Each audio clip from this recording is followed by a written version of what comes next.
Hey, what's up everyone? This is Mark here at devslopes.com and welcome to this 5-hour Intro to Kotlin programming course. You're gonna learn the ins and outs of the Kotlin programming language, and then after that, you're gonna build your very first Android app. And by the time you're done with this course, you'll be able to know how to program in the Kotlin programming language and start Android development. Please help me out here on YouTube by clicking like on the button below and then click subscribe. And if you're interested in becoming a professional mobile app developer and making $120,000 a year, click my free training here in the description below where you can learn all about that. So let's go ahead and get started. Hey everyone, welcome back. Johnny B here with devslopes.com. And in this lesson, we're going to talk a little bit about a quick overview of Kotlin. So we are here to learn about Kotlin in Android development specifically. So first off, what is Kotlin? You may have only recently heard about Kotlin because it made big news at the 2017 Google I/O conference when it was announced that it was going to be supported as a first-class programming language.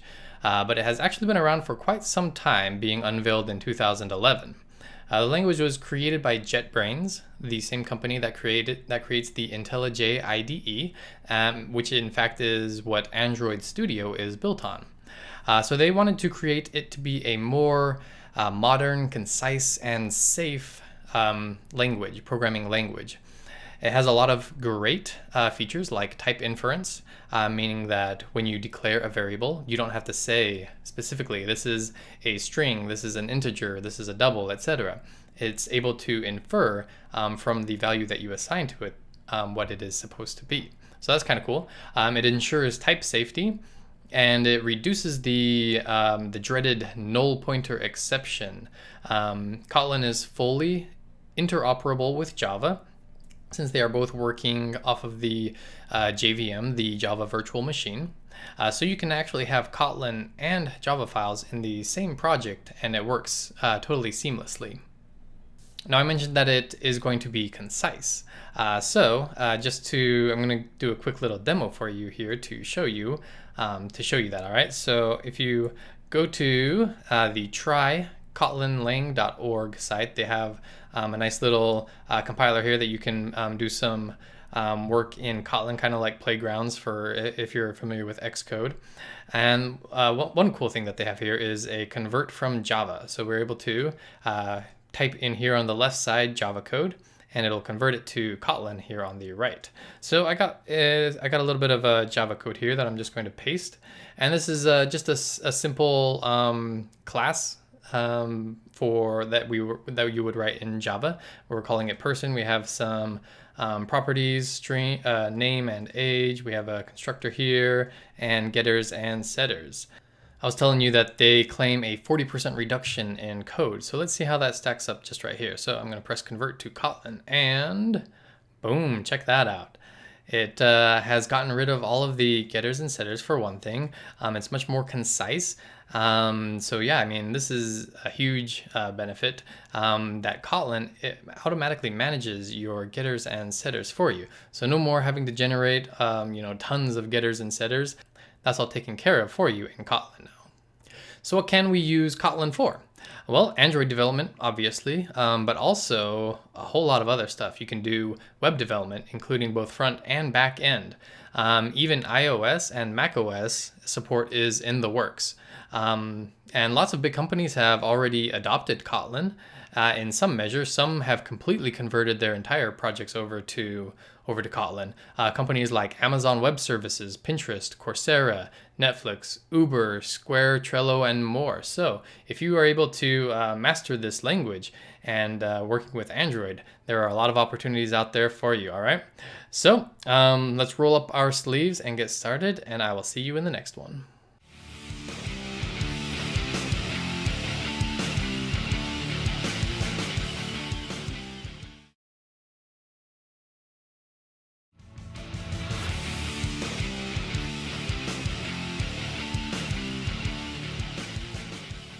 Hey everyone, welcome back. Johnny B here with devslopes.com, and in this lesson we are going to install Android Studio and some of the other things that are needed for Android Studio to run, alright?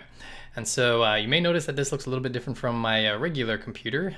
This is because I wanted to do a completely fresh install so that you guys can see me go through step by step instead of, there might be some stuff already installed on my computer, and so we just want to do it a fresh install. All right, so we're going to go ahead and do that, and we're going to open up Safari.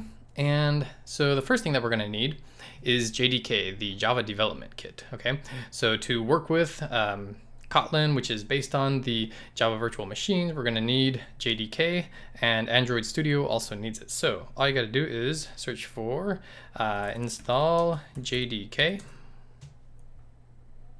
And then we're going to come here to the Java SE downloads, click here. And then this is the one we want, Java Platform, JDK. Let's go ahead and click here. And since this is the setup for Mac, we are just going to come down here and look for the Mac OS X download. It looks like it's about 230 megs, so this might take just a little bit of time. So I'm going to click here. Oh, first you got to accept. So accept the license agreement. Yep, totally read that. And then we click here. And just let that download, and I'll be right back once that's done. Alrighty, so the download has complete, so I'm going to open up my downloads folder here, and let's just open up and run this DMG here. Alright, so we are opening, verifying, checking volumes. Alrighty, so then we are going to, hold on. Decide later. We're going to double click on here to install the JDK.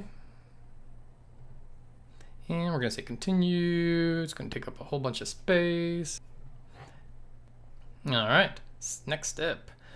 Close. And we can move the DMG to the trash. Sure, why not? Alright, so now we have our JDK installed. Next step is to go and get Android Studio. So I'm going to open up a new tab and just search for Android Studio.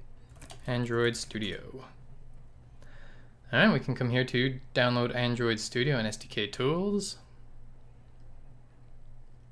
And so if at the time that you are watching this, it says right here is 3.0 or above, go ahead and click right here. Alright, but at the time of recording, the version of Android Studio that has Kotlin built-in default, that's in beta. All right, so what we want is come up here to where it says preview. So we're going to click on preview. So this is their beta area. All right, so we are going to download 3.0 Canary 8. All right, so we're going to click here for Mac, and we are going to accept the terms and conditions and click on download 3.0. All right, so that's going to download, and yeah, so I'll be right back once that's finished. Alrighty, that has finished up downloading, so I'm going to go ahead and open up my downloads folder again.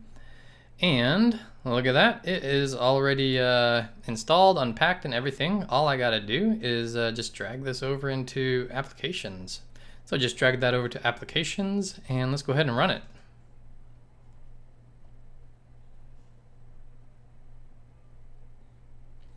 Alrighty, so we're verifying it.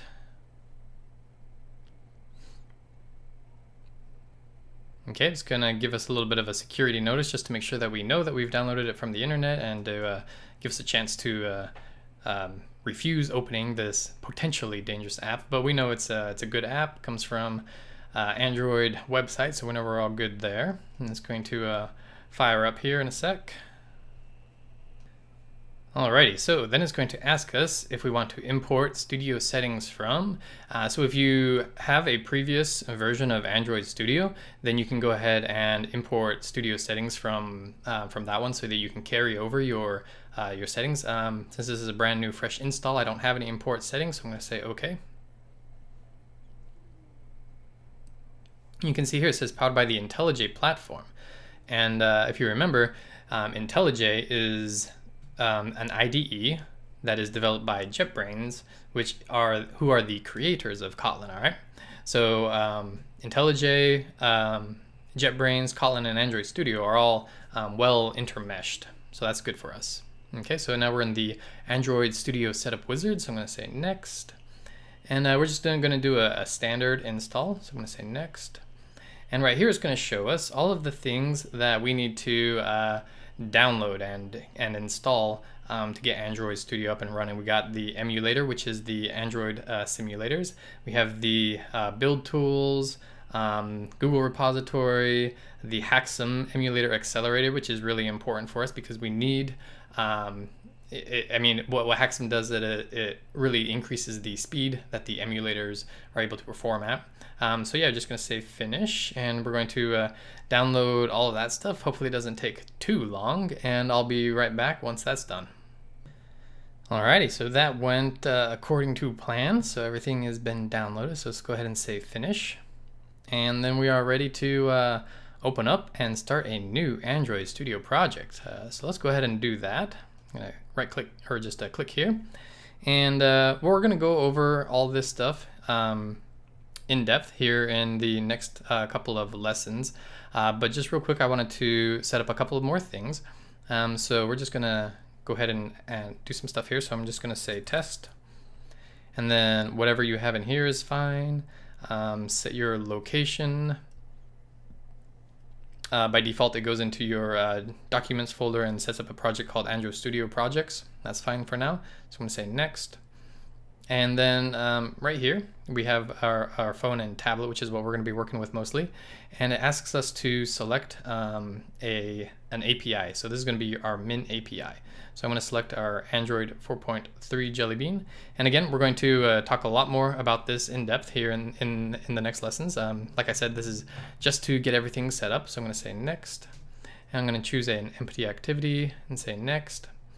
And main activity and all of this is, the defaults is fine. So I'm going to say next. And then we're going to say finish.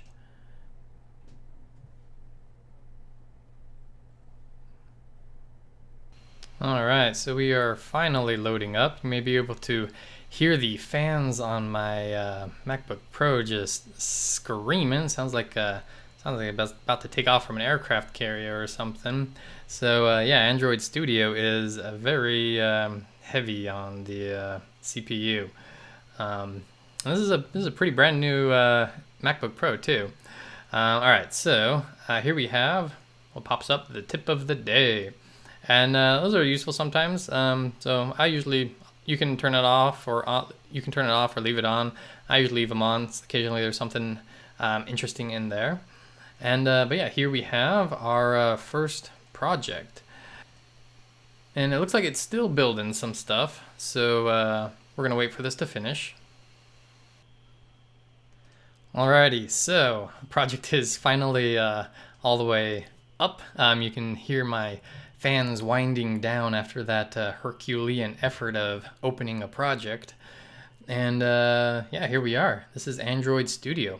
We're still not gonna dive too much into Android Studio, like what all these buttons are and everything does, because we're still in setup phase. So what I want you to do is come over here and look for this button here. Got a blue arrow pointing down, and it's called if you hover over it, it'll come up and say the Sdk Manager. All right, so if we click on that, it's going to pop up, and it's going to show all of the SDK platforms that are currently installed. All right, and so what this does is this allows you to run on your emulator different versions of Android. Okay, and so in the Android world, if you're coming from iOS, most users are not on the latest operating system, which in this case is Android O. And so you'll find that to support even a large percentage of Android users, you have to go pretty far back in the Android operating systems. And so to be able to test that your app works correctly on some of those older systems, you need to be able to run your emulator on it. And so you need to have all of some of these older ones installed. All right, and so I'll typically go back to about API level 18, and I think that covers about 90% or so of users. So if you want to do testing and make sure that your app is working for those older versions, then you need to click on all of these, or whichever specific API levels you want to test on, and then you'll hit apply. Okay. I'm actually not going to do this because I have all of these already installed on my computer. And so once I switch back over to my computer, you'll see that I have all of these installed. But for you guys, if you want to be able to test on older versions of the Android operating system, it's not technically even required. You could submit an app that only works on Android 8.0 on the newest operating system, but you're only going to capture a very, very, very small market. In fact, let's go ahead and Google this. If we say something like Android operating system distribution, maybe that should probably get us there. Let's see here. Is this it? Let's see here. Dashboards. Okay, yeah, platform versions. So you'll see here that right now, Nugget is the latest version. O is still in beta, I believe. And so even the very latest Nugget, it only has 10% of the Android market. 30% is on Marshmallow, around 30% is on Lollipop, and about 17% is still on KitKat. Looks like there's actually a pretty small percentage in Jelly Bean, so I might actually move my minimum SDK up to 19, I'm thinking. All right, and so yeah, so that's kind of the breakdown. Very few people are at any time on the very latest version of the operating system. So yeah, go ahead and download as many of the older SDKs as you want to. Over here we have some Sdk Tools. If you don't have this right here, the Intel x86 Emulator Accelerator Haxum installer installed, go ahead and install that as well. We're going to be using that for our emulators. And that's about all we need for setup. So in the next lesson, we are going to take a look at the Android emulators and learn a whole bunch of stuff about how awesome they are, all right? So I will see you then.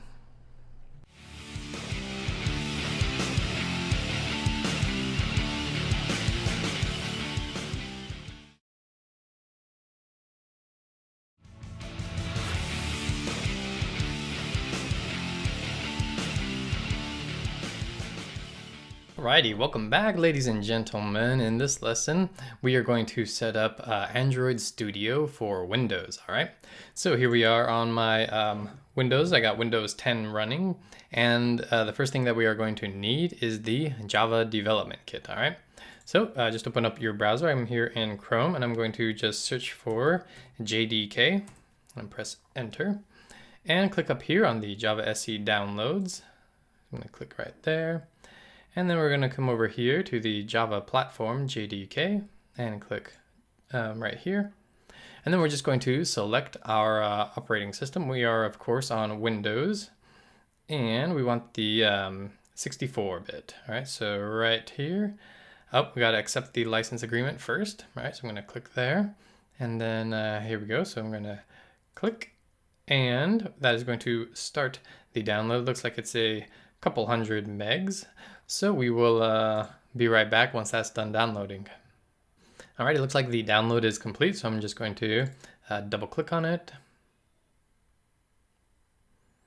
All right, so now we got our installation wizard, so I'm just going to go through it and accept all of the defaults. I'm going to say next, and we are going to be installing here. And the default path here is fine, so I'm going to say next. Holy mackerel, 3 billion devices. All right, so the Java SE Development Kit has successfully installed, so we are good to go with that. All right, so the reason that we need the Java SDK is so that Android Studio can work properly, all right? So if we had downloaded Android Studio first and tried to create a project, it would not have been able to because it needs this development kit, all right? So now we're ready to go and download Android Studio. So I'm gonna open up a new tab here. I'm just gonna search for Android, whoopsie, Android Studio. And we want the preview here. Well, I should say, let's go here first. And if at the time that you are looking at this, if this says, if the version here is 3.0 or above, then you're good to just download from right here, all right? But at the time that I'm recording this, the Android Studio 3.0 is still in beta, so I'm gonna grab it from preview. All right, and so the reason we're using the beta is because the beta is what has Kotlin support baked into it right now, all right? So I'm just going to click on download and accept the terms and conditions and start the download. Now this is going to be a pretty big download. Looks like it's about 700 megs. So let's wait for that to finish and I'll be right back when it's done. Alrighty, so that has finished downloading. So let's go to our downloads folder here. Now with the beta, it doesn't actually download an exe installer. So what we got to do is we got to come here to our zip file. We're going to go into it, and then we're going to say, we're going to right click and say extract all. Then we can select a destination and extract the files. I'm just going to choose documents, and then I'm going to say extract. And this is going to be a pretty long process. It's a pretty big job. So once this is finished, I'll be back. Alrighty, so now that has finished extracting out to our documents folder. So if we come over here to where you extracted it to, and then go into bin, and then down here, we want the Studio 64 application. So I'm going to run that.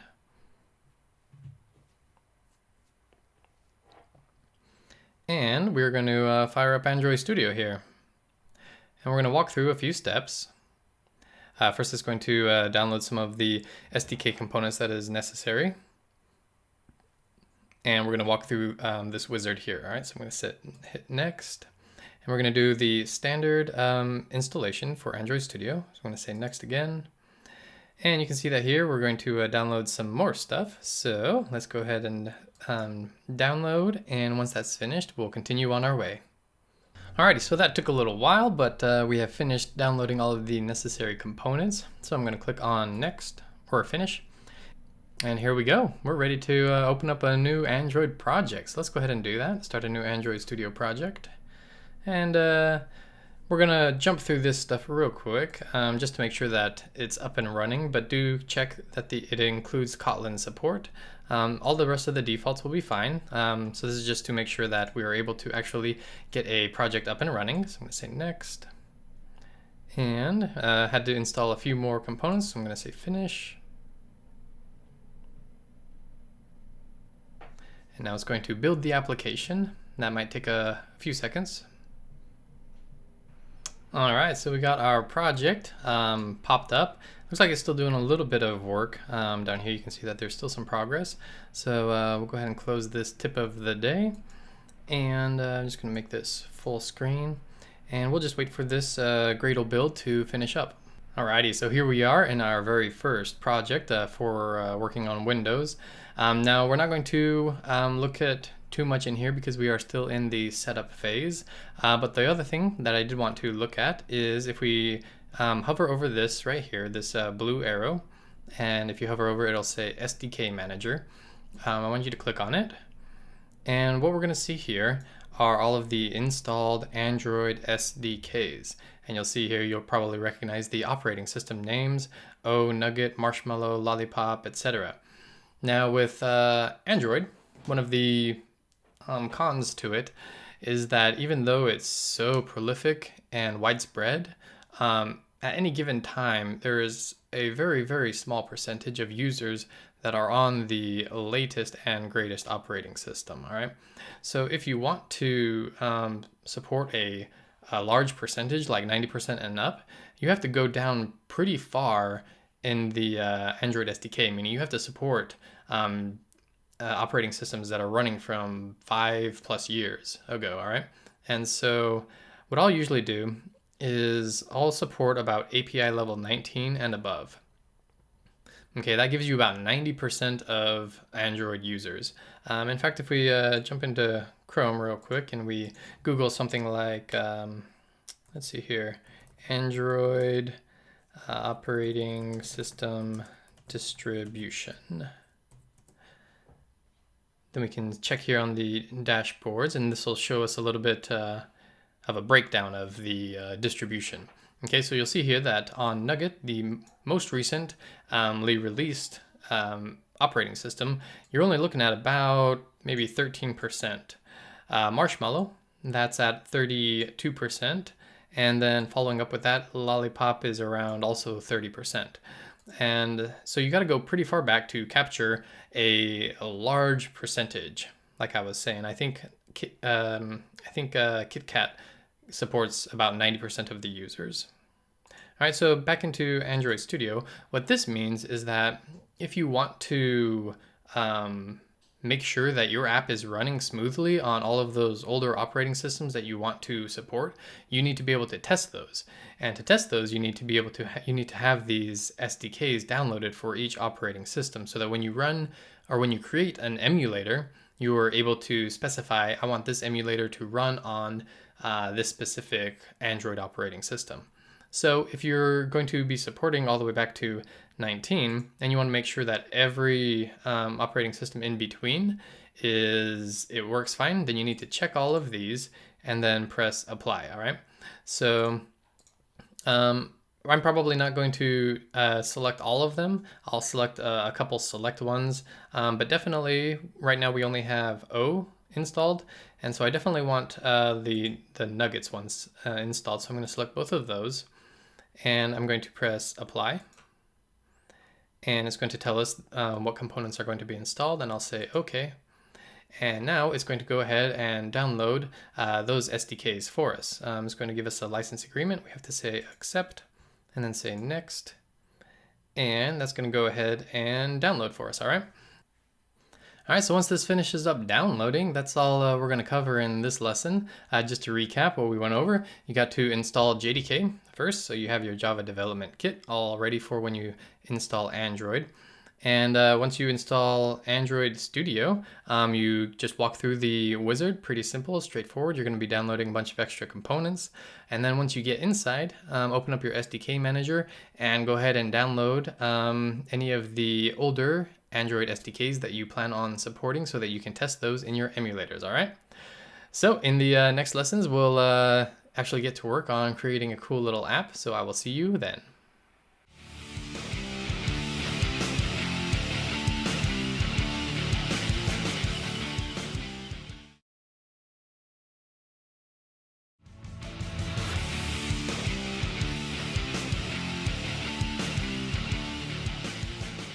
Hey everyone, welcome back to class. Johnny B here with devslopes.com, and in this lesson we are going to learn about Kotlin. We're going to start with the basics. We're going to go over things like variables and strings and numbers and functions and all that good stuff, all right? But we're going to do all of that in a different program from Android Studio, all right? Android Studio is good for, making and simulating Android apps. We don't need all of that to do what we're going to be doing. All right, so we're going to be using a program called the Intellij Ide. All right, so like I said, we're going to be using this Intellij Ide mainly strictly for this section where we are learning about the basics of Kotlin. All right, so if you don't want to download this IDE and just have another application on your computer, that's fine. There is a good alternative. If you Google for try Kotlin, then you'll see this link right here. And if you go to it, then what we have here is an online compiler for Kotlin. And it's pretty robust. It has some lessons here and some examples that you can walk through. And so if you don't want to download the IDE, the IntelliJ Sense IDE, feel free to use this, and you'll be able to follow right along with what we're doing. All right, so you can see here, we have the main entry point for Kotlin files, this fun main args, and we have a print line here, and we can run it here. And it says, hello world. All right, so that's how you'll be able to follow along with us in the lessons if you don't want to download the IDE, which is perfectly fine. You'll be able to follow along with everything right here in this website, all right? But if you do want to download the IDE, it's a great IDE. It's a great program. It's made by the same people that are developing Kotlin, actually. So yeah, feel free to stick around, and I'm going to show you how to download that application, all right? So if you just Google for JetBrains, so JetBrains is actually the company that is developing Kotlin, all right? And so they have a great IDE called the Intellij Ide, the Java IDE, all right? This is what we're going to be using to learn about the basics of Kotlin. So if you just come to here and then go to download, and then depending on which system you are running, I am on Mac, so pick it and then go ahead and choose the Community Edition and go download. And this is about an 800 meg download, so it is going to take a little bit, so I will come on back when that's done. All right, once it has finished downloading, if you just go ahead and go to your downloads folder and open up the DMJ file. All right, so it's going to look something like this. And the download process is very similar, and download and installation process is very similar across operating systems. So just follow along with whatever operating system you're on, whether it's Windows, Mac, or Linux. And so for Mac, we're just going to go ahead and drag this to here. And I believe that is going to pop up another window here. All right, so we're installing now. All right, so that's good. And now I'm just going to go to my applications folder, and let's see here, where are you at? All right, cool. Now I am opening the app from the applications folder. You may get a pop-up saying, you know, this is an application download from the internet. Sure you want to open it? And yes, we do, because we know that we downloaded it. We know, you know, where the source is. It's a good source. So we're going to say open. All right, then we're going to load up here. And if it's the first time that you had this IDE on your computer and you don't have any other Kotlin projects, this is going to be empty over here. And you'll just see right here, all right? So let's go ahead and create a new project. Let's create our first project here. So we're going to say create new project. And we are going to be working with Java. And we're going to select right here Kotlin Java, all right? And make sure that your project SDK is pointing to your correct Java JDK. And so if you haven't already gone through the steps in the previous section where we downloaded the JDK before downloading Android Studio, make sure you go back and do that first. Gotta have the JDK downloaded and working for this to work here in the Intellij IDE, all right? So with Kotlin selected, and you can just leave this as default and go to next. Then we can go ahead and name it, and we're gonna say here, learn Kotlin. Okay, and you can change the project location. I'm just gonna leave mine here on the desktop, and we're gonna say finish. Alrighty, and then that's gonna pop up here, and we can go ahead and come down here to our source, and we can say, we're gonna right click and say new Kotlin file or class. And you have a few kinds that you can do here, a file, a class, interface, and we'll talk more about these as time goes on, but for right now, we're just gonna stick with a file. And here I'm gonna say, hello world. Whoopsie. I'm gonna say, okay. All right, and that went ahead and created a new file here under the source folder. And here we have our Kotlin file right here, all right? It's empty right now. And so with Java files, you need a point of entry, which we call the main function, all right? So we have a nice auto-complete for us. So if I just type in main, then it's going to go ahead and auto-complete that for us. And we're gonna say fun main args for arguments that are passed into the main function, which is an array of strings. And you don't need to really worry about this at this point, but all we're gonna do is we're gonna say print line. This is how we're able to make a print statement to the console in Kotlin. And then we're gonna say, hello world. And then to run one of these simple Kotlin files, all you have to do is right click and say run hello world. And then down here, we are going to get the output here. We see that we are printing hello world. All right, and that's pretty much all we're gonna do. This lesson was just to download the application, show you how to create your first project and file and run it. In the next lessons, we're going to jump into the actual nitty-gritty, learning about variables and strings and functions and all that stuff. I'm not going to spend too much time actually showing you around this IDE because we're not going to be spending too much time here. Just in this one section of learning the basics of Kotlin is what we're going to be using this IDE for. But feel free to poke around. You know, it's actually quite similar to Android Studio because Android Studio is actually based on this actual IDE. All right, so it's pretty similar, similar layout. You can change between different ways that you want to view the project layout. If you want to change some of your preferences, you can do so here. Let's go ahead and actually maybe make my font a little bit bigger. Let's see here. If we come down to editor and font, we'll bump that up to say 20. We'll say apply and OK. And hopefully that makes it a little bit easier for you all to see what I'm doing.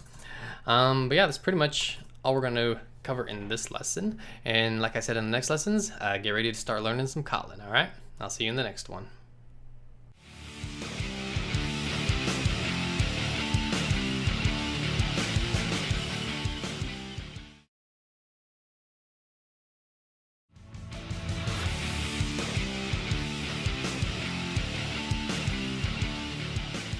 Hey everyone, welcome to class. Johnny B here with devslopes.com, and in this lesson we are going to go over how to download and install the IDE that we are going to be learning how to write Kotlin in. All right, so we already went over how to do it for Mac, and so now we're going to look at how to do it for Windows. It's pretty much the same thing, but just for full comprehensiveness, we're going to show how to do it in Windows as well. If you have a Mac, you don't need to watch this. If you have a Windows, then you do, and you don't need to watch the Mac one. All right, so what we're going to do is we are just going to do a search for JetBrains.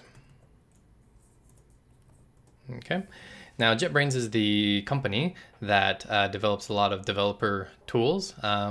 They create the Intellij IDE, which is actually what Android Studio is built upon. They are also the developers of Kotlin, all right, so the language that we are learning. So they got some good stuff here. But before we actually download and install this, if you don't want to download and install this, because we're going to be using this IDE pretty much exclusively for this section, learning about the foundational concepts of Kotlin. All right, so whenever we're doing the full Android development, that's going to be all in Android Studio. So if you don't want to download this IDE, that's fine. And instead what you can do is you can go to trykotlin.org.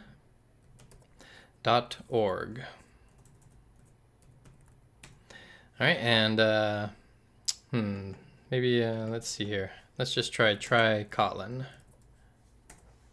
Oh, that's right. It's trykotlinlang.org. That's right. So trykotlinlang.org.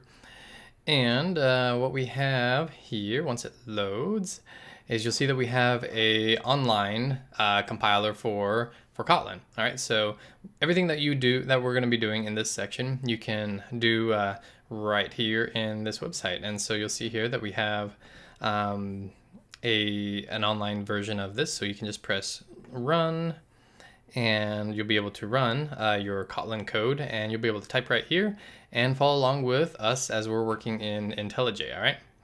So that all being said, I'm going to be working in the JetBrains Ide Intellij.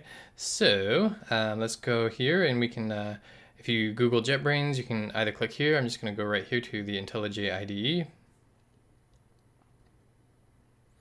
And I'm going to go to download. And I'm going to go ahead and pick the community version here. So I'm going to click. And that is going to download for us a .exe file, and it's a few hundred megs. So once that finishes up, I'll be right back. Alrighty, so that has finished downloading. So I'm going to click on it, and that should launch the installer here. And next, the default installation location is fine. Space required is 800 megs. All right, and do we want a desktop shortcut? Sure, 64-bit launcher and associations if we want to check .kt for Kotlin, and that's fine. And then next. All right, and then you're gonna choose install. Alrighty, so it has finished installation. So I'm just gonna click here to run it. So I'm gonna click finish, and that should pop up. All right, so now it's going to ask us if we want to import settings. I probably don't have any settings to import from, so I'm going to say OK. All right, accept the terms and conditions. Here you can set your UI theme, the default or the Darkula. I'm going to go ahead and just skip all and set defaults. All right, here we are. So now we're able to create a new project. All right, so I'm going to create a new project here just to make sure everything is working. And what we're going to do is we're going to be in Java, and we're going to select Kotlin Java. And everything else looks good. Okay, so now it's saying that we don't have an SDK and or a JDK, so we definitely downloaded that earlier. So let's go ahead and see if we can find that. So I'm going to go to our users, and then we put it in DevSlopes, and I think documents, Android Studio, and then let's go ahead and see if we can select the JRE here. Okay, so there we go, that looks good. So whichever path that you downloaded your JDK to, if it's not showing up automatically, then you can go and find it that way. All right. If you have already successfully installed Android and you're needing to, you can't find where it went, then if you go to a project that is working successfully, if you go to File and then Project Structure, then you can find the path right here if your Android Studio got it right. Okay, so let's go back to IntelliJ. And now that we have our language version selected, our project SDK is set, we can go to next. And I'm just going to call this test. And we're going to put this, the default location is fine. I'm going to say finish.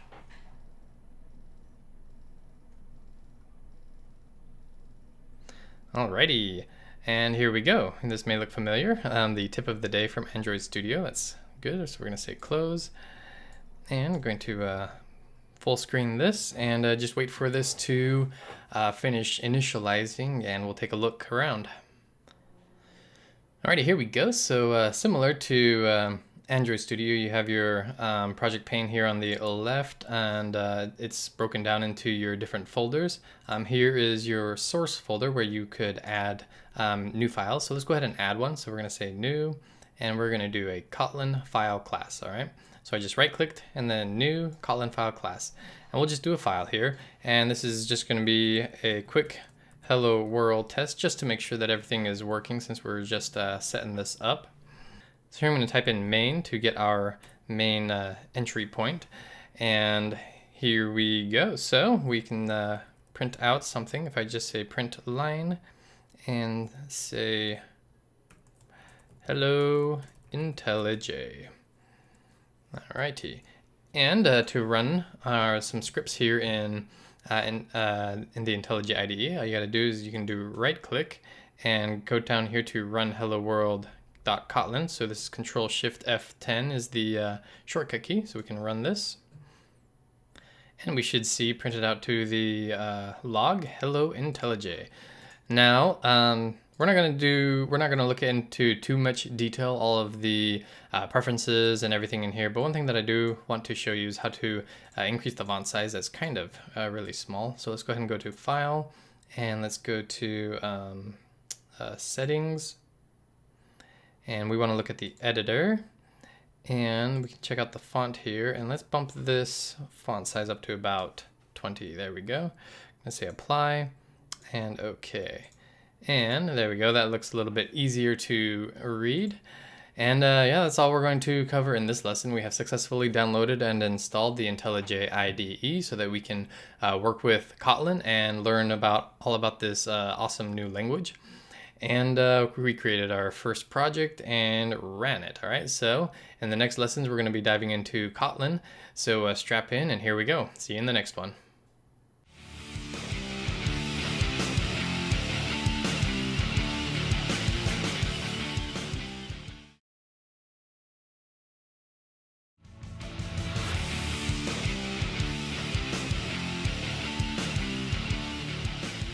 Hey everyone, welcome back. Johnny B here with devslopes.com, and in this lesson we're going to talk all about variables. All right, so the first thing I'm going to do is create a new file for us to work in. I'm going to right click on the source folder, and we're going to go to new, and we're going to select a Kotlin file class. I'll leave it as kind of file, and we are going to say variables. And we're going to write our main function. So if we say main, then we get our default main entry point for our Kotlin file, and then we can get started. All right. So what is a variable? The age-old example is a bucket. Imagine you're holding a bucket, and you can put anything into that bucket. You can put that bucket somewhere, leave, and then come back to it at a later time and retrieve from that bucket its contents. That's all well and good, but what if you have a whole bunch of buckets and now you don't know which bucket contains what you're looking for? Well, that's an easy fix. You can put labels on the bucket.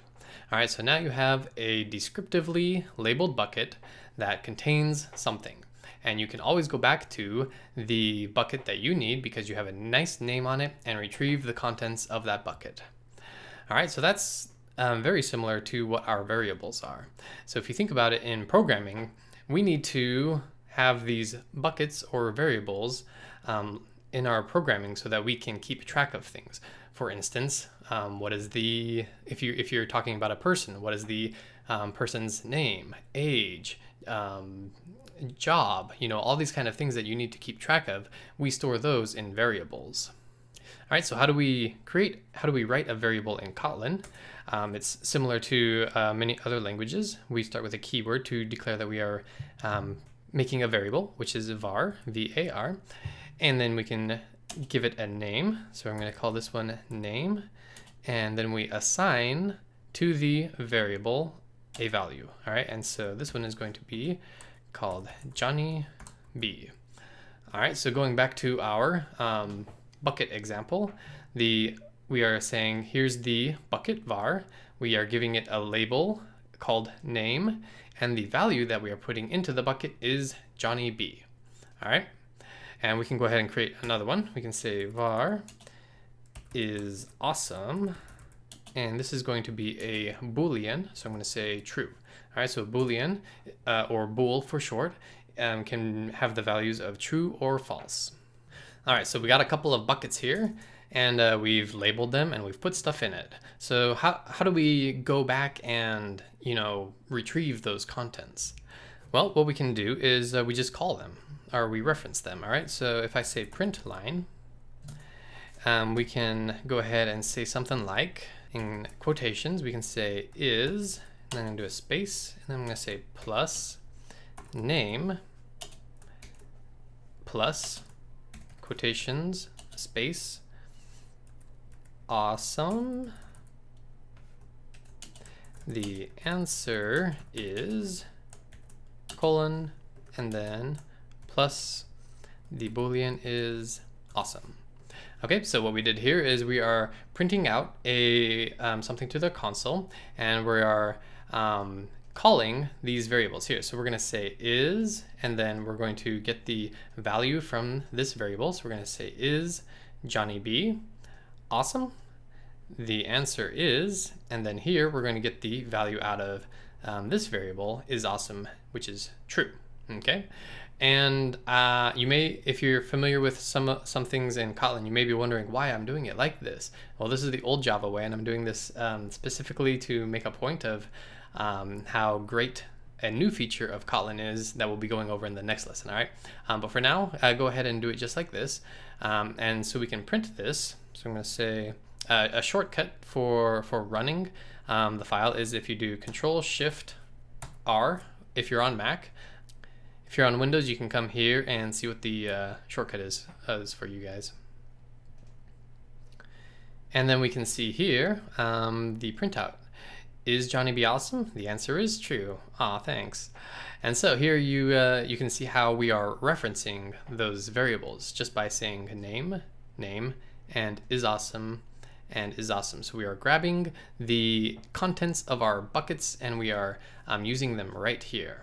All right, so pretty simple. We declare the variable, we give it a name, and we assign a value.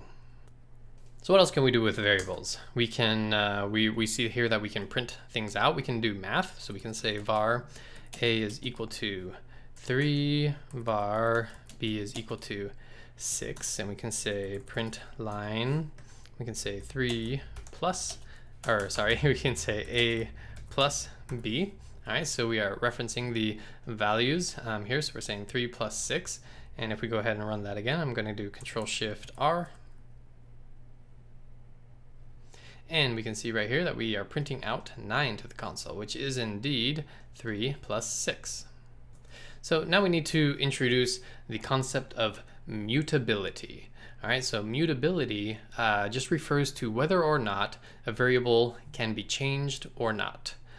So there are mutable and immutable variables. Mutable variable values can be changed, while immutable variable values cannot. So I can change right here. We've declared and initialized this variable is awesome to true, but I can change it. I can say is awesome is equal to false. And if I run this again, we can see that it now says, is Johnny B awesome? The answer is false. Oh, sad. And but yeah, so this variable here is mutable, meaning that it can be changed. So immutable variables, we don't use the var keyword, we use val. Okay, so if I change this to val, V-A-L, so now we are saying that the variable name should be constant. We cannot change this value here. So if I try to say now, if I try to say name is no longer equal to Johnny B, we want to change it to Batman. All right, so name is now Batman. Well, that's not going to fly because it says here val cannot be reassigned. And if we try to run this, we get an error here. It says error on line 4, column 5, Kotlin val cannot be reassigned. All right, so we can change that back to variable, and now we get rid of that error. Now, wherever you can, it's actually best to use val. If you're not changing the variable, if it's not being mutated, then it's best to make your variables vals. All right, so I'm actually going to leave name as a val because my name isn't going to change. Whether or not I'm awesome or not, that might be changing. All right, so we'll leave that as a var. But in the future, if your variable is not going to be changing, then you should make it val. In fact, if you're coming from iOS development, and you'll know that in Xcode, the compiler will actually yell at you if you have a variable that is not being mutated and is not a let constant. All right, so same thing here. If you know that you're not going to be changing it, make it a val. All right, so far we've been created a few variables with different types. And so by type, I mean what kind of value we are assigning to our variable. So here we have what looks like some words. They're enclosed by quotation marks. And so this is a string right here. All right, so that's one type. Right here, we are assigning a Boolean value to our variable. That's another type called a bool or a Boolean. Like I said, those can be true or false. And down here, we have some numbers. All right, so these are type of int. All right, so there's several types of numbers that we can talk about. So these ones are ints, but there are other ones, such as something called a double. So I'm going to say double num is equal to 123.45. All right, so these ints, they can be any number, but they have to be whole numbers. All right, they can't be decimals. But if you want to use decimals, then you need to use a double, or you can use what's called a float. So I'm going to say float num is equal to 123.45. But to use a float, you need to specify that it is a float by saying f at the end. So the recommended type of a number, if you're using decimals, is the double. That's why you have to explicitly cast this to an f.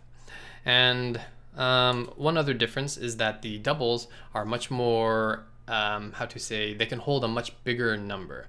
All right, so this is a 64-bit number, and the floats are actually only 32 bits. And basically this just means that the double can hold a much bigger number than the float number. All right, so mostly you'll see us using doubles when we need to be dealing with decimal points. A couple other types that you might want to be aware of. There's something called a long. Okay, so I'm going to say long num is equal to, and then I'm going to do a really big number, and then I'm going to put a capital L at the end. All right, and so that's a long number. These are also 64 bits. Probably won't be a lot of reason for you to use these. In almost all cases, the double number will be more than sufficient for our needs. Okay. Now, because there are several different types of numbers, sometimes we'll find that it is necessary for us to convert the number from one type to another. So for instance, here we have our var A and B. If we needed those to be in a double format, we could do that. We could say val A double is equal to A dot to double. And you can see that there are some other ones. We got A dot to double, to float, to int, to character, to byte, and even to, I see to string here, even to string. So we could convert it to a double, or we could even convert it to a string. And so now this 3 here will actually be more like this now that it's been converted to a string. And you could print that out. You could use that in labels and texts without having to do another conversion there. All right, so those are a few of the conversion types that you can use for numbers. So if you come from Java or some other languages that don't have type inference, you may be looking at these wondering, how does the compiler know what these types are? Well, Kotlin has an awesome feature called type inference, which means that you don't have to explicitly say what type a variable is. In Java in the old days, we would have to say something like string name is equal to Johnny B. Okay, and so you'd have to explicitly give it the type, and that's kind of a pain. It can be a little bit annoying, but with Kotlin, it doesn't need for you to explicitly tell it what it is. It can just look at this and infer, oh, this looks like an integer. So so the type of A is going to be an integer. Oh, this has some decimal points and it doesn't have an F, so I'm going to make this a double. Or, oh, this has some characters inside of double quotes. I'm going to make this a string.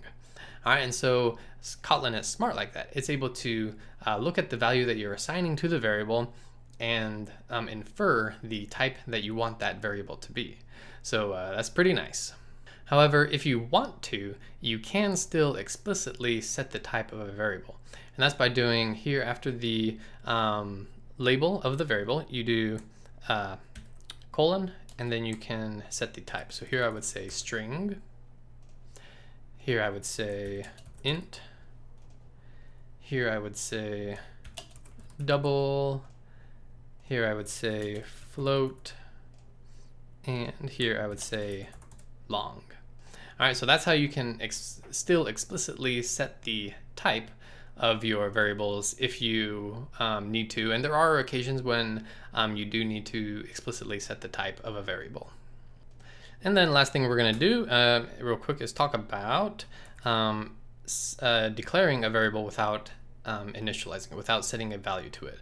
So you can do that by saying var, we'll say hero is of type string. but you'll notice that we aren't setting a value to it. Then here below it elsewhere, we could say hero is equal to Batman. And so now here we are setting the value of hero that we declared above to its variable. Okay, we're assigning its value here. And you'll get a warning here saying the value Batman assigned to our hero. Oh, that's not the one I want, is never used. Let's see here. So if we say print line, we say hero, then here we go. Can be joined with assignment. So it's saying, you could just put this right here, right? You know that, right? So yeah, we do. But there are occasions when you'll want to do it just like this. And then, since it's a mutable variable, we can change it. We're going to say hero is now Superman. But yeah, so that's pretty much all we're going to cover here about variables. Hope that clears some stuff up for you. Just to recap, you can think of variables like buckets that have names on them that you put stuff in and that you can come back and retrieve those contents at a later point by referencing the name that you gave it. We talked about mutable versus immutable. So here we have a immutable variable name. This name cannot be changed. And we have mutable or changeable variables that can be changed. We talked about types, different types like string, integers, booleans. And we talked about type inference and how awesome Kotlin is because it can do type inference and we don't have to explicitly set the types of all of these variables all the time. And yeah, that's pretty much it. I hope that was helpful for you, and we'll keep learning more about the basics of Kotlin here in the next videos, all right? I'll see you in the next one.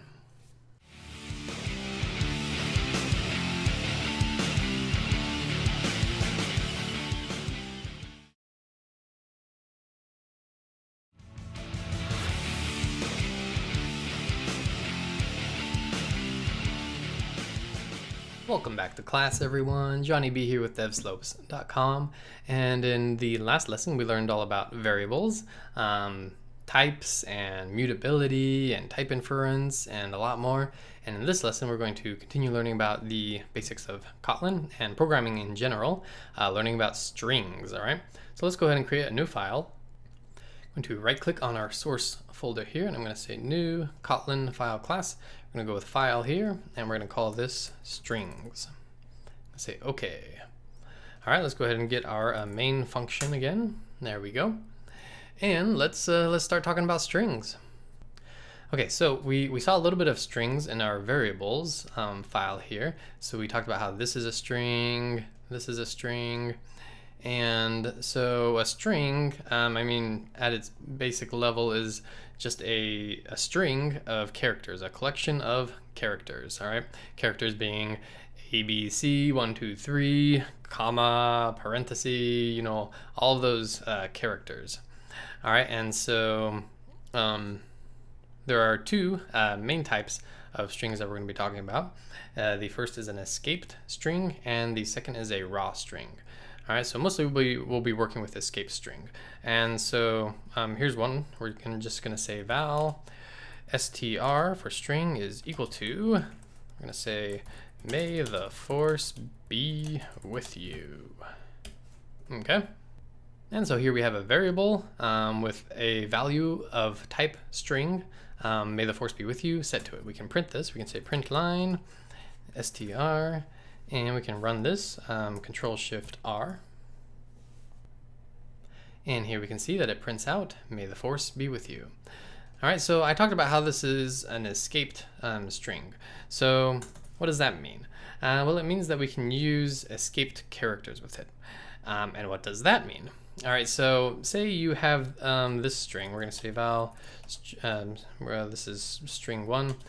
This is going to be called, going to say, my dad said the funniest thing. He said, and then you want to put something in quotation marks. Well, that doesn't really work because you can't have these quotation marks inside of a string. But you could do this with an escaped character. You could say, backslash, and then quotation mark. He said, I don't know, I don't know what he said that was funny. It said a joke. And then we would do another backslash and quotation marks again. And this we could print out. And there's several escaped characters that you're able to use. So we'll go through them real quick. We just went through the quotation mark. A common one is the \n, which gives you a new line. So if we rerun this, Control-Shift-R to rerun,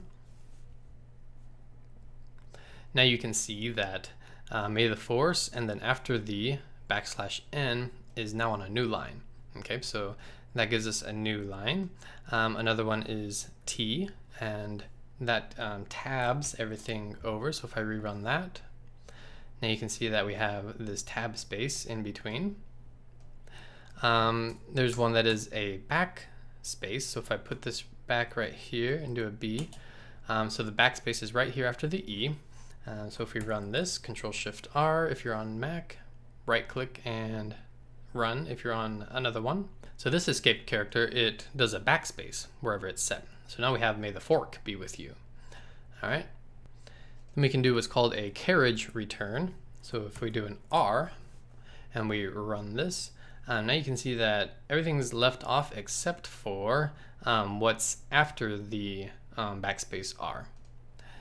And then we can do, like I said, we talked about double quotation marks. You could do single quotation marks, and you can do, if you can escape a backslash itself.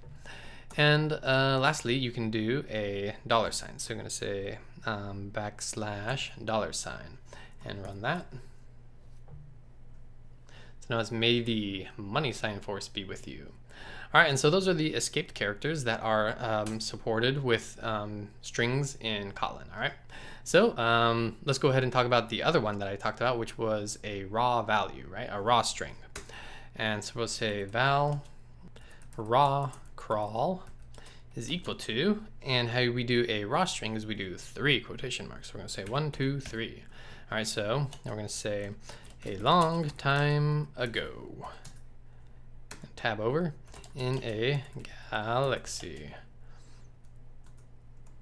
far, far away. Bum, bum, bum, bum, bum. All right, so now we have a multi-line string. And, oops, I need a couple more quotation marks here to close that out. And so this is our variable, raw crawl, and it is a multi-line string. And we can print this out. We can say print line. We can say raw crawl. We can run this, Control-Shift-R if you're on Mac. And we see here that it's printed out here. But it's kind of ugly. We got all this weird spacing and indentation, right? So we can fix that by saying .trim margin. And so what this is going to do is it's going to automatically get rid of all of this white space in front of our lines. But we have to provide it an indicator of where we want it to do that. And so the default is a pipe. Okay, so if we put a pipe at the beginning of each of our lines, then run it, you'll see now this is nicely left adjusted for our lines. And I said, so this is the default, the pipe. You could put in, you know, something else, maybe like a angle bracket. And then if you do that here on all of them, whoops.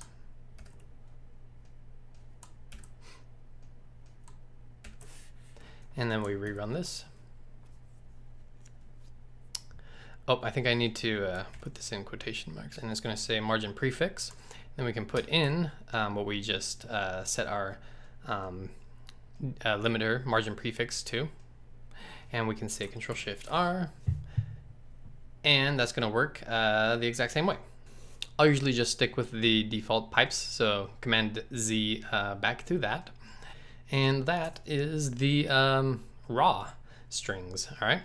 So I had talked about how strings are a collection of characters, and in Kotlin you can actually loop over them by its index. Okay, you can say something like for, and then I'm going to say char for character in, and then I'm going to say string, and then I'm going to say open and close curly brace.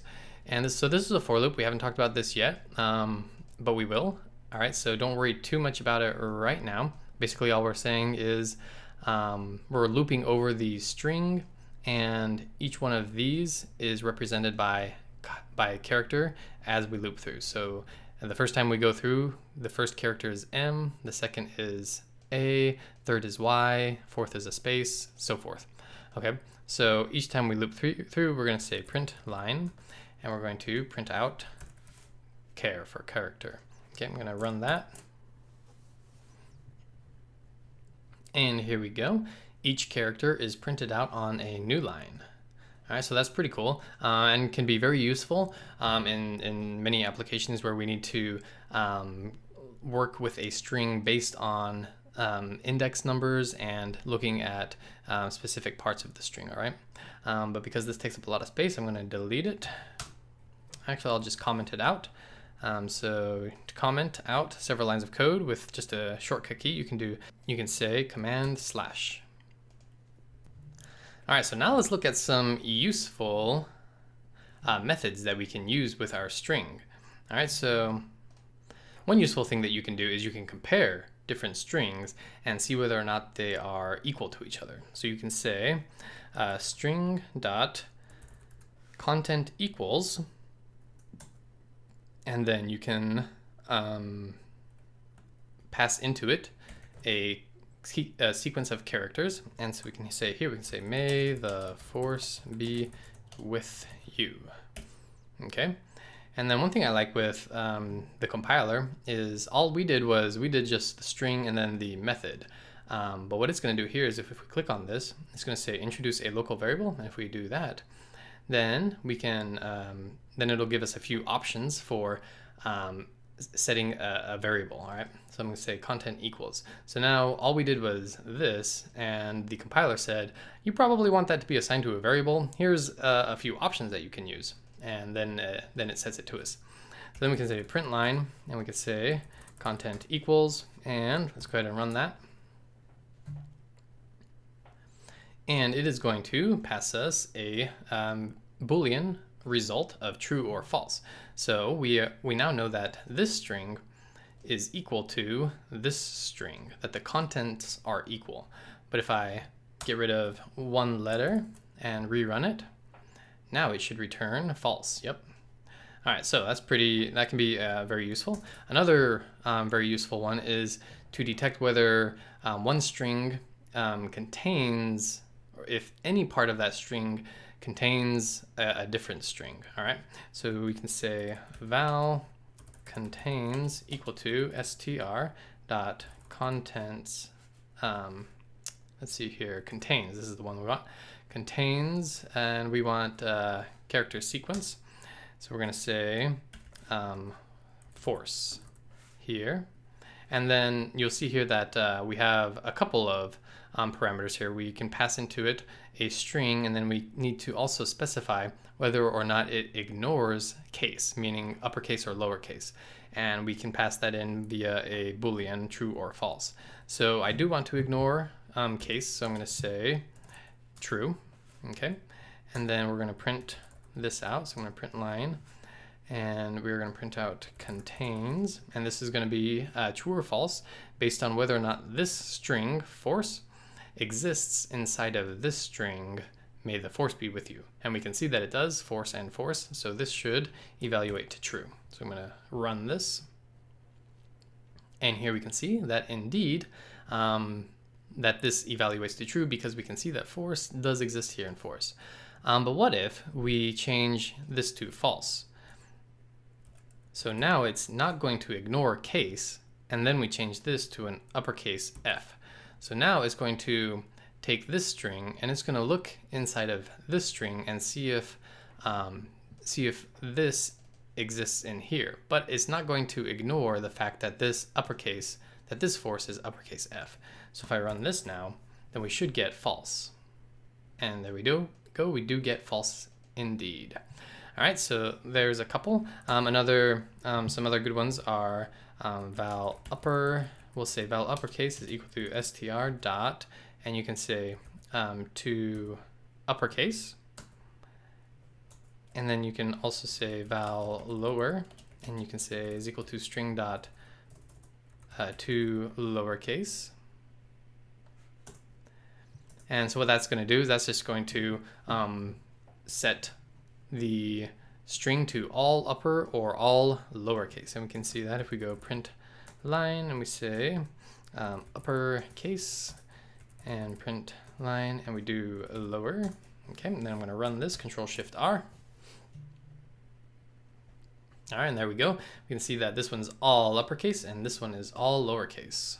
All right, and then we can do even conversions of numbers to strings like we were talking about in the last one. So if I say here val num is equal to 6, and then we say val string num is equal to num dot to string, and then we say print line and we say string num and we run that. The 6 that is being printed out here is actually a string character. It's no longer an integer. Now it is a string. All right, so that's pretty cool. And then the last little method that I want to show you is called subsequence. All right, and so what it's going to do is we're going to start out with a string, and we're able to supply a start index and an end index, and it's going to it's going to return only what is between those two. All right, so if we say here, let's say this is 0, 1, 2, 3, 4. So if we start at 4 and we go to 5, 6, 7, 8, 9, 10, 11, 12, 13. I already forgot what was it, 4 to 13, I think. All right, so 4 to 13. We're going to say val subsequence is equal to, and we're going to say string dot subsequence, and we need to, you can see here that we need to pass in a start index and an end index. So I'm going to say 4, comma 13. Okay, and then we're going to print out subsequence print out needs to be in there, subsequence, and we run this. There we go, and so what is returned is only the force. All right, and so this can be very useful when you know you have a string and you only need part of it, and you know that it's always going to be given in that same number of characters. You can just programmatically specify which part of that string that you're going to want to use. All right, and so that covers some of the more useful and common methods that we're able to use with strings. And the last thing that I want to do, that I've been waiting to show you about, is something called string templates. All right, so in our variables, we were looking at this, right? We had is plus name plus awesome. So this was the old way of having to work with strings and variables. All right, so let me show you how we can do this in Kotlin now. All right, so here in strings, let's go ahead and create a few variables here. We're going to say val Luke is equal to, this is a string, Luke Skywalker, and we're going to say val light saber color is equal to green, and we're going to say val vehicle is equal to land speeder. Okay, so the old way, we're going to say Luke Skywalker has a green lightsaber and drives a land speeder. All right, so let's do that the old way again. So we're going to have to say print print line. So we're going to say Luke, the variable, plus a string space has a, and then we got to do plus light saber color, and we would just have to keep doing it like that. Kind of a pain. Oh, it's a huge pain having to do this. But the new way, using what's called string templates, is awesome. We can insert directly into a string the variable of the value of a variable. All right, so what we can do, how we do that, is we say $Luke has a $lightsaber color, lightsaber, and drives a $land speeder. Vehicle, that's what it is, $vehicle. All right, and that is it. So we can run that. And there we go. Luke Skywalker has a green lightsaber and drives a land speeder. And it's so much easier than having to constantly switch between pluses and variables and quotation marks. You just put it all right here, and you denote that is going to interpolate the value of this variable's value into a string right here. And it doesn't even have to be strings. We could add something here like val age is equal to 27. And we could say and is $age years old. And we can run that. And it interpolates that value, which is an integer, into a string. So that is fantastic. That's a great feature for Kotlin that Java does not have. And another cool thing is that you can actually use methods from these variables. So for instance, we could say print line, and we can say something like Luke's full name, and then $Luke. So now that's the same that we've been doing, using the variable. And then we can say has, and if we want to get the number of characters in his name, you would do something like .count, all right, or .length. And so we can do that here. We can say inside of these curly braces, you're able to use the variable's methods. So we can say Luke dot length. All right, and so this is another method, just like some of these other ones that we've been using, that is able to return the number of characters in a string. All right, so if we run this, now we have Luke's full name, Luke Skywalker, has 14. I forgot to finish this off. Say characters. All right, and you can do that with anything that will return something that can be interpolated to a string. So for instance, some of these other ones that we did, we said like uppercase. You know, we could just put right here uppercase to uppercase, and instead of 14 right here, it's going to return Luke Skywalker, but all in uppercase. All right, so some super useful and nice things that Kotlin has built into strings for us to be able to use.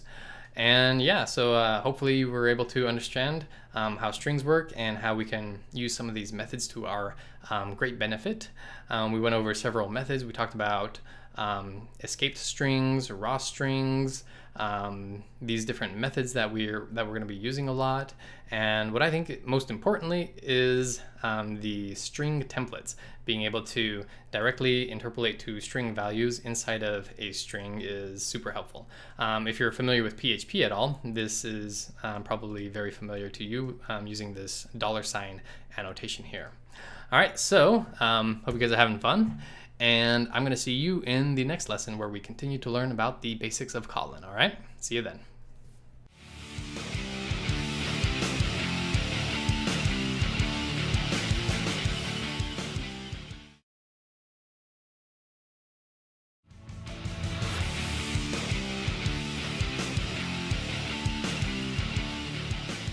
Hey everyone, welcome back to class. Johnny B here with devslopes.com, and in this lesson it's going to be a quick one. We're just going to talk about numbers and operators real quick. So right here we're going to right click on the source folder and say new Kotlin file class, and we're going to call this numbers. All right, I'm going to say okay. Then we're going to put in our main function. And so this is going to be a quick one. We're just going to talk about numbers and operators. Operators being the math operators, right? So we've already kind of talked a little bit about how we can use variables to hold numbers and do a little bit of math with them. So let's go ahead and create a couple of variables here. So we're going to say val a is equal to 12, val b is equal to 25.3. Okay, so via type inference, a is going to be of type int and b is going to be of type double. All right, and so let's go ahead and do a little bit of math here. All right, so the operators that are available to us, the main ones are, of course, plus, subtraction, division, multiplication. And so, I mean, it's pretty straightforward, but just to, for completeness sake, we're going to go through a little bit here. So we're going to say, and I'll just do a print line. And so we can say b plus a. And so there's our addition. We can say print, print line b minus a. We can do print line, and we can do b divided by a. We do print line a times b. All right, so there's our 4 main mathematical operators. If we go ahead and run this, I'm going to do Control Shift and R to run this. And we'll see pop up here, b plus a is 37.3. Which is 25.3 plus 12. 25.3 minus a is 13.3.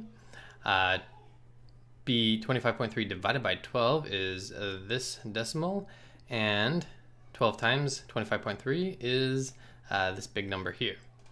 So for the next one, I'm going to change this actually to back to a whole number, an integer at 25. I think will work out well. And so what this one is called is this is called the modulo operator. All right. So if we do print line, and well, first off, let's do, so we have b divided by a. Let's go ahead and run this again. And so 25 divided by 12 is 2. So that's this division right here. But what is the remainder? So this is the whole number divider, right? But 12 goes into 25 twice with a remainder of 1, right? And so that's where we can use the modulo operator here to get the remainder. So if we say b modulo, which is the percent sign, modulo a, and then we run that, what we should get is the remainder, which is equal to 1, which is this guy right here. So that can be useful in specific certain scenarios when you need the remainder. And yeah, so that's how you use it, the modulo operator. All right, so those are the main operators that you're going to be using in most development. So there you go, pretty straightforward, basic math. But yeah, just to make sure we have that all covered. And so there you go, and I will see you all in the next one.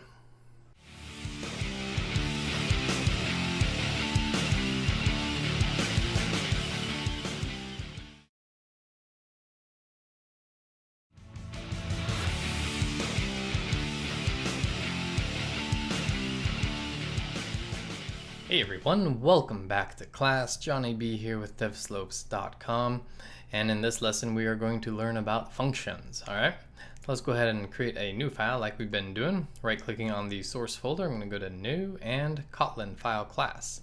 And this one we're going to call functions. Alright, I'm going to say OK. Then we're going to say main to get our main function entry point for this Kotlin file. And let's talk a little bit about functions. All right, so what is a function? A function is a modular bit of code that you can call from another location in code, and it will then do a specific thing. So the example I like to use is if you think about yourself or another person, each of us has abilities. All right, and you can kind of think of those abilities as functions.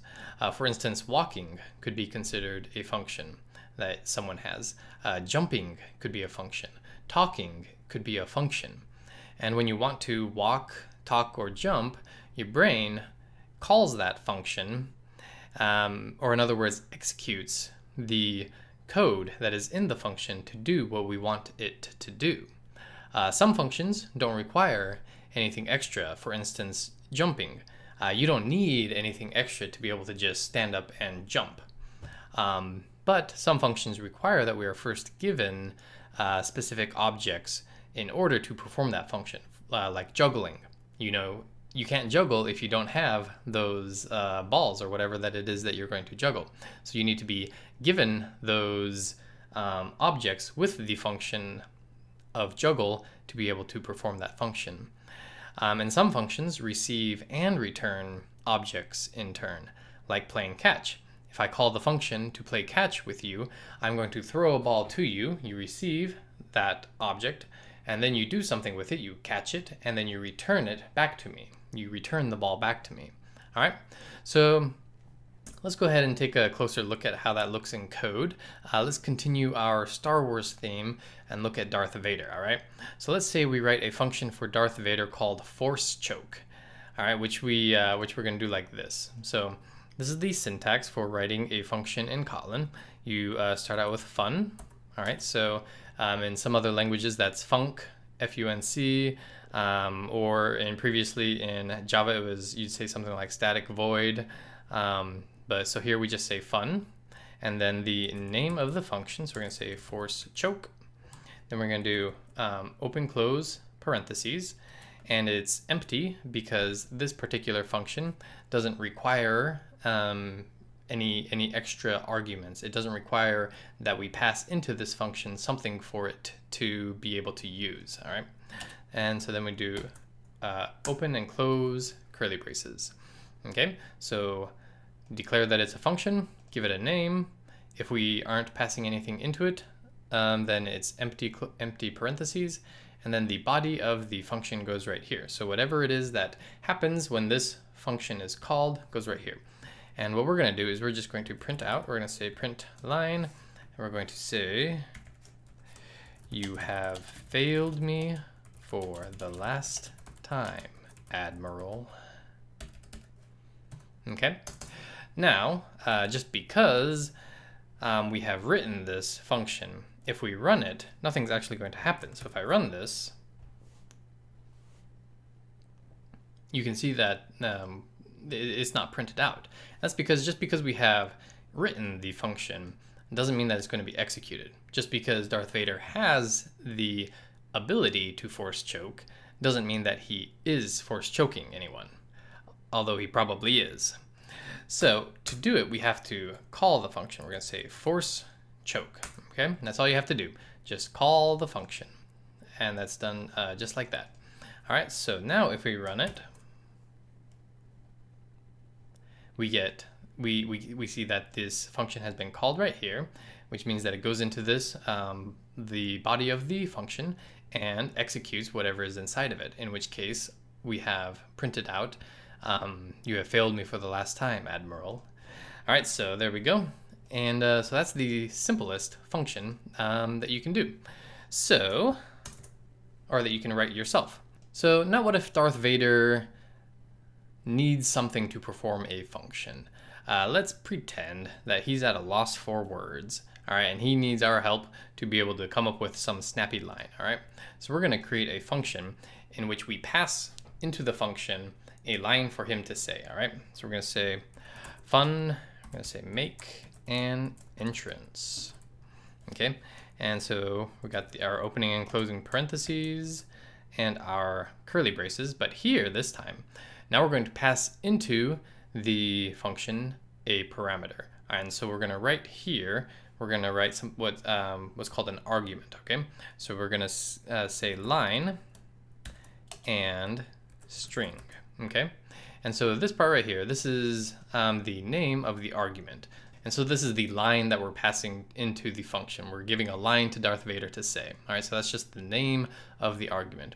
And then we have a colon, and then we set the type of the argument. Okay, so we are passing into this function a string that is named line. And then we can do whatever we want inside of the function with this argument line. Okay, so we can say here, we're going to just print it out again. We're going to say print line and we're going to print out the line that we pass in. Okay. So let's go ahead and call it. We're going to say make an entrance, and you'll see here that we have line and string. All right. And so we're going to press return, and then we're going to pass into it. You'll see here it says line and string. So if we start writing some quotation marks and we say, I find your lack of faith disturbing. All right, so we are calling the function make an entrance. We are passing into it right here a string. And so once we run this, what's going to happen is we call this function, we pass into it a parameter, and the parameter that we're passing into it is a string called line. And then we're going to take that line parameter and we're going to print it out. All right, so then I'm going to say Control-Shift-R to run this again. And here we go. Here we have it. I find your lack of faith disturbing. All right, so then we also talked about those functions that can return something back to us, right? And we talked about the example of playing catch. So if I call the function to play catch on a friend, I have to pass a variable to him, the baseball or football or whatever it is, and then he returns that he returns something back to me. And so the code for that might look like passing to him a variable. He sees the ball coming, he reacts to it, catches it, and then winds up and returns it back to me. All right. So what that looks like in code is the following. So what we're going to do, we're going to create a function that calculates the number of good guys that are surrounding Darth Vader. All right. So we're going to say fun calculate number good guys. Okay. And so we're going to pass into the function a couple of numbers. We're going to say rebels. All right, so this is the name of the argument, and then the type is going to be of type int. And then we're going to say Ewoks, so a second argument. And so when you have multiple arguments, you separate them by commas. Okay, and so this is also going to be of type int. And now when we are returning an object, we say colon, and then we specify the type that is going to be returned. Okay, so what we're going to do is we're going to pass into this function calculate number of good guys two numbers. They are going to be the number of rebels and the number of Ewoks. And then we're going to calculate, we're going to add those up, and then we're going to return the sum of those. Okay, and so this part right here, the colon and int, is saying we are going to be returning something and it's of type int. All right, so then here inside we can say val good guys. Okay, so we're just creating a local variable, meaning that this variable good guys is only accessible and usable inside of this function. Okay, so then we're going to say val good guys is equal to rebels plus Ewoks. Okay, and then you'll see that we have an error here because it's expecting a return of something, because we've said this function is going to return something, but so far we haven't said what it is going to be returning. So to do that, we say return and then say good guys. All right, so just to recap, we have created a function called calculate number good guys. We are passing into that function two arguments, rebels and Ewoks, both of type int, and then we are going to be returning an int. And the thing that we are returning is the sum of these two parameters that we pass into it, rebels plus Ewoks. And then we return that integer right here. Okay, so then the way to call that function is we can say something like val rebels is equal to, and then we just call that function, calculate number good guys. Then we're going to pass into it two parameters, the number of rebels, so we'll say something like 5, and the number of Ewoks, we'll say something like 7. Okay, and so what's happening here is we are setting the variable rebels equal to the returned value of this function. Okay, so we call this function and we pass into it rebels 5 and Ewoks 7.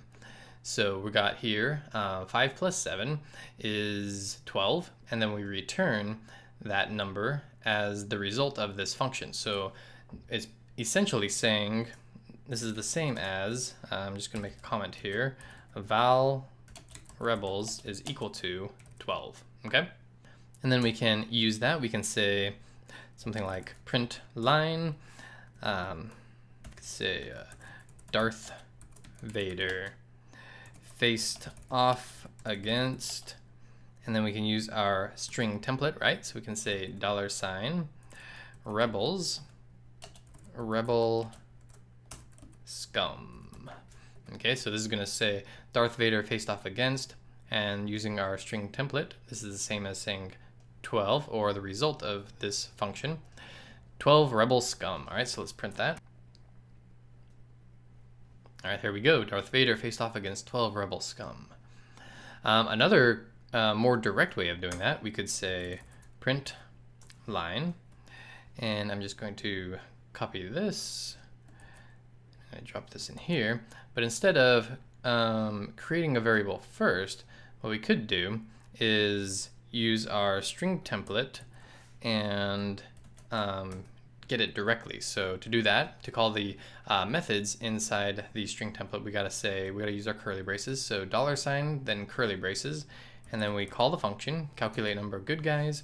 We pass in our arguments, parameters, and that's it. So that's how you can call those functions directly here inside of strings, and you can interpolate that to a string. So if we run that again, we should get the same result. Yep, Darth Vader faced off against 12 rebel scum. All right, and so hopefully that's not too confusing. We've been using functions like this, for instance, in our strings file. Say, right here, we say that val uppercase is equal to string.to uppercase. So what's happening is we're passing into this function our previous string, this guy right here, may the force be with you, and then we are returning the string in an uppercase format and setting that equal to this variable. So yeah, not too tough when you kind of break it down into its functions. So just one more time to recap: we declare a function, we set it, we give it a name, we set any argument or parameters that we want to pass into it by giving it a name and specifying its type. And you can have multiple arguments, separating them by commas. And then if you want the function to return a value, you say colon and then the type, and this could be anything. It could be a string, it could be whatever it is. Just know that the value that you're returning needs to match that, because so for instance, if I put string here and then I'm returning an integer, it's going to say type mismatch. All right, so we're expecting to be returning a string, but we're trying to return an int, and that's just not going to work. All right, so I'm going to change this back to an int. And then the last thing that I want to talk about here in functions is that sometimes it's really nice to be able to have a default value for some of your arguments. Okay. And so how we do that is the following. So we're going to say fun, we're going to say Vader is feeling. All right, so this is a function to let us know how Vader is doing.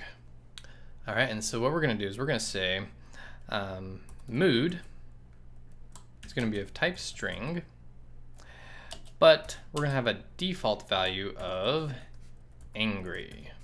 Okay, and then we're going to say print line mood.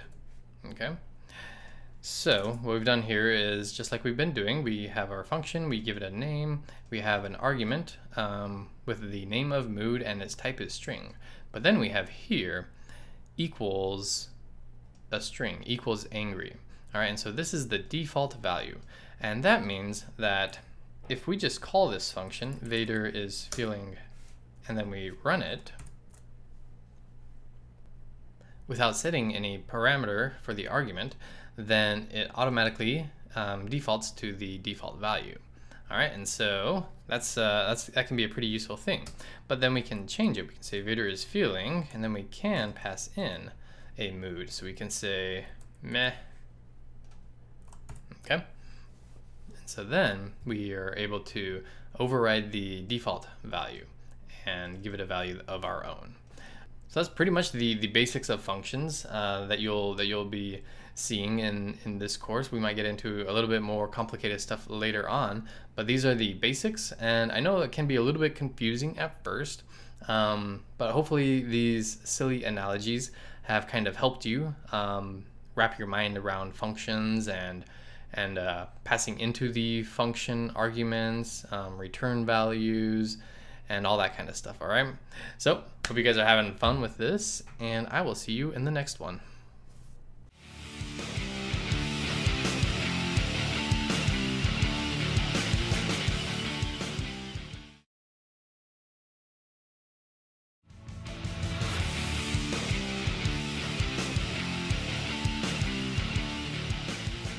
Hey everyone, welcome back. Johnny B here with devslopes.com, and in this lesson we are going to learn about conditional logic.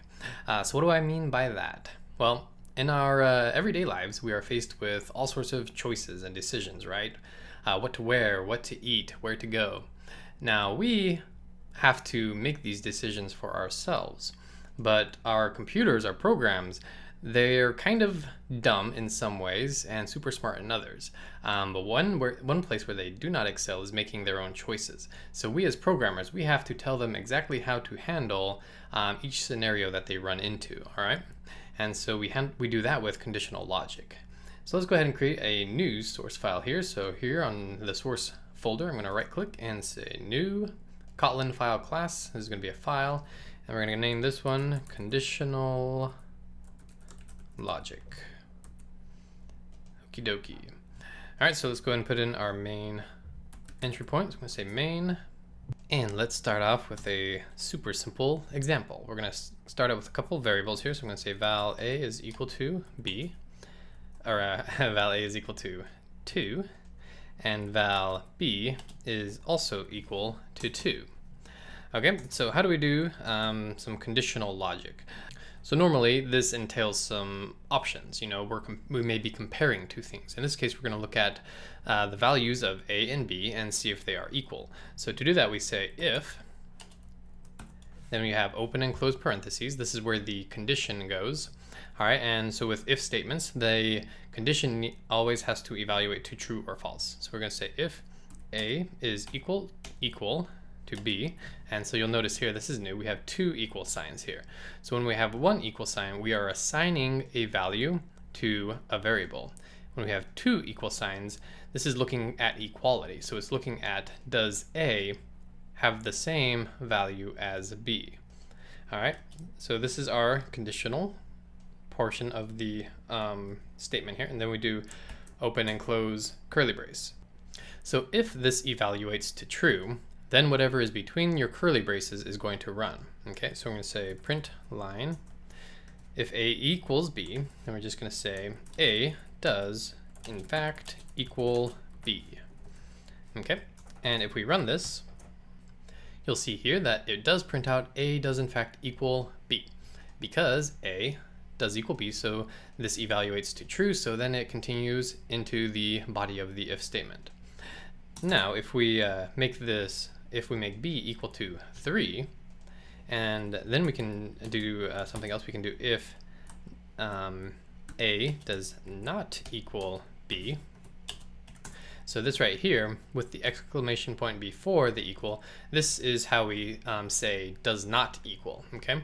So this is saying, does a equal b?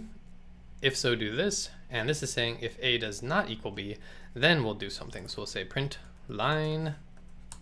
We'll say a does not equal b. Okay, so now when I run this, it's going to run through all of this. So it's going to hit this one first, and it's going to say, does a equal b? Does 3 equal 2? It does not. So this is not even going to be run. It's just going to stop here and then continue on with the rest of our file here. And then it's going to come to this one. It's going to say, does a not equal b? A does not equal b, so this evaluates to true. So then we are going to enter here and print out a does not equal b. Okay, so I'm going to run this, Control Shift R, and you see here that it does indeed say a does not equal b. All right, so that's pretty simple, pretty straightforward conditional statements here. Let's do a little bit more. Let's say val account balance is equal to 100. Then we're going to say val price is equal to 50, right? So we got old Billy Bob here. His account balance is at $100 and he's looking to buy something that costs 50. So we are going to do a check to make sure that he has enough money. So we're going to say if, and then we got our parentheses. So if our account balance is greater than or equal to the price, then we are going to be able to say print line, you can buy this. All right, so now we're using a couple of variables and greater than or equal.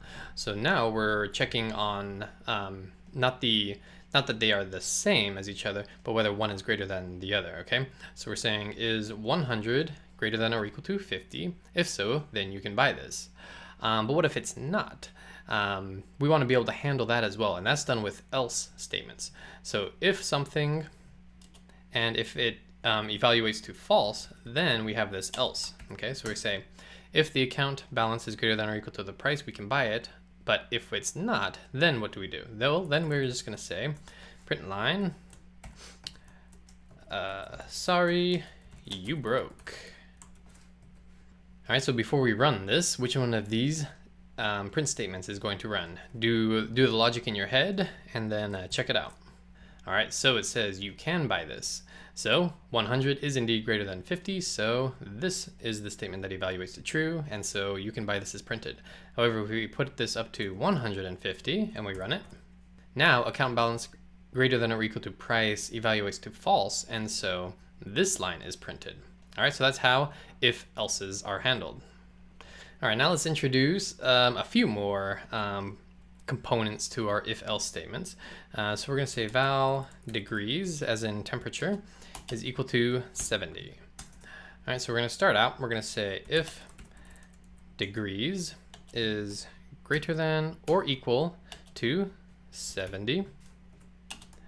Then we're going to say print line, this is some nice weather. Okay, so if we ran this, then it would print out this is some nice weather. But let's handle what happens if it's colder than 70 degrees. So we can also say, else if, and then we can have some more conditions. So instead of doing just above and below 70, we're going to have a range. We're going to have above 70, and then we're going to have a range of 50 to 70, and then we're going to have a range of below 50. So for that we need an if, else statement. Okay, so we can say if degrees is less than 70, then we're going to introduce here and.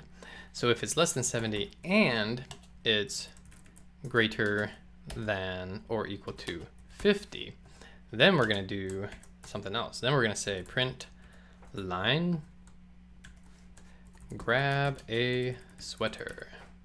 Okay, so far we have covered anything above 70 degrees. Then with this else if statement, we're covering between 50 and 70. And the degree needs to be between 50 and between 70. That's what this and is, all right? Anything else, if it's below 50 degrees, will be handled by this else statement, okay? So we've covered everything above 50. Now this is going to cover anything below 50. So we can say print line, holy crap, it's cold. So you may be thinking 49 degrees is not cold. Well, it is for me. I'm a baby. All right, so let's go ahead and run this. And you can see here that since we have the degrees set to 70, we print out, this is some nice weather, our first print line right here. So what if we change this? Let's make sure our logic is working. So let's do 60. So 60 is between 50 and 70, right? So we should expect this one to print out. So go ahead and run that. And there we go, grab a sweater because it is 60 degrees. All right, so now let's do our last check. Let's say 20 degrees And there we go. Holy crap, it's cold. All right, so there we go. There's our if, else. That's how you can handle multiple conditionals. And then we introduced the and here. You can also do what's called or, but we'll cover that here in just a second. And just to cover the other conditional operators here, we already did equal, so that's checking the equality of two variables. We have not equal to make sure that they are not the same.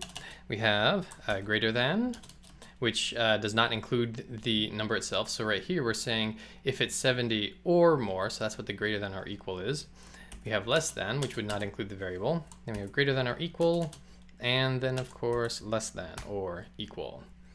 Alrighty, so those are your comparators that you can use when working with conditional logic. Alright, so we've been working with variables in numbers up to this point, checking equality, greater than or equal, less than or equal, etc. So now let's look at some bools. Alright, so I'm going to say val is hungry, and that is equal to false. I'm going to say val is bored, and that's equal to true.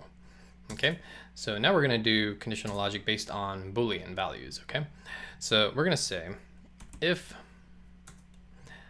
is hungry is equal to true, or, and so this is the pipes, and this is on a Mac keyboard it's shift, and then the key that shares backslash, and that's right above the enter key. Okay, so the two of those two pipes. Or is bored is equal to true. So if we are hungry or if we are bored, then we're gonna say print line, let's get pizza. Okay, so here we're saying if is hungry is true, or if is bored is equal to true, then let's get pizza. All right, so, and then you'll see here that we have is hungry is false, but we are bored. So when we run this, it's gonna go, is hungry equal to true? No, but then we're gonna come here and we're gonna say, is bored equal to true? Yes, it is. And since we only need one or the other of these to evaluate to true, to continue to this statement, we're gonna print this out. So I'm gonna say Control-Shift-R. All right, and so here you go. Let's get pizza because at least one of these is true. If we did true for both of them, it would still print out. But the only way for it to not print out is if both of them are false. Okay, so I'm going to change board back to true. And then I also want to show you with these booleans, you can actually get rid of these statements right here. So you can just have just like that. So if is hungry or is bored. The equal to true is kind of implicit if you don't have them on there, okay? So if is hungry or is bored, it's implicitly saying, are these equal to true? To implicitly have it the other way, you could just put a exclamation point in front of it. So if we are not hungry or we are bored, then we're going to eat pizza. But yeah, so that's how you could do the implicit equality check for the false portion. Alrighty, so now I want to introduce you to something called the when statement. All right, so in other languages, this is often called a switch. And so basically what we're doing is we're telling it to look at a specific variable and then to do specific operations based on what that variable is. It's often a good replacement for long if-else chains. So yeah, let's go over that. So we're gonna say val x is equal to 1, okay? Then we're gonna say, so how you do the when is you say when, and then you give it the parameter that you wanna do a check on, okay? So in this case, we're looking at x and making a decision on what the value of it is. And so then you say, okay, what can x be? Well, let's say x could be 1, x could be 2, and then x could be anything else. All right, so we're gonna do checks on 1 and 2 and then anything else. All right, so how you write what you want it to do based on the value is you do a dash and then an arrow, okay? So it looks like an arrow. So what this is pretty much saying is, all right, we're going to check out what the value of x is, and based on this value, we're going to do something, all right? So if it's 1, then we're going to say print line, we're going to say x is equal to 1. If it's 2, then we're going to say print line, x is equal to 2. And if you have to make it exhaustive, meaning that all possible scenarios are taken care of. And so in this case, we'll just say else, all right? So else, if it's not either of those, then we're going to say print line x does not equal 1 or 2. Okay, so just to go over this one more time, we're looking at specific cases that x could be. X could be 1, and if it is, then we are going to do this. If it's 2, then we're going to do this. And if it's not either of those, well, then we're just going to say it doesn't equal either of those. All right, so we're going to start out with it at 1. We're going to run this. And as expected, we hit this case, see that it is 1, and so we execute its conditional. And so we print out x is equal to 1. If we change it to 2, and we run this, we of course get x is equal to 2. And if we change it to 3, then we get x does not equal 1 or 2. All right, and this is going to cover probably 90% of all of the conditional logic that you're going to need to write in your apps, you know. It's pretty simple. If else's, evaluating conditions, using the whens, so all pretty straightforward stuff. But now let's go ahead and combine everything that we've learned up to this point. We've covered strings, variables, functions. So let's go ahead and let's revisit this function that we had. Vader is feeling, and let's add some conditional logic to it now. All right, so let's come back here, and I'm going to say fun. We're going to create a function. So remember what we did just last lesson. We're going to say fun Vader is feeling, and we have an argument called mood, and it is going to be of type string. And then we're going to give it a default value of angry. Okay, and then our opening, closing curly braces. So now let's do some logic. Let's say if, we're going to say if the mood is equal to angry. So here we have our equality check right here. So we're saying if it's in the default state, if mood is equal to angry, then we're going to say print line run for the hills, Vader is, and then we're going to do our string template. So I'm going to say mood. All right, so we are going to interpolate the string value of our variable mood, which is angry. All right, so if he's angry, then we're going to do this. Else, print line, and then we're going to say whatever you do, don't make him angry. All right, and so here we go. We've combined a lot of what we've learned so far. We have a function here with an argument and with a default value. We've added our conditional stuff that we've learned here. We are saying if the mood is equal to angry, then print this out. Else, print out whatever you do, don't make him angry. And do you remember how to call functions? Pretty easy. All we got to do is say Vader is feeling, and we'll do angry first. So I'm going to run this. And we're going to call this function. We are going to do we're going to do a conditional check here. Mood does indeed equal angry, so we are going to print out run for the hills, Vader is angry. But if we change that up and we give him a new mood, we'll say happy, and we run it. Then we come down to here and we say whatever you do, don't make him angry. All right, so that's pretty much it. That is conditional logic at its basics. Pretty straightforward. It's just decision making. You know, if this, then that. If this is greater than or equal to, do this. And yeah, so once you know the syntax, how to implement if statements, knowing how to do the or, the and checks, how to do when statements, then it all kind of falls into place for you guys. All right. So hope you guys are having fun. and I will see you all in the next one.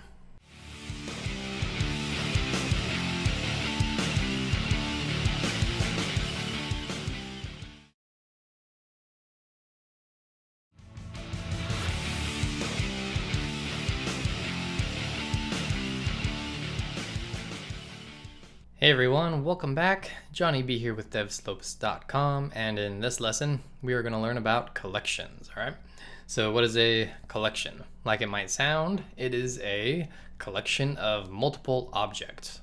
All right, and so something important to know first off is that Kotlin doesn't have its own collection classes. It actually they're actually built right off of the Java collection classes. However, they do extend the functionality of them. All right, so we're going to learn about some of those new things that we can do and some of the collection classes. And there are quite a few collection classes. You have your arrays, your maps, your queues, your sets. But right now we're only going to focus on two of those collection types, which are the arrays and the maps. Okay, so let's go ahead and get started. Let's go to our source folder here, right click and say new Kotlin file class, and we're going to call this collections. Okay, I'm going to say okay. Let's go ahead and put in our main entry point. So in Kotlin, one big difference between it and other languages is it separates its collection types into mutable and immutable types. Okay, so if you recall back to our variables conversation, mutable means that it can be changed, immutable that it cannot be changed. Okay, and so we're going to start out first with the immutable array type. Okay, and there are actually a few different ways to create arrays in Kotlin, but just to simplify things, we're going to look at the list of way. Okay, so we're going to say val imperials. Okay, going back to our Star Wars theme, we're going to say these imperials are a list of, and this is how you create a list. Okay, so a list is essentially an array. All right, and we want this one right here, list of var arg. Okay, so we're going to say return, and now we can enter in a list of objects. It could be numbers, it could be strings, and so here we're going to have a list of imperials. And so we're going to have first the Emperor, then we're going to have Darth Vader. Let's see, who else? Boba Fett. Oh, forgot my quotation marks. Boba Fett. Let's see here. How about Tarkin? There we go. And so now we have an array, a list of strings that are representative of our imperials. So if we say print line, and we go ahead and print this out, let's see what that looks like. All right, and so you see here, we have these printed out and they are enclosed by square brackets. So whenever you see these square brackets, that almost always means that this is an array, okay? And like I said, we started out with the immutable version of the array. And so this list, it cannot be altered. We can't add to it. We can't modify the values here inside of it, all right? But there are a lot of things that we can do. So let's go ahead and take a look at some of the functions that we can use with the list. We can say print line, and we can say imperials dot sorted. Okay, and that's going to go ahead and sort our list. So let's go ahead and run that. And now you can see here that we have returned a list that is sorted based on alphabetical order. So B before D before E before T. So that's useful. You can sort them. Let's see what else we can do. We can access individual objects inside of the list. So you can kind of think of it like if you had this printed out in a vertical line, you would start from the top and that would be 0, okay? So with arrays and with collection types in almost all languages, the first item in the array is actually index 0, okay? So this would be 0, 1, 2, 3.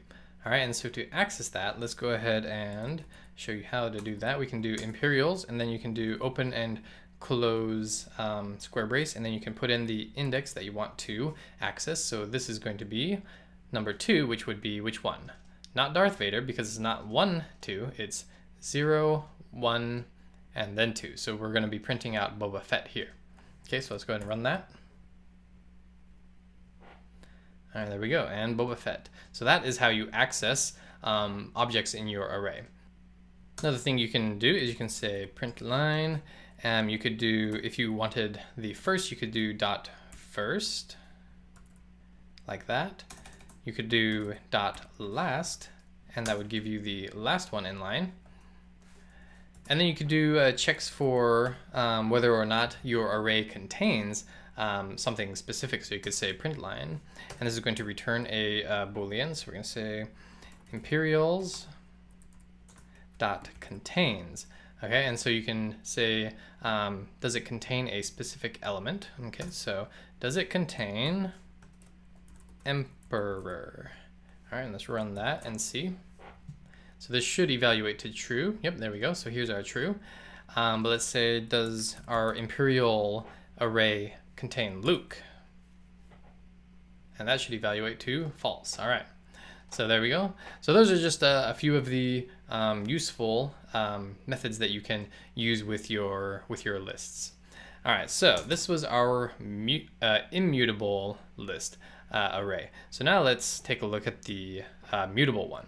Okay. So let's say rebels equal to, and to make this one, you go array list of. Okay. So the immutable one, the one that we can't change, is list of. The one that we can change and add to is array list of. And I grabbed the wrong constructor. We want array list of this one right here with the var arg elements so that we can directly initialize and add elements right off the bat. So here we're going to say, who do we have here with the rebels? We have Leia. I think did I spell that wrong? Doesn't matter. Leia. We have Luke. We have Han Solo, and we have Mon Mothma. Okay, so now we have an array that we are able to modify. So let's go ahead and we're going to say print line, and we're going to check on the size first. So we're going to say rebels.size. All right, and so what this is going to do, this is going to give us the number of elements inside of this array, and that is 4. So we have 1, 2, 3, 4 elements. But now let's go ahead and add one, all right? And so we can do that by saying rebels.add, and you'll see here we have some options. We have add element, and this is just going to add to the end of it, or we can add to a specific index. So let's go ahead and try both. Let's do this one first. So we're going to add Chewbacca. Okay, so Chewie is going to be added, and he's going to be added at the very end right here. All right, so let's go ahead and now print line rebels. Run that. And you can see here that Chewbacca has been added to the end of our array list. But what if we wanted to add to a specific index? So we can say add at index. So the index, let's put Lando in there, and he's going to be at index 0. So we're moving him right to the front of the line. And so we're going to say Lando. Okay, let's run that. Oh, actually, we got to print out the values first to see that he's been added. So I'm going to say print line rebels, and then let's run that. All right, there we go. So you can see here previously that Leia was first and Chewbacca was last. Now we have Lando has been moved to the front of the line using this add function here. So that's pretty useful. Another useful function is right here we can say print line rebels dot index of element. And so we can get directly the index of one of our elements. So if we know that one of these elements is in there somewhere, and we just need to know at which index it is, we can say index of, and then we can get it directly. So Luke, we're going to be looking for Luke, and so Luke is now 0, 1, 2, and as expected, we get the value back for number 2. So we've gone over how to add to our array list. Now, how do we remove?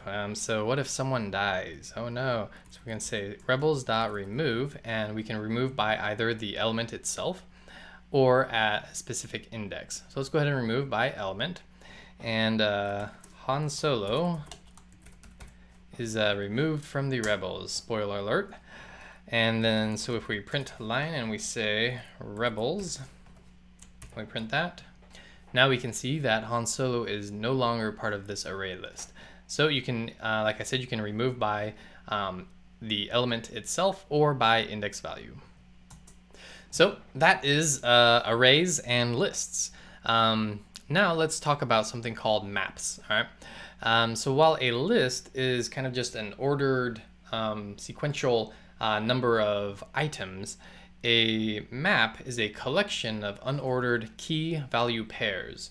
All right. So what do I mean by key value pairs? If you think about a phone book, how useful would a phone book be if it was in an array list format, where it was just a whole bunch of phone numbers? You had no idea whose they belong to. Well, luckily we have it in the format of name and then the phone number. And so the name is the key and the phone number is the value, all right? And so that's what a map is. It's a collection of key value pairs. It's unordered. You can't have duplicate keys, all right? And just like lists, you can have an immutable or a mutable version of it, all right? And so like lists, we're gonna start out with the immutable or the one that you can't change, all right? So we're gonna say val, we're gonna say rebel vehicles map is equal to, and to create a map, we say map of, and again, we want this one right here with the var arg pairs so that we can just add them in right here. And we are going to say solo, whoops, then the keyword to, and then we're going to, so these are going to be the rebels vehicles. So solo flies the Millennium Falcon, right?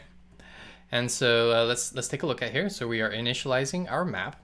And like I said, we have key value pairs. So if this were a phone book, this would be the name and this would be the phone number, all right?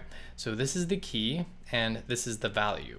And the to word is saying we are mapping the value of whatever is here to this key here, okay? Make sense?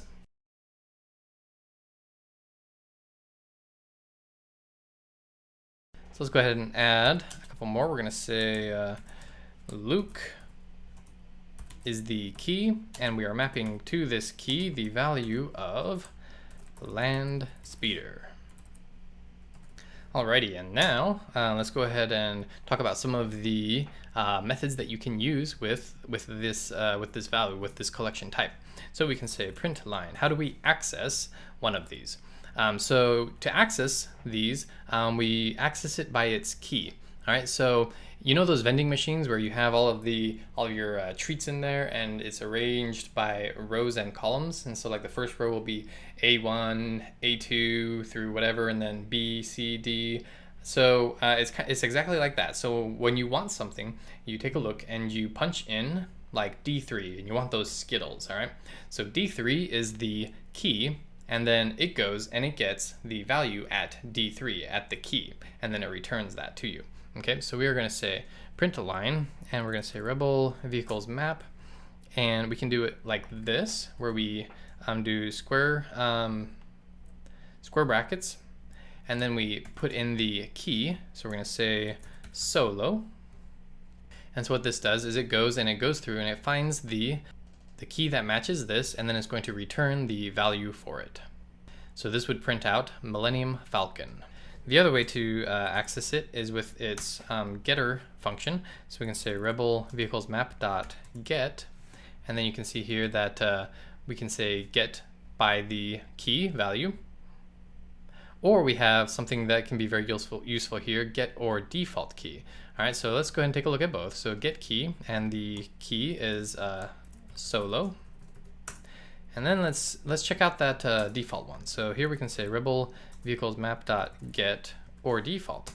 So let's say we think that Leia's in there, so we're gonna say get Leia's ship, or we can supply a default value just in case Leia's ship isn't in there, and the default value is going to be this ship doesn't exist. So if it's not able to find an entry that has the key of Leia, then we prevent a crash or anything by supplying a default value. All right, so let's go ahead and print this. And sure enough, from here we are able to go and access the value for the key of Solo. And when we tried to look for the key of Leia and didn't find it, we went ahead and just provided a default value. So that's pretty useful. A couple other things you can do is you can go ahead and print out all of the keys and or values. So you can do print out the keys or the values. But remember that this is an immutable collection, so we can't add or subtract to this. So let's go ahead and take a look at the mutable version of the map. And so how to do that, we say val, and we'll just call this one rebel vehicles. And that is created by a hash map of, and we want this one right here, hash map of var arg pairs. Okay, and we can go ahead and put those right in. Let's go ahead and copy what we had up here, just to speed things up a little. And then let's add our old friend Boba. And his vehicle is Rocket Pack. Okay, so remember the key, and then the keyword to, and then its value. Okay, let's scroll back here. Okay, so now since this one is mutable, we can go ahead and add to it. We can change the values inside of it. So let's take a look at how to change the value of one of these keys. All right, so we can do this. We can say rebel vehicles, and then we can access the value of it by finding its key. So the key, let's go ahead and change Luke's land speeder. You know, he's a big shot now. He's upgraded. He's got his own X-wing. So we are accessing it. So we are going and finding the pair, and we are setting the value of it now to X-wing. All right, and so that's how we can change the value of this key. And we're also missing General Organa here, right? So let's go ahead and add Leia. So we're going to say rebel vehicles, and we could do that by adding a new key, kind of like we did here. So we're going to say Leia is equal, but there are built-in functions for it as well. So we're going to say vehicles.put. Okay, and so here we're going to put in a key and a value. So we're going to say put, and the key is Leia, and the value is the Tontive 4. And if we print out rebel vehicles now and run this, we can see that here in our map we have Solo and his Millennium Falcon, we have Leia and the her ship, we have Luke and his X-Wing, and Boba Fett and his rocket pack. But hey, what's Boba Fett doing in there? He's not a rebel. Let's go ahead and remove him. So to do that, we say rebel vehicles dot remove, and you can remove for the key. And so the key for Boba Fett is BOBAFETT. So now when we print out the rebels vehicles and run this, we have removed Boba Fett, and he is no longer part of the Rebels Alliance. All right, last couple that I want to look at is rebel vehicles.clear will clear out all of the entries in your hash map. Also, rebel vehicles.isEmpty is a Boolean that will return true or false based on whether or not it is empty. All right, and that's pretty much all we're going to cover here. This is a hugely important concept and skill to understand. Lists and hash maps are used like everywhere. Whether it's a chat app, you're going to be holding all of those messages in arrays. Whether it's a recipe app, you're going to be holding all those recipes in arrays. You know, they're everywhere. You can open up any app and you can, I'm sure you'll be able to find an example of where they're holding information and data in arrays or hash maps, right? So very important to learn. Go through this a few more times, play around with some of the other functions that are available to you, and I will see you all in the next one.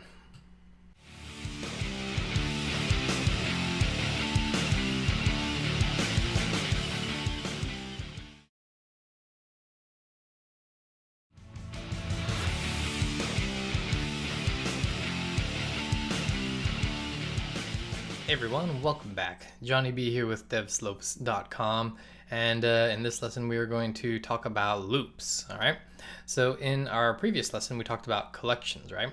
We have our arrays, we have our hash maps, And lots of times when you have these types of collections, what you're going to want to do is you want to be able to go through them one by one and do something. You want to access the information, you might want to change some information, and to do that, the easiest way is using loops. All right, so let's go ahead and create a new source file here. I'm going to right click and say new file. Oh, not file. We want a Kotlin file.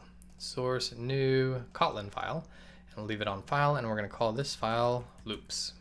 Press OK. I'm going to put in our main function, and then let's go ahead and go back to our collections file real quick, and let's grab a couple of these arrays. So let's grab our rebels array, copy it, jump into our loops file, paste that, Command V, back into our collections, and let's get our hash map here. So I'm going to say copy this line, Command C for copy, and then back to our loops, and Command V to paste it.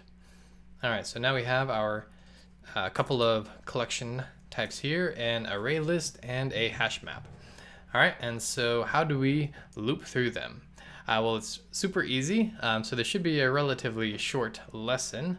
All we got to do is say for, then we say something like rebel in rebels, and then open close curly brace.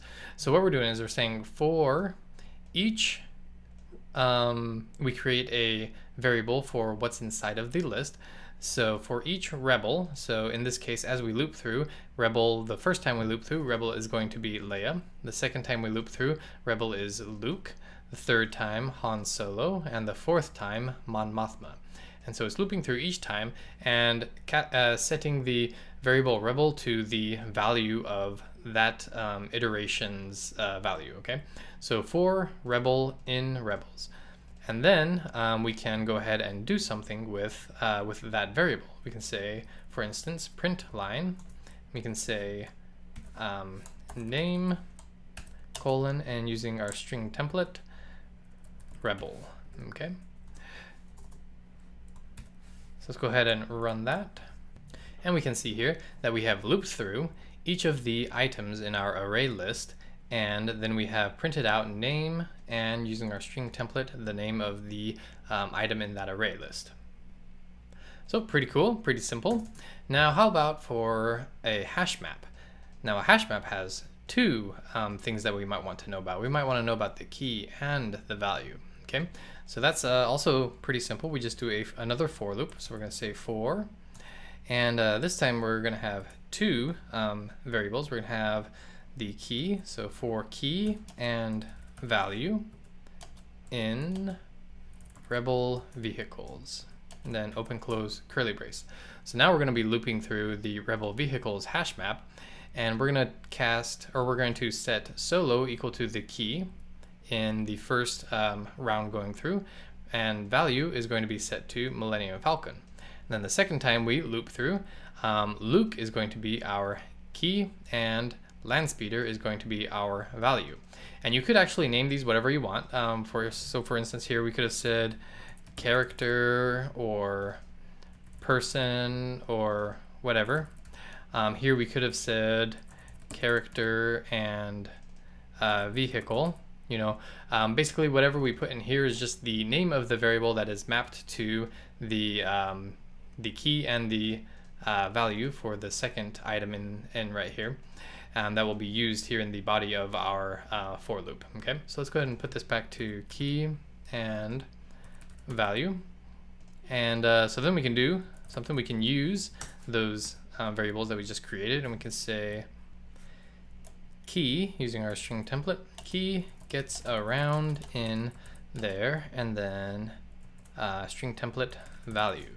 Okay, so the first time we loop through, it's going to be saying key, which is solo, gets around in their value, which is Millennium Falcon. Second time we loop through, we're going to print out Luke, which is the key, gets around in their value, which is Landspeeder, and so on and so forth. You get the picture. So I'm going to print this, and you can see here we have Solo gets around in their Millennium Falcon, Luke gets around in their Landspeeder, and Boba Fett gets around in their Rocket Pack. And yeah, that's pretty much it. That's super straightforward, pretty simple, super useful. We'll be using these a lot, I'm sure.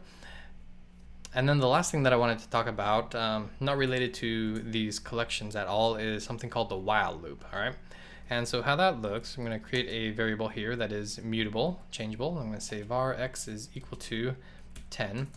And so what a while loop does is we have a condition that while it evaluates to true, will continue to run and loop through. So we're going to say while, and then here we have the condition. So we're going to say while x is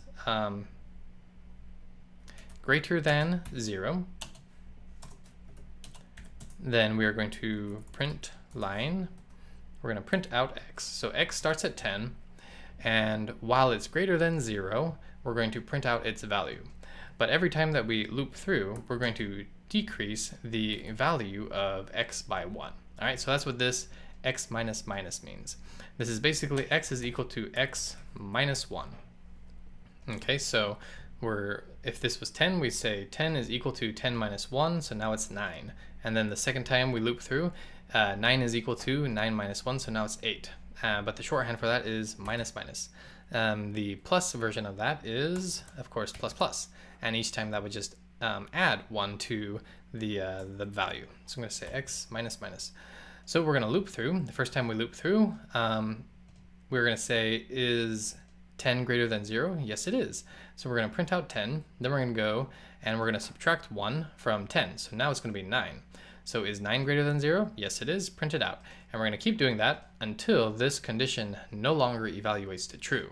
All right, so let's go ahead and run that and see what it looks like. So if all goes according to plan, we should print out 10, 9, 8, 7, 6, 5, 4, 3, 2, 1. And that is, that's pretty much it. If we wanted to, we could change this to x is equal to 0, and while x is less than, whoops, we could say less than or equal to 10, and we could go plus plus. All right, so this is pretty much just the opposite. We're going to be starting at 0, and our condition is now while x is less than or equal to 10. And then we're going to run that, so now it should go 0, 1, 2, 3, 4, 5, 6, 7, 8, 9, 10. There we go. 0, 1, 2, 3, 4, 5, 6, 7, 8, 9, 10.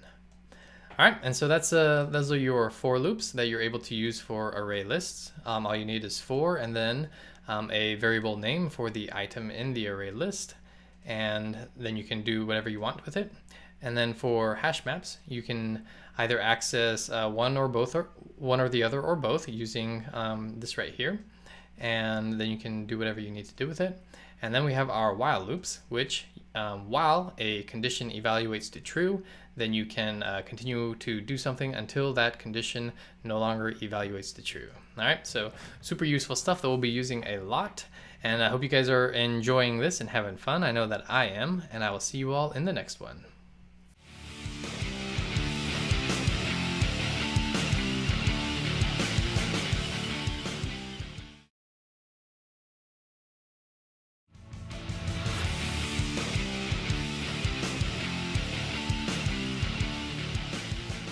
Everyone, welcome back. Johnny B here with devslopes.com, and in this lesson we are going to learn about nullability. Okay, so let's go ahead and create a new file to work in. So I'm going to right click on the source folder here and say new Kotlin file class, and we're going to say nullability.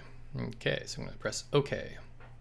We're going to put in our main function that we've been doing, and so let's introduce the concept of nullability. So what does it mean for something to be null? All right, so we have all of our variables. You know, we've talked a lot about variables, and when we declare a variable, we need to give it a value. However, there may be some times when you don't want to give it a value right when you declare it. And in Kotlin, unlike in Java, when you declare a variable, you have to give it a value. It has to be initialized with a value, whether that's an actual value or setting it to null. Okay, but having this option of being null, meaning that there is literally nothing in memory for that variable's value can cause crashes, because if your program tries to access it, then and it's looking for something that is simply not there, your program freaks out and crashes. All right, and that's the dreaded null pointer exception crash that you'll often see. All right, so this is one of the most common errors in programming, and Kotlin, it does its best to try and remove this possibility from ever even happening. All right. So just a little bit of background on it. I found something that I thought was kind of funny. The man that is actually kind of responsible for the null pointer exception, his name is Tony Hoare. He's a very well-renowned computer science engineer, and he says, speaking at a conference in 2009, he apologized for inventing the null reference. I call it my billion-dollar mistake. It was the invention of the null reference in 1965. At that time, I was designing the first comprehensive type system for references in an object-oriented language. My goal was to ensure that all use of references should be absolutely safe, with checking performed automatically by the compiler. But I couldn't resist the temptation to put in a null reference, simply because it was so easy to implement. This has led to innumerable errors, vulnerabilities, and system crashes, which have probably caused $1 billion of pain and damage in the last 40 years. So I just thought that was kind of funny, and a little bit of a intro to how long this has been a problem and all of the issues that it has caused all of our programmer brothers and sisters over the years. All right, so let's talk about how Kotlin helps us to not have this problem. Okay, so as I mentioned earlier, in Kotlin, variables have to be initialized at the point of declaration. And if you don't explicitly declare that a value can be null, then it can never be null. All right, so if you don't explicitly say when you declare it that it can be null at some point, then the compiler will never let it be null. So let's go ahead and see how that works. Let's see here. So we have, let's say, var name, and this is going to be of type string, and we're going to say Johnny B. Okay, so we've declared a variable. We are saying that it is of type string, and we've given it a value. But what if I try to change this to null? Okay, and we're going to get a compiler error here. It says it's going to say null cannot be a value of a non-null type string.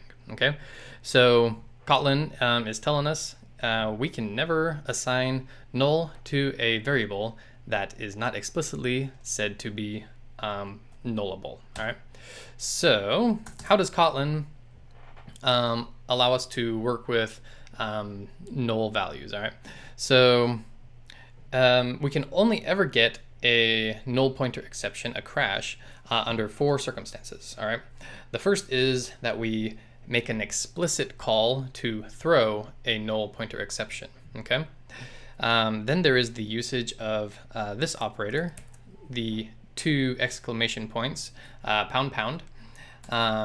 So that can happen. The third reason is that external Java code caused it. All right, so since Kotlin and Java is completely interoperable, you can have Java libraries in your Kotlin project, and it is possible that they have a problem in their code. That's basically Kotlin saying, hey, wasn't me, not my fault. That was that external Java's code that did that.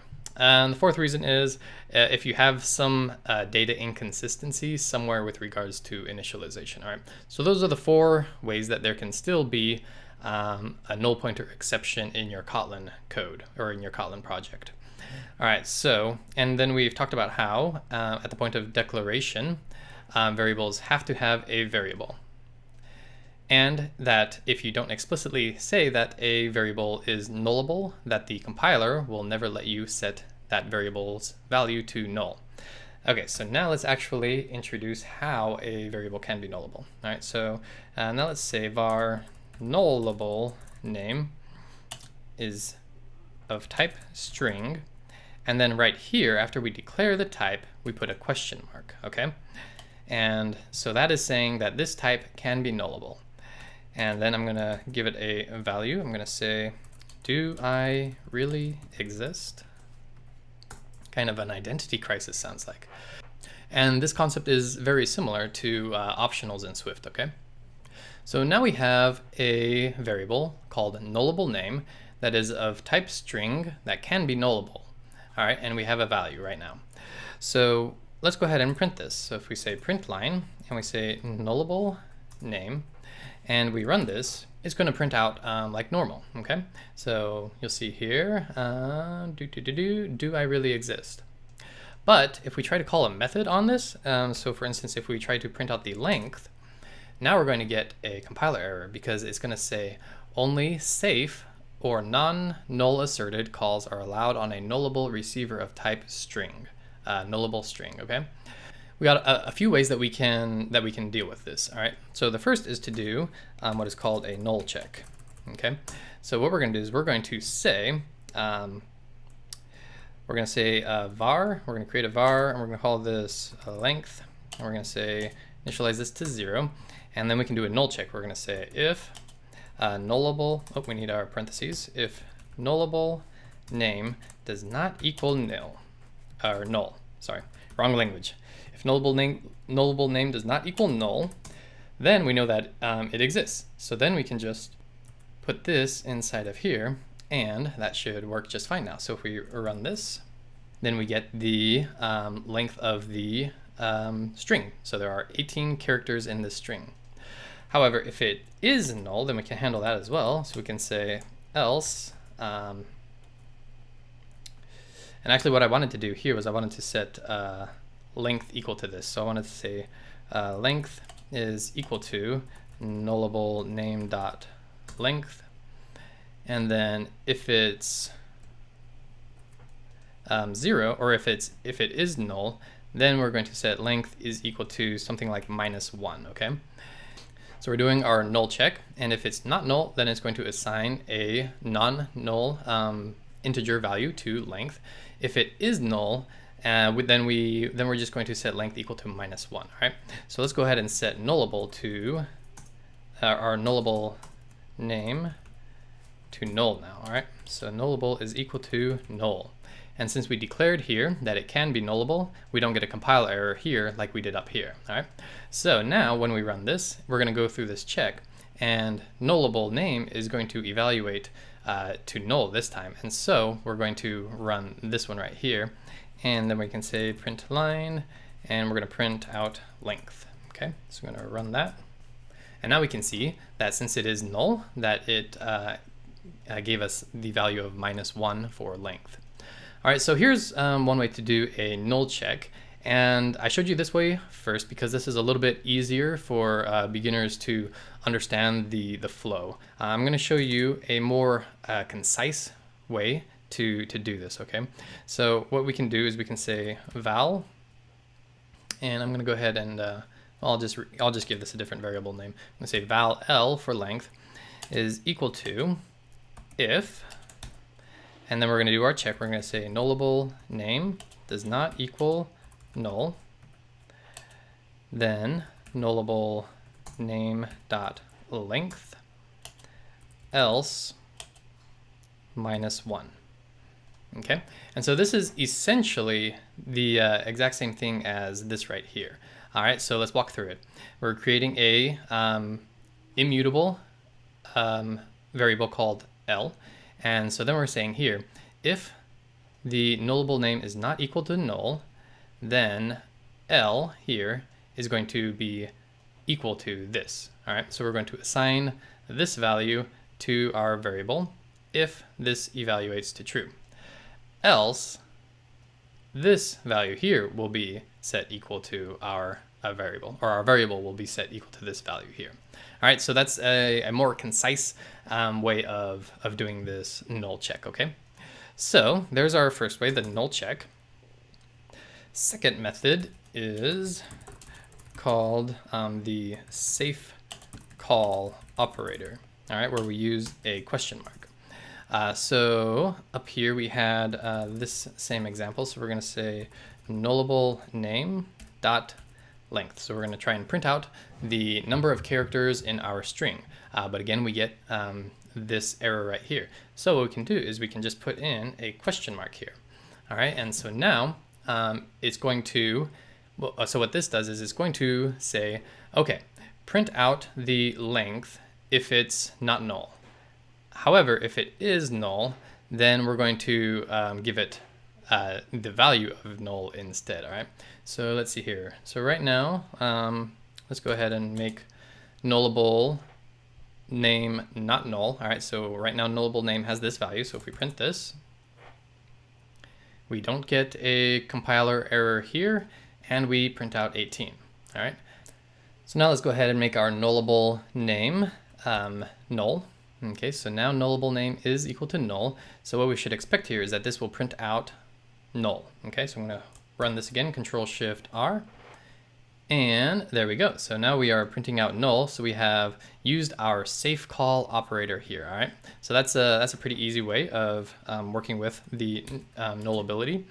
But if you want to make sure that a value is returned, even if it is null, you can use something called the awesomely named Elvis operator. All right, so third method is Elvis operator. And again, if you're coming over from iOS and Swift, this is similar to the nil coalescing value. All right, so sorry if you get annoyed with me saying if you're coming over from iOS, but I know that a bunch of you are, and that it is helpful for those of you that are. All right, so what this looks like is we can say val len for length is equal to, and we're going to say nullable name, and then we still use the question mark here, so we're still using the safe call operator. Then we can say length, and then we can say, what we do is we say question mark and then a colon and then another value. Okay, so basically this operates still similar to an if else. All right, so if there is a non-null value in nullable name, then we are going to assign that value to our variable. However, if there is not a non-null value, then we give a default value of whatever you want right here. So -1 in this case. So if our name is null, then length, then len is equal to -1. If it has a value, then len is set to that value. Okay. So just one more example, we can say val no name is equal to nullable name. Then we're going to do our Elvis operator, question mark, colon, and then I'm going to say here, no one knows me. Okay, so now if we print out no name, right now, let's see, we should print out no one knows me. So no one knows me is set to no name because nullable name is set to null up here. And so it does the check. It goes, okay, nullable name is null, so I'm going to then use our Elvis operator to assign this value into no name the variable. All right, so that's how the Elvis operator works. Super useful. And lastly, if you just really want to introduce some null pointer exceptions into your app, you can use the double exclamation operator. All right, this is equivalent to force unwrapping a variable in iOS development. All right, so how this works is this will return a non-null value of a variable if it exists, but if it doesn't, you're going to get a non-pointer exception and your app is going to crash. So let's go ahead and crash our app, because right now nullable name is equal to null. So if we say nullable name exclamation point, or I should say we need to do exclamation point, then dot length. So we are saying go into nullable name, and we know it's there, except it's not there. And so what's going to happen is it's going to crash. So I'm going to say Control-Shift-R to run this, and exception in thread, null pointer exception. So we have just crashed our app. All right, so this is very important that you only use this when you know 100% that a value does exist for that variable. All right, so only if you know 100% that it is there. All right, so let's go ahead and make our variable non-null again and run this, and now it should work fine. Yep, and we print out 18 characters. All right, so that is nullability. Kotlin makes it, Kotlin is really trying to make sure that we don't get any bad crashes due to null pointer exceptions. And when you do need to make a variable nullable, this is how you can go about making sure that you don't get any crashes, all right? So in iOS parlance, this is how you unwrap a variable safely, okay? So we have the null check, where we just do a simple check to make sure it's not null. And we have a couple ways of doing that with our if-elses or our one-line nice if-else statement. We have the safe call operator, which will return the non-null value or the value null. And then we have the third method, the Elvis operator. Thank you very much. And there we are able to provide a default value in the case that the value is null. And then lastly, we have the double exclamation point to not force unwrap, because that's iOS, but to say we definitely think that this has a value, so go ahead and give it to me no matter what. And you do run the risk of getting a null pointer exception if you use these without being sure that the value exists. Did I hammer that home enough? So only use these when you know that the value exists. All right, so that is nullability. I know it can be a little bit of a confusing subject, but just go through this a couple times if you need. Do a little bit of reading on the Kotlin Lang site and you will get it, all right? So this is Johnny B, and hope you guys are having fun, and I will see you in the next one.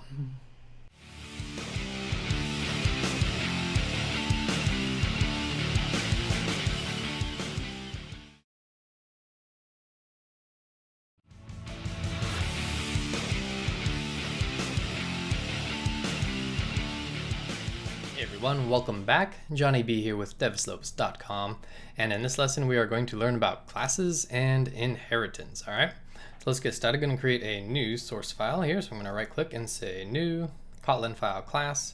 It's going to be a file, and let's call this classes. Okay, I'm going to say okay. All right, so what is a class? A class is like a blueprint. All right, so if you think about when building anything really, whether it be a house, a car, a computer, you have plans, right? You have plans that say this is everything that's going to go into the object that you're building, and what's it going to do, how's it going to do it, and all that kind of stuff. So it's the plan for the object. All right, and so that's what a class is. It declares, it tells you what the name of the class is going to be, what are the properties of it, and what are the abilities of that class, what are the methods that it is able to do. But a blueprint by itself is useless, right? You need to actually construct it. You need to have someone that knows how to build it. And it's the same thing with a class. The class by itself is just a file. A code file that won't do anything until we actually create an instance of the class, all right? So let's actually just jump right in and create our first class. If you look around in wherever you are, you'll see a whole bunch of objects, right? And you're working on a computer, that's an object. You're sitting in a chair, that's an object. Your computer is on a desk, an object. And all of those have specific properties that are pertinent to each and every object. And you could kind of think of those objects as being instances of a class at one point. So at one point, your chair that you're sitting in was just an idea. It was, and then it was written down as instructions, as a plan. And so that was a class. And then the chair that you're sitting in is an instance of that class after it went through the factory and after it was manufactured, right? Okay, so let's go ahead and create our own class, like I said we were going to do. And the age-old examples is using a car. So let's go ahead and do that. Why depart from tradition here? So the way to declare a class is simple. We just say class, and we're going to say car. And then after that, we can close it with curly braces. All right. So this is about the most basic class that you can create in Kotlin. Doesn't do a whole lot, but it is actually a class. All right. But let's go ahead and add a little bit more. So there are a few ways to create our constructor. So our constructor is what we call when we are ready to create an instance of our class. All right. So after we've taken our blueprint and we've sent it off to the factory, then we create instances of the class with the constructor. And the easiest way to do that here in Kotlin is you can do it a couple ways. You can say constructor here, and then you can put in the properties that we want. For instance, a car has a make and a model. So if I say make, and then set the type to a string, and then model, and set the type to a string. So now we have a class that has two properties, a make and a model. Okay. So then to set those, we can say here inside of the class, we can say val make is equal to make, and val model is equal to model. Okay, and then let's go ahead and create our main entry point. So I'm going to say main, and so now here so the class, this could actually be a completely separate file. So actually, just to show you that, I'm going to create a new Kotlin file, and we're going to say class here, and this is going to be car demo, because we're going to keep working right here. But here, this is going to be a class, and this is going to be car demo. And here we can do the same thing. We can say make of type string, model of type string, and val make is equal to make, and val model is equal to model. Okay, so now we have a class that is in a separate file, and if we come back to our classes.kt here in main, we can say val car is equal to car demo, and then we initialize it with its properties. But yeah, so that was just to show you that you would normally have your classes in separate files, but for the sake of being able to see everything in the same file, we're going to keep it outside of our main declaration right here. All right, so we have our class blueprint, and so now we need to make it. We need to make an instance. We're taking our blueprint and we're sending it off to the factory, and there is going to be constructed using our constructor right here, and out on the other side of the factory is going to pop out a brand new car instance for us. So we're going to create it. We're going to say val car is equal to, then we call the car class, or we're going to create a new instance from it. So we say car, and then you'll see here that we have some parameters that we need to pass values for. Okay, so we're going to say for the make, we're going to say Toyota, and then we also pass in the model. Okay, so there we go. Now we have a actual instance of the car class called car. And so if we say something like print line, we say car dot make, and print line car dot model. Then we run this, Control Shift R for Mac. Here we see printed out Toyota and Avalon. All right, so that's pretty cool. We have created our first instance of a class. And so now this is an object in our code that we can use, that we can get information from. All right, so let's revisit our car class right here. So this is one way of doing it. So if the constructor doesn't have any annotations or visibility modifiers, we can actually get rid of the keyword constructor, and then we just have class car and then the constructor. So this is the primary constructor. And then we can take this and simplify this even further. And if you see here, it says that the property is explicitly assigned to parameter make, and we can this can be declared in the constructor. So we can do that by by doing a Alt Enter, and we can say move to constructor, or we can just put and you'll see that what it did was it added a val here. or we can just say a val in front of our model right there, and then we can delete this. And so this is exactly equivalent to what we had before, but it's much more succinct and looks much nicer, right? And if you're coming from Java, then you will notice the very apparent lack of getters and setters, right? So Kotlin thankfully handles all of that for us in the background. So you don't have to worry about getters and setters unless you want to do some custom work with getters and setters, all right? But for the most part, you don't have to worry about that anymore. So what it's doing in the background is it's still doing the same thing as it would. It's creating a private variable and then creating getters and setters. But for Kotlin, you don't need to worry about that. Or I should say, since these are vals, is creating just a getter for it. If we made this variable, var, if we made this mutable, then it would create a getter and setter for the make and just a getter for the model. Okay, but let's go ahead and leave both of those as immutable for now.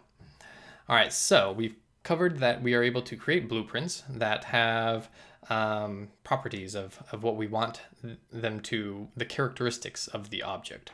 We can also have class methods so that we can have a car do something, a car class do something.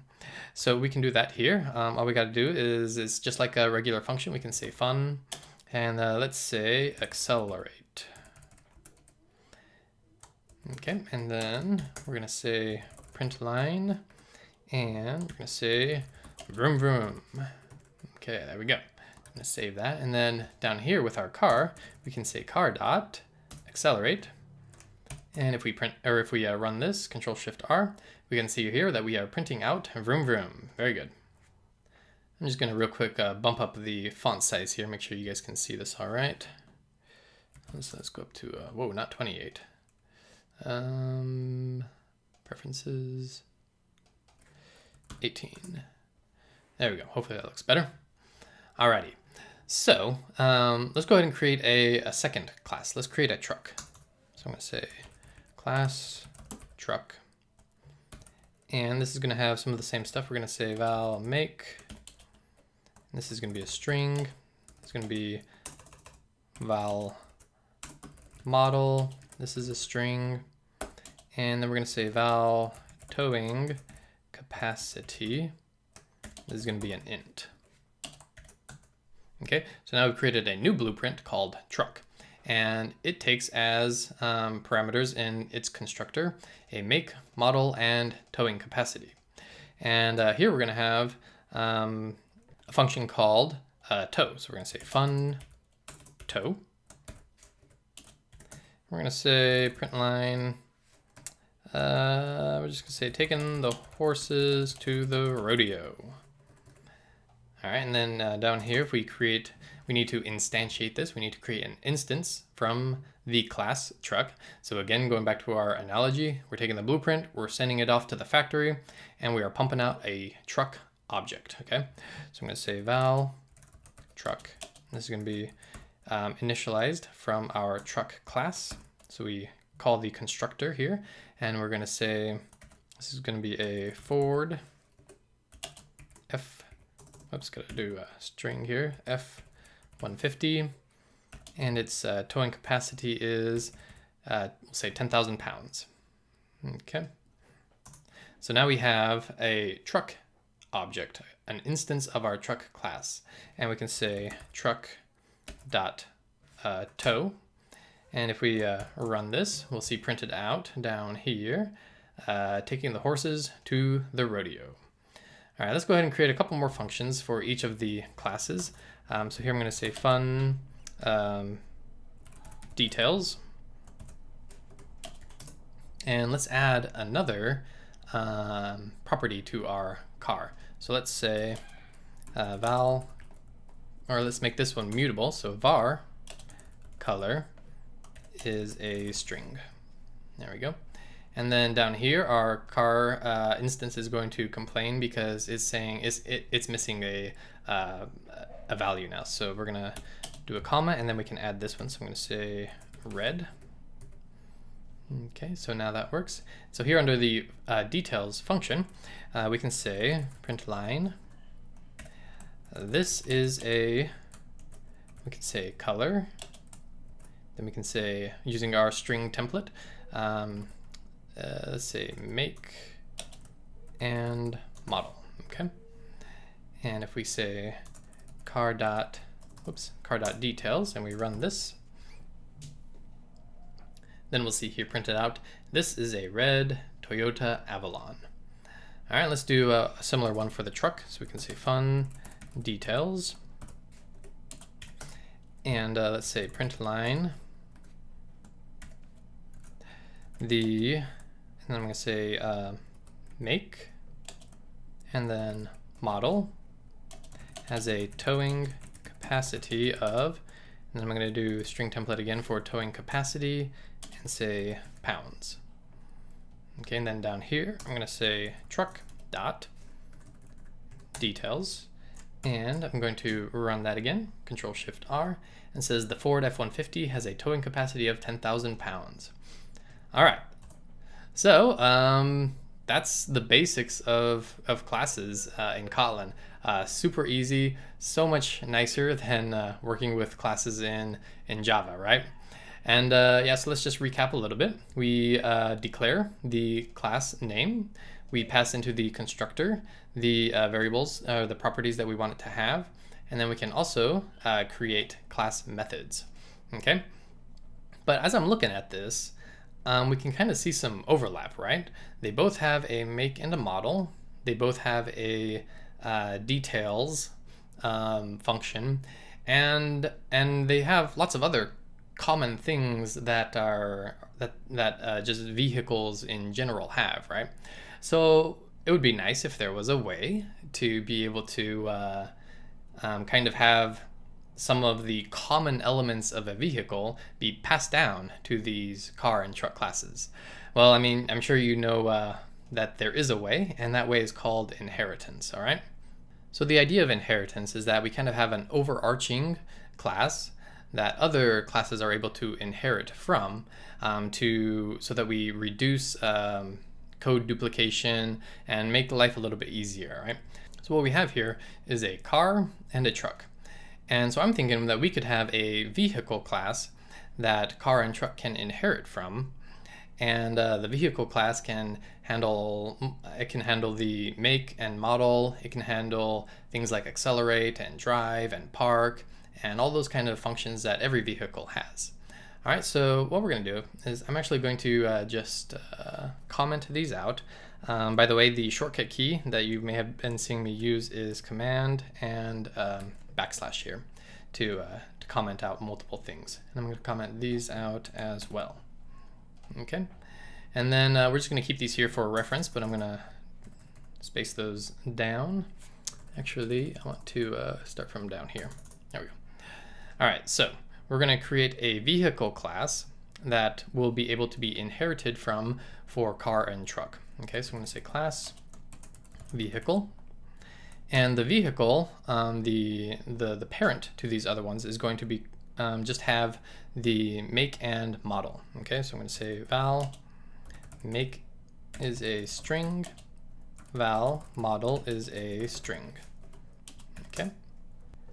And now let's try to make a car class that inherits from vehicles. So I'm going to say class car, and you'll notice that our class names are capitalized. All right, so that's just convention on classes. Okay, so class car, and then we want to inherit from vehicle. So the way we do that is we do colon, and then we say vehicle.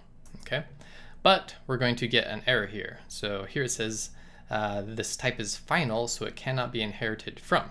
So the first thing we need to do is on our class that we want to be able to inherit from, we have to declare this as open. Okay, so in Kotlin, by default, all classes are final or sealed, meaning that they can't be inherited from.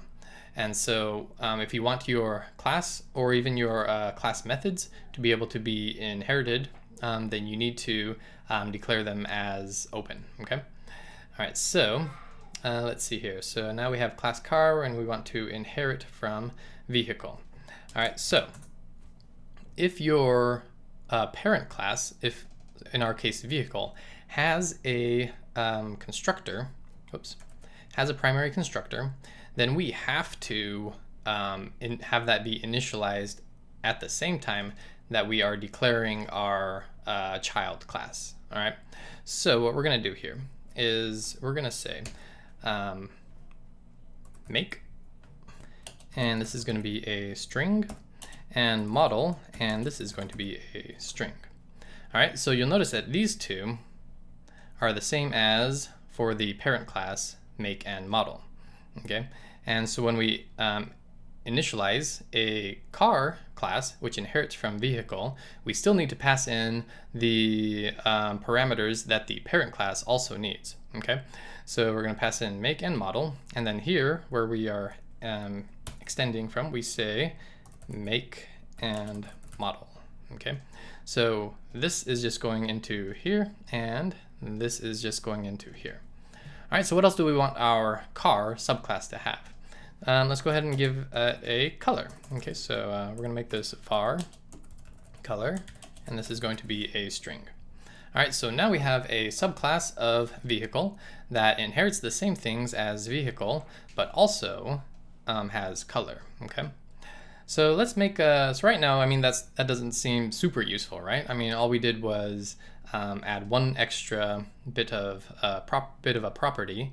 And we kind of had to do a little bit more work, but it can be super useful when your parent classes have a whole lot of functionality that is common to your subclasses. So let's give this a little bit more value. So I'm going to say fun accelerate, and here we're going to say print line. Oh boy, print line. I'm going to say vroom, and what else do vehicles do? They can park. Okay, so print line, parking the vehicle. What else do vehicles do? They brake. Okay, so I'm going to say brake. And I'm going to say print line stop. Now, obviously, with real classes in our apps, the methods that they do will be more useful than just printing out something. But just as an example, being able to see it print something is useful. All right, so now we have a parent class vehicle, and we have a subclass car that inherits from vehicle. So let's go ahead and instantiate. We're going to create an instance of our car class. So I'm going to say val Tesla, got a little bit of an upgrade this time, and this is going to be car, and we need to pass into it a make, so I'm going to say Tesla, and the model is going to be a Model S. Okay, my dream car, one day. Then the color is red. All right, so now we have a Tesla object that is created from the car class, right? So if you'll see here, the car class doesn't have any methods, but if we say Tesla dot, you can see here brake, accelerate, and let's see here park, and these are all methods that it inherits from vehicle. Okay, so that is super cool and super useful. All right, so let's go ahead and say Tesla dot accelerate, and let's run this. And here we have printed vroom vroom. All right, very nice. So let's go ahead and create another class that's going to also inherit from vehicle. So let's say class truck, and just like the car class, we need to have make model so that we can pass those into our vehicle parent class. I'm going to say make model. And then same thing that we had before. The thing that's different about our truck is that we have a towing capacity. Okay, and that is going to be an int. Okay, there we go. And so let's go ahead and create a truck here. So I'm going to say val truck is equal to truck. And the make is going to be forward. The model is, model is F-150, and the towing capacity is 10,000 pounds. All right, so now we have a car and a truck, and both of them can do all of the things that a vehicle can do. All right, so that's super useful. Instead of having to have two classes that duplicate all of this code that a vehicle in general can do, we inherit from vehicle, and from that we inherit all of the properties and methods that its parent class can do. So that's pretty cool. But let's see here. Let's say that we want to be able to slightly change something that the parent class can do. All right, so here we have a method called accelerate, okay? And I'm gonna write here open, and what that does is that allows us to override the method in one of the children classes, all right? And so what this allows us to do is we can still call it in the same way, but we can change how it works. So what we need to do by that is we say override, and then here we have the options that we can override, and we can override the accelerate function. So instead of saying vroom vroom, what we can say instead, because this is a Tesla, we are going ludicrous mode. So the Teslas have a setting called ludicrous mode, which is super, super duper acceleration, all right? So I'm gonna run this. And instead here, where we call tesla.accelerate, instead of calling the parent function saying vroom vroom, we have overridden the parent method accelerate and given it our own implementation. And so now we are saying we are going ludicrous mode. All right, so that can be super useful when you need your subclass to perform slightly different or completely different functionality calling a parent class. Alrighty, and then you could just continue to add functions and methods to your subclasses car. So here we can add fun tow, and we can say print line headed out to the mountains. Then we can have some other functions that are more specific to truck and other functions that are more specific to car. But yeah, so that's classes and inheritance. Just to recap, when we create a class, we declare it with the class keyword, give it a name, and give it a constructor. And then if you have methods that you want it to do, then you can declare those right here. Real quick, let's see here, car. If you don't have any methods, you can actually get rid of the curly braces like that, okay? So this is also valid. You just won't have any, you're just saying that this class doesn't actually have any methods. And then with inheritance, you have an overarching class, and to make it inheritable, you have to say that it is open. And your parent class has its own constructors and its own methods that it is able to pass down to subclasses. And then when you create a subclass, or when you have a class that inherits, you need to be able to, extend the parent class. And if the parent class has a primary constructor, then you need to have that constructed right at the same time that you create the subclass. So here we're having make, and we pass in make right here, and then model, and we pass in model here. And then what we have right here is the properties that are unique to the subclass itself, all right?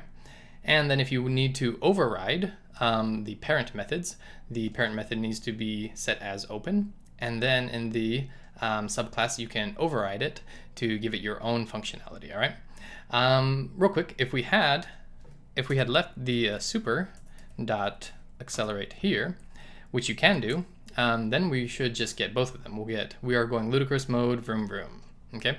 So you can completely override it and substitute your own functionality, which is what we had before, or you can just add to the parent method as well. All right, so hope that is pretty clear for you guys. Just remember, it's a blueprint and it's a plan. When you need to instantiate it, you do that here by creating an instance of it and calling the constructor, aka sending it to the factory. And then after that, you have a object that you are able to use. And yeah, so hope that's pretty clear. Hope you guys are having fun, and I'll see you in the next one.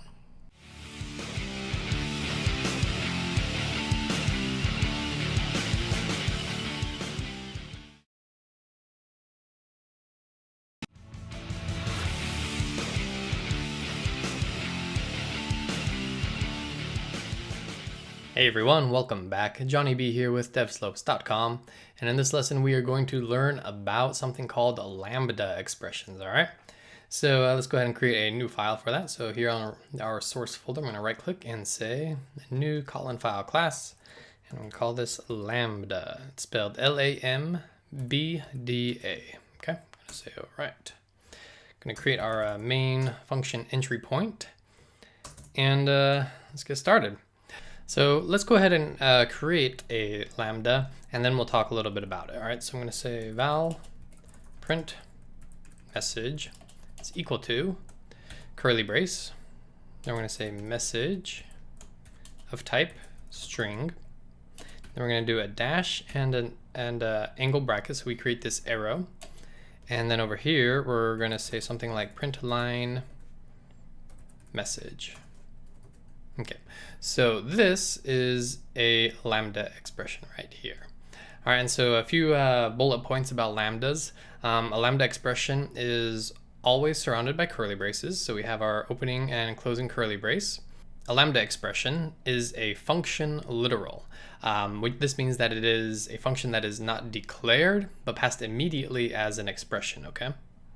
And its parameters, if there are any, are declared on the left side of the arrow. Okay, so these are parameters that are being passed into our function literal. And then here on the right side of the arrow, this is what is returned. This is the body of the function literal, all right? And so, I mean, you may be looking at this thinking, why aren't we just using a regular function? You know, we could say something like fun print message, and we could pass into it a message of type string, and then we could say print line message. And yeah, we could do it that way. These are essentially the same thing. So at the base level here, we don't get a lot of benefits from using lambdas, but here in a little bit, we're going to be diving a little bit more into what we can do with lambdas. This is just to set the foundation for what you need for a lambda to exist, all right? So we can call this the same way. We can say print message. Oh, well, let me get rid of this function here. So we can say print message, and then we can pass into it a, whoops, and I got some typos in here. So we can say hello world. And if we run this, and sure enough, we get printed out hello world. So just to recap here, we are creating a variable and assigning to it a lambda expression, which has inside of it a function literal, where on the left side of the arrow, we have the parameter that we're passing into it, and on the right side, the return, okay? And we can use this in various ways. So we could say something like val sum a is equal to, and we have our curly brace. So all lambdas need to be inside of curly braces, remember that. And then let's go ahead and pass in a couple of parameters. So up here, we only had our one parameter. With lambda expressions, you can have multiple. So I'm going to say x of type int, y of type int, and then we're going to return the sum. So we're going to return x plus y. Okay, and then if we go ahead and we print sum a, and we pass into it two variables, so 5 and 3, let's say, and we run this, we should see printed out the number 8. There we go. All right, so here we have our parameters that we're passing into the function literal here on the left, and then we are returning it here, and this is all inside of this is all a lambda expression. We can clean this one up a little bit, or maybe not clean it up, but rewrite it a little bit differently. We can say val sum b is equal to, or sum b, and then we tell its type it's going to be int, and it's going to return an int. And then when we write it out, all we have to do is say x, y, return x plus y. There we go. And that will give us the exact same result. Just a little bit different, slightly different way of writing it. So instead of having all of your type declarations here inside of the Lambda expression, you can actually move those out to here.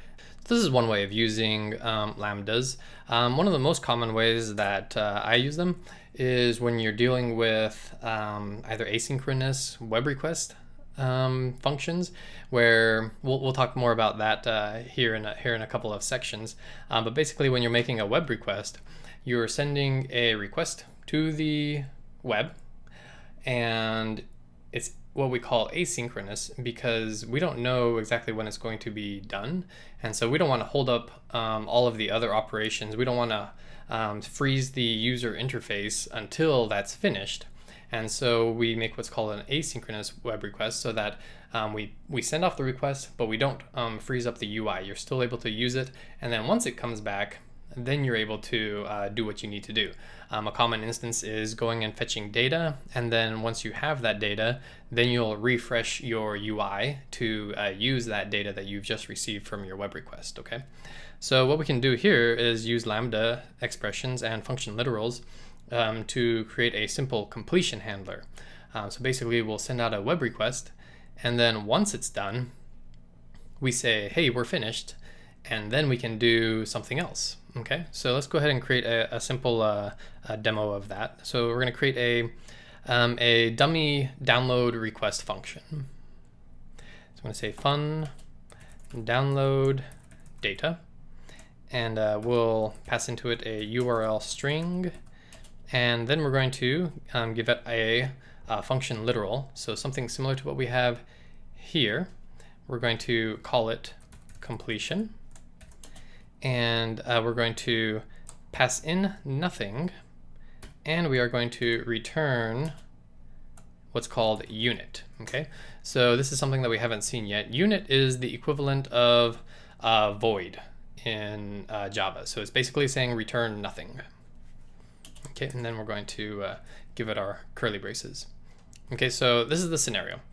We call this function down here, call the download data function, and this could be called, let's imagine that this download function, this download data function is in another file, another service, and another class, somewhere in a completely different file, and we're trying to, from our main activity, call this function, download some data, and then update our UI with the data that we've just received.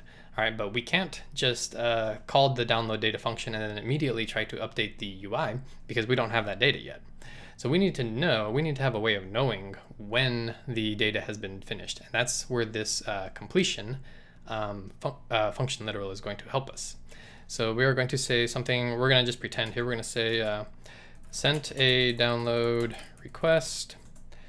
Then we got back data. There were no network errors. So then we'll say, now we're done.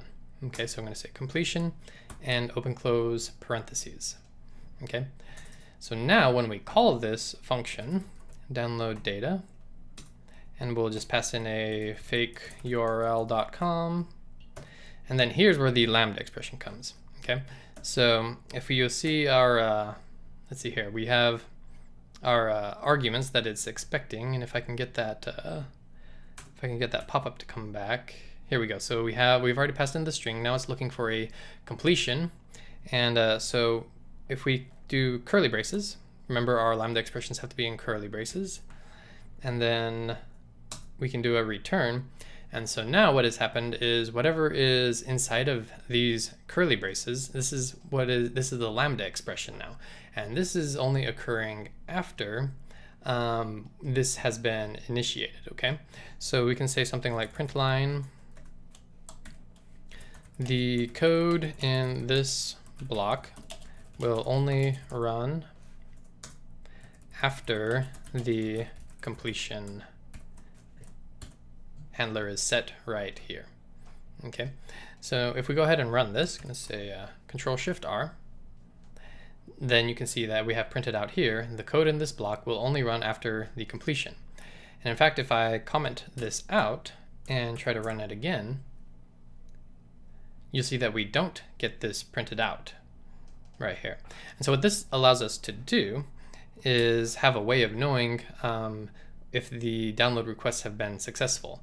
Right now we're only setting it as a completion yes or no, but here in a bit we'll actually this next function that we're going to write, we're going to expand on that a little bit. So let's make this a little bit more interesting. Here we're passing nothing into our completion. Let's go ahead and show how we can actually pass around data and chunks of code inside of our lambdas. Okay, so we're going to create a new function here. We're going to say download car data, and we're just using car because we already have some car classes from our previous lesson that we can use. All right, so I'm going to say here in our, whoops, I forgot the fun. Here we go. So fun download car data, and we're going to again pass in a fake URL, and this is going to be of type string, and then we're going to have our completion, and that's another function literal, and we're going to pass into it a car class, and we are going to return nothing, so I'm going to say unit. Okay, and then our curly braces. All right, so now going through that kind of the same exercise in imagination that we have, we're going to say sent a download request. We got back some car data from our API our imaginary API that we hit on the internet. And with that data, maybe it's JSON, and we parse through the JSON and we get out of it the color, the make, and the model of this car that we downloaded. So then we can create a car here. We can say val car is equal to car, and we pass into it the let's see here, make. So we're going to say Tesla. The model is we'll say a model X because we need more space because we got a couple of kids now, and then we're going to give it a color, and that is going to be blue. Okay, so now we have a car object that we have created from the data that we got from our download request, and now we want to be able to pass that back to wherever we call this download car data function. This could, remember, this could be in a completely different activity, this could be in a different file, and we need the car back in that other file. So here we can say completion and car. There we go. So now we are passing into our completion handler this car object that we just created from the data we got from our web request. And so now when I call this download car data, it's going to ask for a fake URL, so fakeurl.com. And then, so if we looked up here, we have our curly brace inside of the parentheses. So we have the first argument, then a comma, and then the curly brace for the lambda expression. It's convention that if the last argument in our function is a lambda, so here we have our first one, and then the last argument is our lambda, then we can actually move the, or I should say a function literal, then we can move the lambda expression outside of the parentheses here.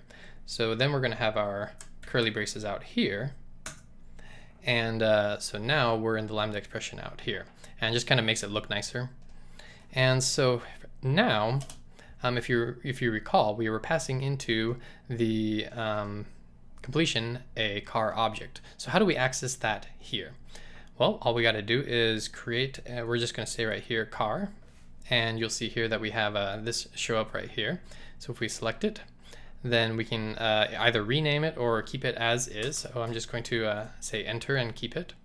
And so now here in the lambda expression, we have access to this parameter car, which we passed in from our download car data function over here. So now you can start to see how this could be super useful.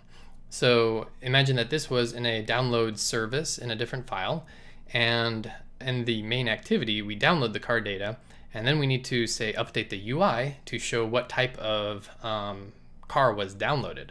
So now we can say print line car dot color, print line car dot make, etc. And instead of just printing these out, you could be updating actual labels. You could update a car image if that was available.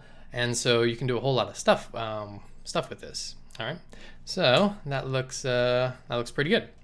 Another convention is that if our function literal has only one parameter to be passed in, which it does, just one car, then what we can actually do is get rid of this, and the parameter that we want to access uses the keyword it. Okay, so it.color, it.make. But that's only if we have only one parameter right here. I'm going to copy this, and then I'm going to Command Z back to how it was because I want to have both versions for the source code. Okay. All right. So there we go. We have the two different options here. You can explicitly set it here, or you can use the it keyword if there's only one parameter in the function literal. I prefer to do it like this just because it's more explicit to me.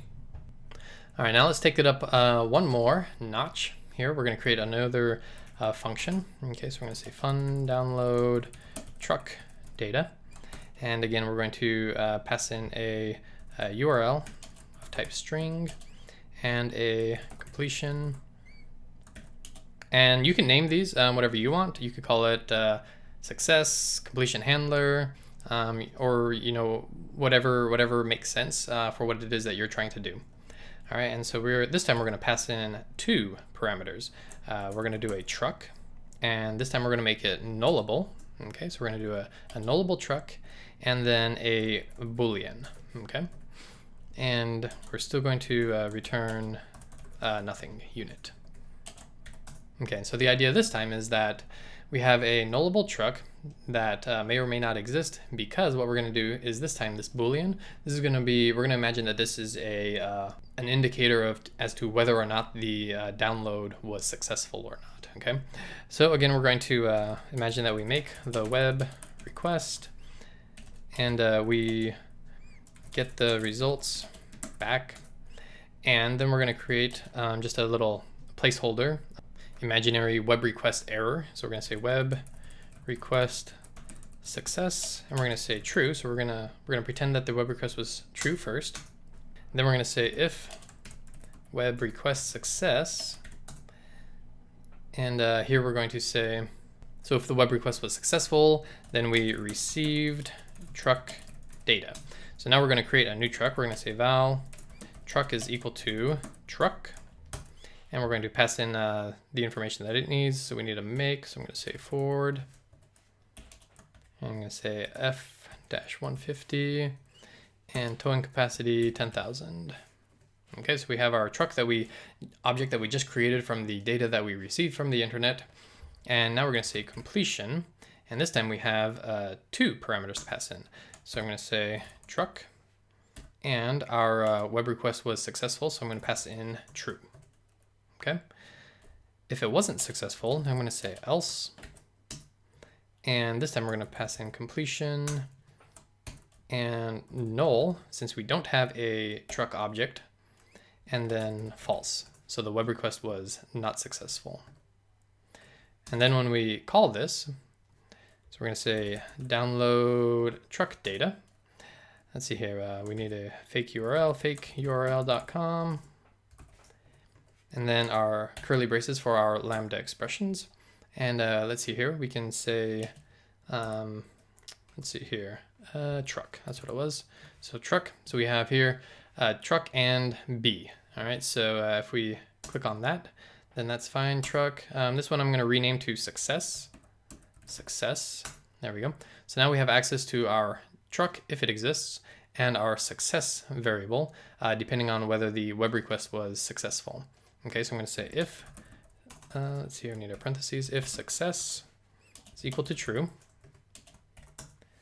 then we are going to do something with our truck. else we can handle the web request failure. Okay, we can make some sort of message to the user, say something went wrong. But if we do get a truck, then we can say truck.tow. Remember, that's one of the functions. But since it's nullable, we need to make sure we can do a number of ways. We can do a check to make sure that it's not null, or we can just do a safe call. Okay, so let's see here. Right now, we know that this is going to run because we have manually set the web request success to be true. I just want to emphasize once again that we're just pretending that we're making web requests. All right, so that's why we're creating our own web request success boolean here.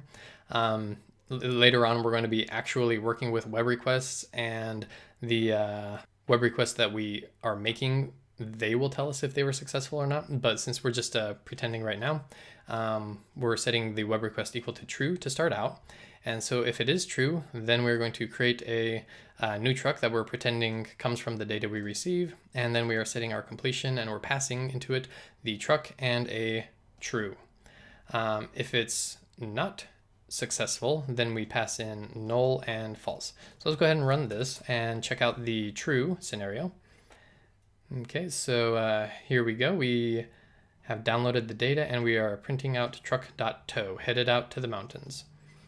Now, though, if the web request was unsuccessful, so false, and we run this again, now instead of creating a new truck and passing in the truck and true, we're going to hit this one, and we're going to pass into completion null and false, in which case, over here, when we grab the success boolean from our download truck data function, and we do a check on it, now we're going to see that something went wrong, and indeed we print out something went wrong.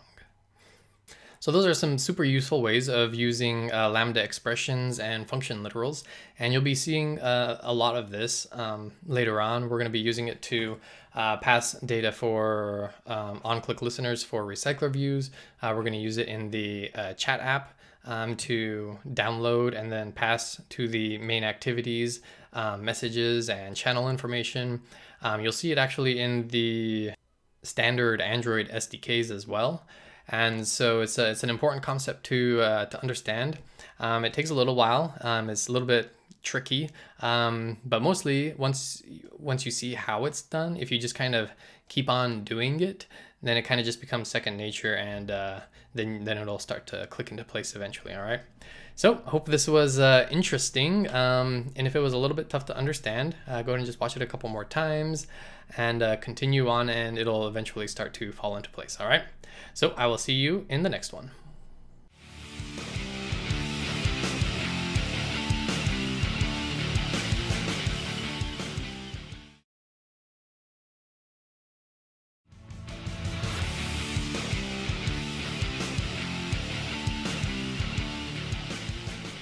Hey everyone, welcome back. Johnny B here with devslopes.com. In the last lessons, we got Android Studio set up. And so now the next thing I want to do is set up our emulators, all right?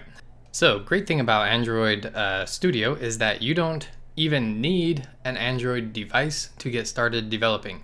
The emulator works very well. There are a few things that you can't do with the emulator, but for the most part, you can do most of your testing on the emulators. And when I say emulator, I mean like a simulator for your device, all right? So how we do that, we can create some emulators, and that is done here in our AVD Manager. AVD stands for Android Virtual Device, all right? So let's go ahead and click on this, and we're gonna go ahead and create some emulators. So let's go here. If you don't already have any created, we can click on the plus, so create virtual device. And then here we have some categories: TV, wear for like watches, phones, and tablets, of course.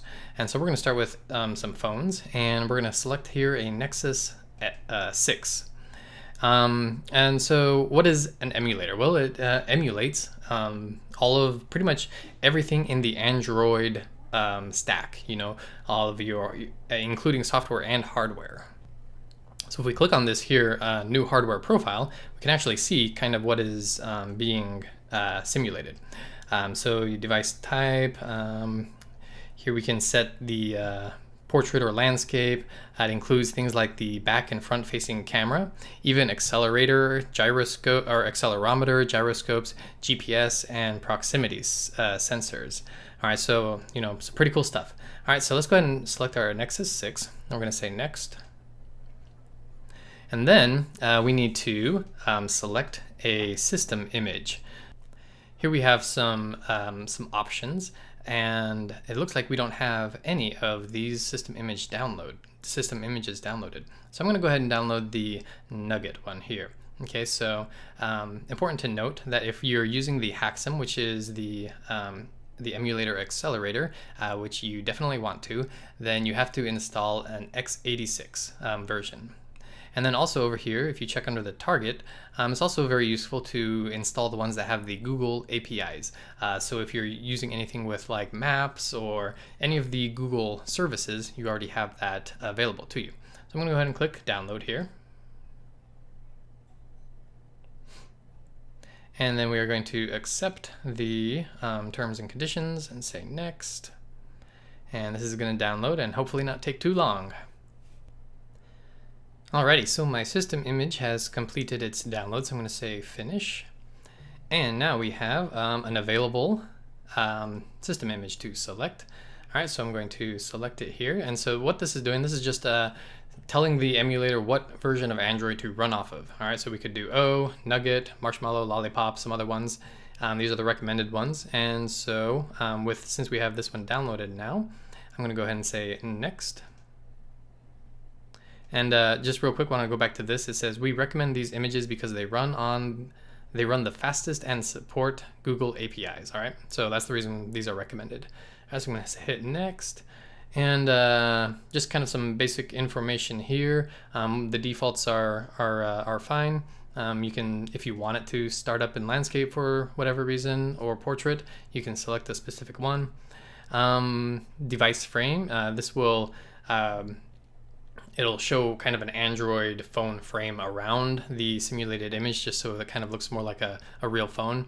And then we can do some advanced settings. So if we click on there, then a couple of the things that I want to show you is for the camera, you can select none emulated or webcam. So if we select webcam, when we launch the emulator and we go into the camera, if you have a webcam hooked up, it'll actually show what the webcam is seeing. So that could be kind of useful. Here, the network speed, you're able to simulate different types of network speed, whether it be LTE all the way down to edge, which is really crappy network speeds. And you can change the latency. And emulated performance, it says here, you choose how the graphics should be rendered in emulator. If you choose hardware, right here, then it'll use your computer's graphics card for faster rendering. If you use software, then it's going to emulate the graphics in software. All right, and so if you want to do specific things, then you could choose either of those. I usually pick the hardware, or you can pick automatic and it'll pick the fastest one for you. All right, and then down here, make sure that this is checked, enable keyboard input, so that you can use your keyboard to type instead of having to click on the little tiny keyboard that pops up, all right? And then we're done. Let's go ahead and, let's hide the advanced settings and finish. Alrighty, so now we have ourselves an Android virtual device. So let's go ahead and run it. You can click right here to launch it. If you want to go back and change anything, you can edit it. And if you want to duplicate, wipe the data, or any of these things, then you can do that right there. So let's go ahead and run it. And this will take just a few seconds. All right, so here we have our emulator. And you can do pretty much all the stuff that you could do in your regular device. We can pull up here and we can take a look at our different apps. Go back home, and yeah. So here's our emulator, and over here we have a list of things that we can do. Here's our power, audio. We can change the orientation. We can take screenshots. So if you click here, it's just going to take a screenshot of whatever you're looking at. And for Mac, that is going to put it, let's see here, where's my desktop? Yeah, so on Mac, it's just going to save that right to your desktop. All right, there we go. Very pretty. I'm going to quit that. Let's see here. You can zoom in on some stuff. Then you got your regular controls here. And if you click here, though, we get some advanced options, some extended controls. So let's take a look at these. We got some useful stuff here. So if you're working with location services and you need to simulate a specific location, you can go ahead and enter the latitude or the longitude and latitude in here, and then click on send, and that will update your maps accordingly. Let's say I just change this to 33. Not sure exactly where that's going to put us. The default is at the Googleplex. So if we click on maps here,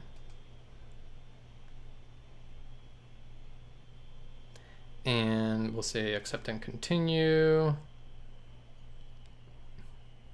I think, oh, that put us out in the ocean actually. So, whoopsie. If you click on command for if you're on Mac, then that gives us our pinch controls. And I was gonna see if I could zoom out and see exactly where we are. But anyway, so that was a bad location to put in for our latitude. But anyways, let's go ahead and go back to the home screen. So that's how you can change the latitude and longitude. You can check out your cellular. So when we set up the emulator, we set a network type. But if you want to change how things look on the fly, then you can actually change that right in here. So right now we're on full. If you need to test on a very slow network, then you'd want to go to edge or something. And so that's very important for testing. You want to make sure that your app performs well under a variety of network speeds. You can't just assume that everyone is on blazing fast LTE all the time, all right? Or high-speed Wi-Fi. And you can change the signal strength. So yeah, some very important and useful tools here. You can change the battery level. You can see here that as we change this, it changes over here in the status bar. If you need to check how your app reacts to receiving notifications like phone calls or messages, so we could call the device, and that'll actually mock up a call here. All right, and so we can dismiss or answer that. I'm going to dismiss it. And we can also simulate a tweet. So that's pretty cool. All right, so what else do we got here? We have fingerprint, we got virtual sensors. This is pretty cool. So say you're building some sort of game or something that relies on the gyroscopes and accelerometers, you can simulate those changes right here as well. And then we have some additional sensors. You can change things like the ambient temperature, magnetic field if you're working with something that uses like the compass, proximity, pressure, a whole bunch of cool settings that you can change. All right, and that's pretty much the most useful ones that I want to go over and share with you. And yeah, that's the emulator. So just to wrap this up, we're gonna go ahead and run our test app here in the emulator. So I'm going to click right here on the play button, and it's going to run it, and it's going to show us our emulators that we have created in our AVD manager. And so this is the only one we have right now, so I'm going to select it and press OK. And instant run requires that the platform corresponding to your target device is installed. All right, so I'm going to go ahead and say let's go ahead and install and continue, because that'll be useful in the future. And so one thing with Android Studio is sometimes you'll find that there's a whole bunch of things that it needs as you're going along, but it's pretty good at telling you when you need it and just giving you a very direct download link. And so you'll run into it, you'll say, okay, I need this thing, go ahead and download it, and then you just continue on your merry way. All right, so not a huge deal. All right, so our build has finished. So it says Gradle invocation finished, 0 errors, 0 warnings, so that's good. Now we're going to, should be able to see our app pop up here any minute, and hey, there we go. Hello world. Alrighty, so there we go. And that is how you set up your Android emulators in Android Studio. All right, so hope that's pretty fun for you. And in the next lessons, we're going to be using these heavily, so I will see you then.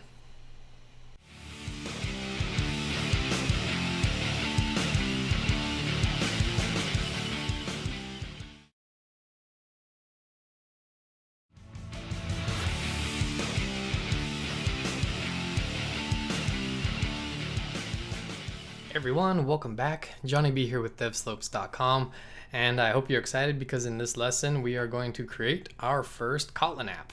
So you may be panicking thinking, well, Johnny, I haven't even learned any Kotlin yet. Well, don't worry, there's not a whole lot of actual Kotlin code in this app. The main point of it is to give you an introduction to Android Studio, a taste of Kotlin, and honestly, mostly just to get you pumped about developing for Android, all right? In the next section is where we're going to jump into learning more and more about Kotlin, the actual language, all right?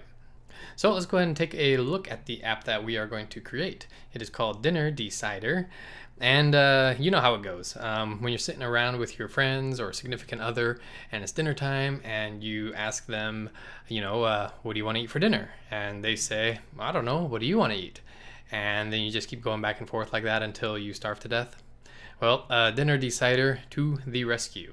All you got to do is say right down here, you click on Decide, and it will tell you what you are going to eat for dinner. And the Dinner Decider is the final decider, so whatever you click here and it tells you, that is what you're going to eat, all right? But not only that, if it doesn't come with, we're going to program it with about 5 initial food types and restaurants or whatever. But if you don't like what is in there already, you can add your own food. So I can click here and say something like, I don't know, McDonald's, if that's what you're into. And then we click on the check and say, add food. And then it's in our array of foods. And if we click on this, there we go. We can see that our restaurant or food style that we just added, all right? So it's pretty cool. We're going to learn a lot of stuff here, so let's go ahead and get started. I'm going to start off creating a new project. So let me just go ahead and pull that over here. And we're going to call this Dinner Decider. Or you could do Dinner Picker or whatever you want to call it. All right, and then here we have our company domain. All right, and so here, what we want to do is this needs to be a unique identifier for you. Because if you look down here at your package name, what it's going to do is it's going to take your company name. So right here you see it says johnnyb.com, and then it's going to take your application name, and it's going to create a package identifier in a reverse DNS format. So it's com.johnnyb, so kind of the reverse of your company domain, and then the application name right here. All right, and so what that is doing is that's creating what is hopefully a unique identifier for your project. And that needs to be totally unique across all apps that are on the Google Play Store. So instance, if we go ahead and open up Safari, I'm just going to drag a window over here and we go to the Google Play Store. And we come in here to Apps. And we just click on a random app. Let's check out Fruit Ninja. And then you look at the URL. Here you'll see com.halfbrick.fruitninja. And so that's this particular app's bundle identifier. All right, and so I'm not sure if it's all the way to free or if that is part of the category that it's in. But anyways, so that's what the package name is for. And then, of course, since we're going to be working with Kotlin, we want to check right here. And then we can select a project location. I am going to put mine on the desktop here. So I'm going to select the desktop and say open.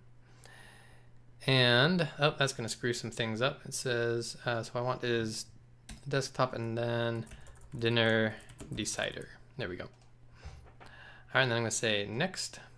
And we're going to pick our iPhone and tablet. We're not going to be messing with Wear or TV or Android Auto, but it's pretty cool that you can know that these things are available to you should you decide to develop for them. Working with Android can open up a huge,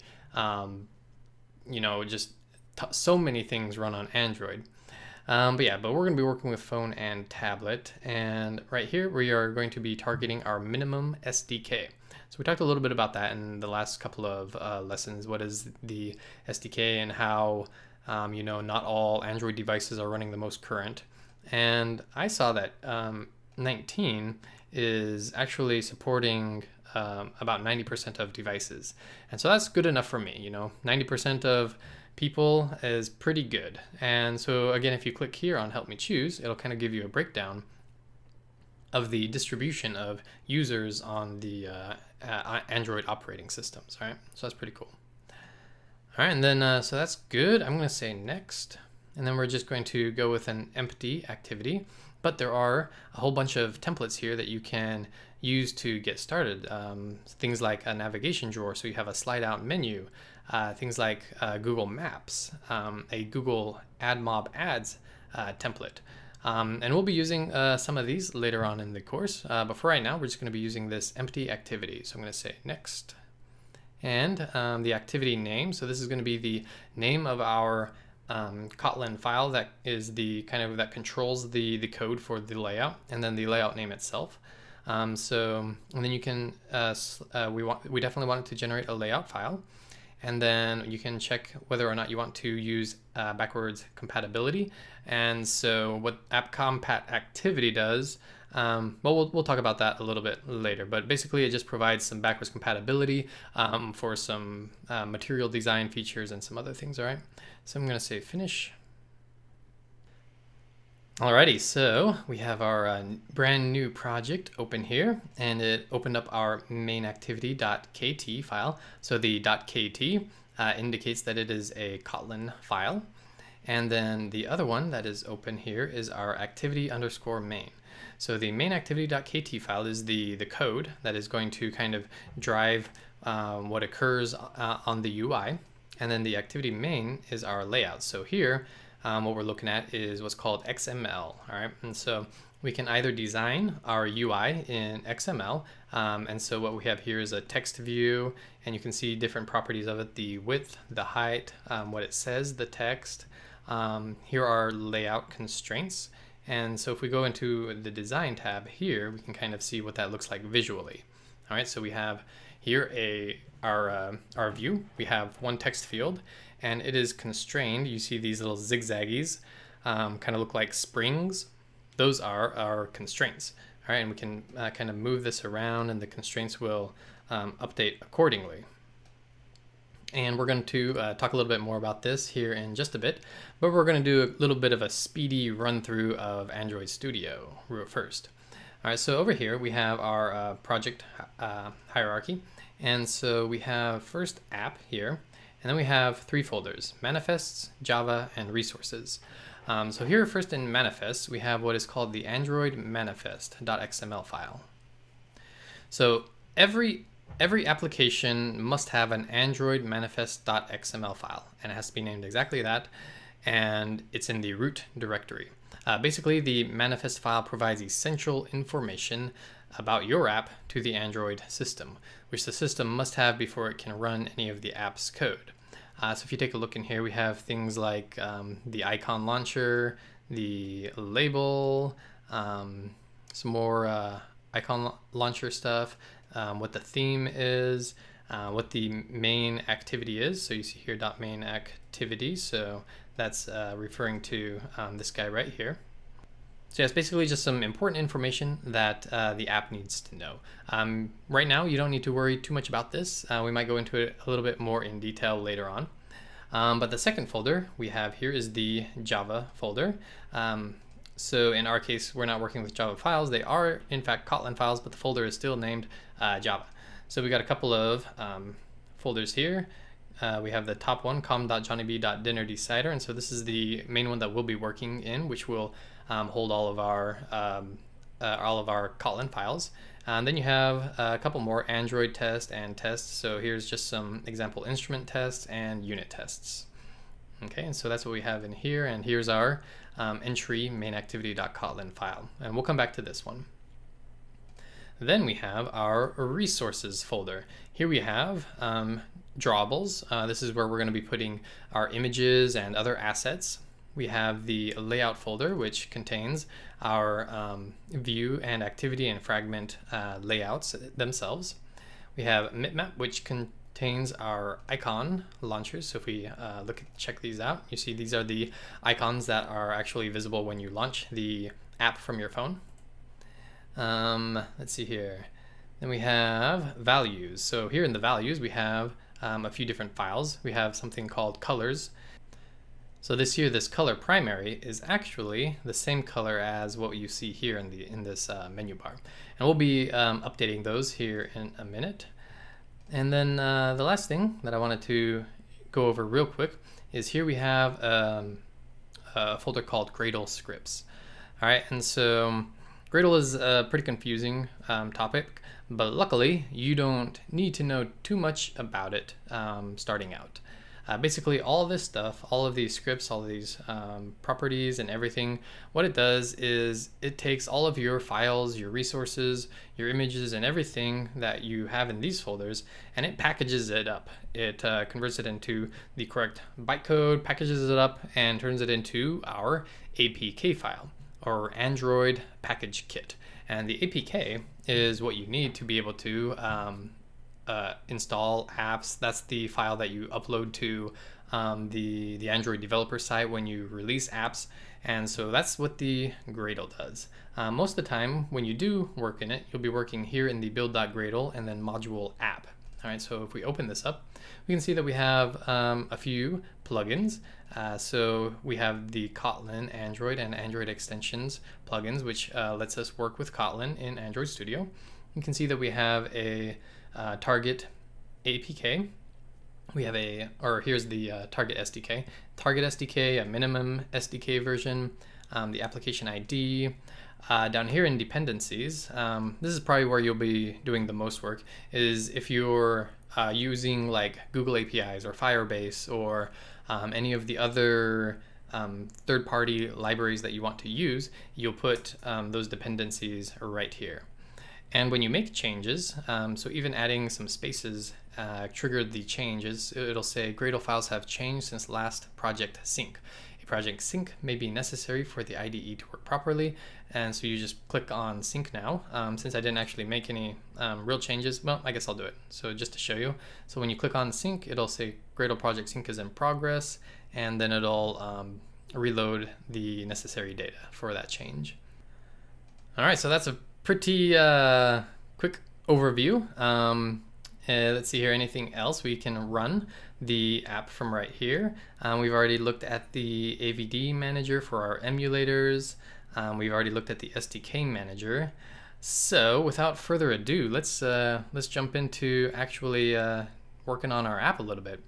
All right, so let's start out and work on our layout. Okay, so I'm going to open up our activity main.xml, and we are going to, actually first off, we're going to work in the values because I don't like these colors that we have. So here under values, we're going to go to colors.xml, and you can see that we have here, where this is another XML file. We have a resources tag that is opened and then closed here. And then we have 3 color variables with names and their values. All right, and so what we're going to do is we're just going to change these values. And the values that we are going to change them to come from our design, which gives us these 2 nice colors. We're going to get this color and this color. And I already have those. That is 5A, 7E, 8C. Okay, and so we're going to put that one here, and for the primary dark right there as well. And then the accent color is a little bit lighter, and so that is CC 7 or CCD 7DC. All right, let's go ahead and we'll save that, and let's jump back into our activity main, and now you can see that the menu bar here has changed to our color that we want. All right, and let's check out this hello world. And so let's talk briefly about these constraints. I'm not going to go too heavily into it, as we're going to have a whole section devoted to talking about the constraints. But basically, when you have so many different screen sizes like Android does, you need a system so that even when you go from a little tiny screen all the way up to a tablet, you want to be able to have the UI elements know where they need to be and where they need to be in relation to other UI elements. And so that's what this constraint system does for us. You can see here that we have constraints to the left, the top, the right, and the bottom. So basically you can kind of think of these constraints as bungee cords or springs kind of just holding things in place. And we'll go into more depth later on. All right, so this hello world text field that we have, I think this can double as our food label, all right? So what we're gonna do is, first off, we're gonna give it an ID, okay? So IDs are very important because that's the ID that is going to help us, or that's going to allow us to reference this UI element in code, okay? So we're gonna call this selected food text, okay? And then let's go ahead and customize it a little bit. Let's go ahead and say, instead of hello world, let's give it a default value of, say, Chinese food. Okay, so we're gonna have the default be Chinese. And then let's go ahead and change the font family. So if we click here on the font family and click on the arrow here, we can come down here to more fonts. And then we can come over here to downloadable. And what we're gonna do is we're gonna search for one called Muley, okay? So I'm gonna select it here. And then over here, we're gonna go with bold, all right? And what this is going to do is it's going to go ahead and download our font to our folder over here in the resources. So I'm going to say OK. And then you can see here in resources that we now have a muleybold.xml file here in the font folders. All right, and so that has changed the font for that text view. And then we're going to go ahead and change the text size. Let's bump that up to maybe like 24, maybe 30. All right, and so here you see that is 30 SP. SP stands for Scale Independent Pixels, and that is used only for fonts, the SP. For images and other UI elements, we'll use what is called DP, which is Density Independent Pixels. All right, so SP is used for text size, and what that does, what the SP does is, we'll talk a little bit about this more a little bit later when we talk about DP, but different screens have different resolutions, or meaning in the same area of screen, you could have a vastly different number of pixels. You could have a very low resolution screen with just a few pixels, or you could have a very high resolution screen with thousands or millions of pixels.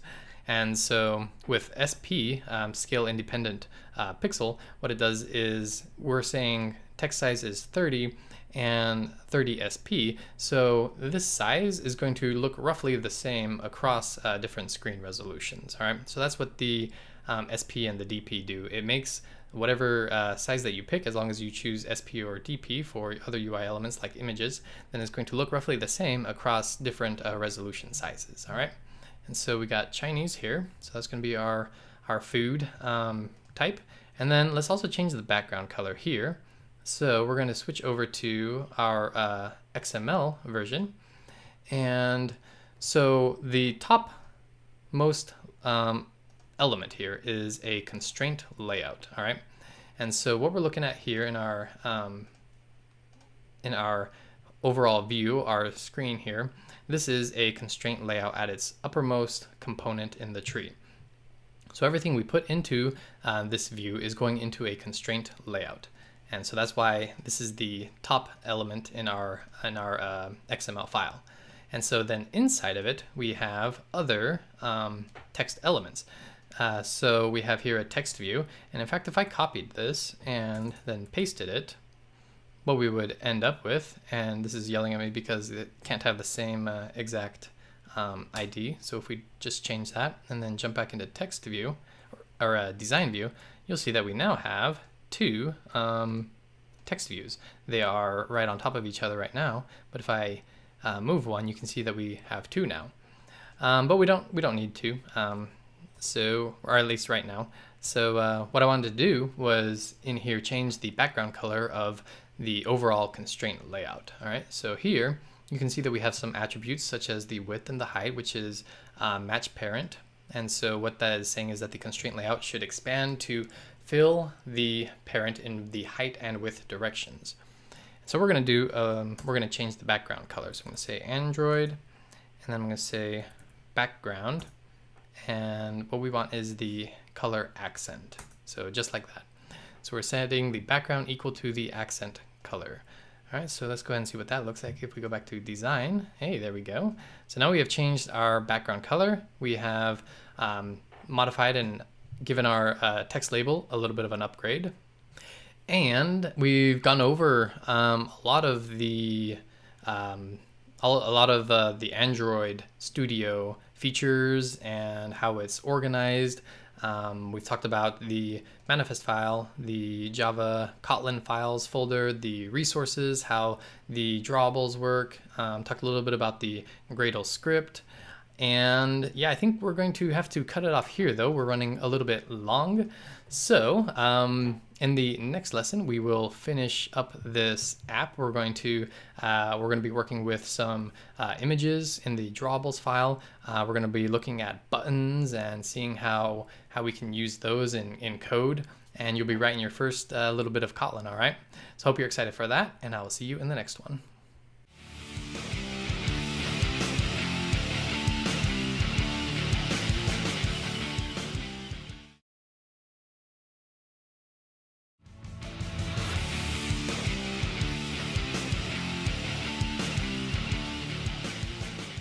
Hey there, ladies and gentlemen, welcome back. Johnny B here with devslopes.com, and in this lesson we are continuing on with our Dinner Decider app.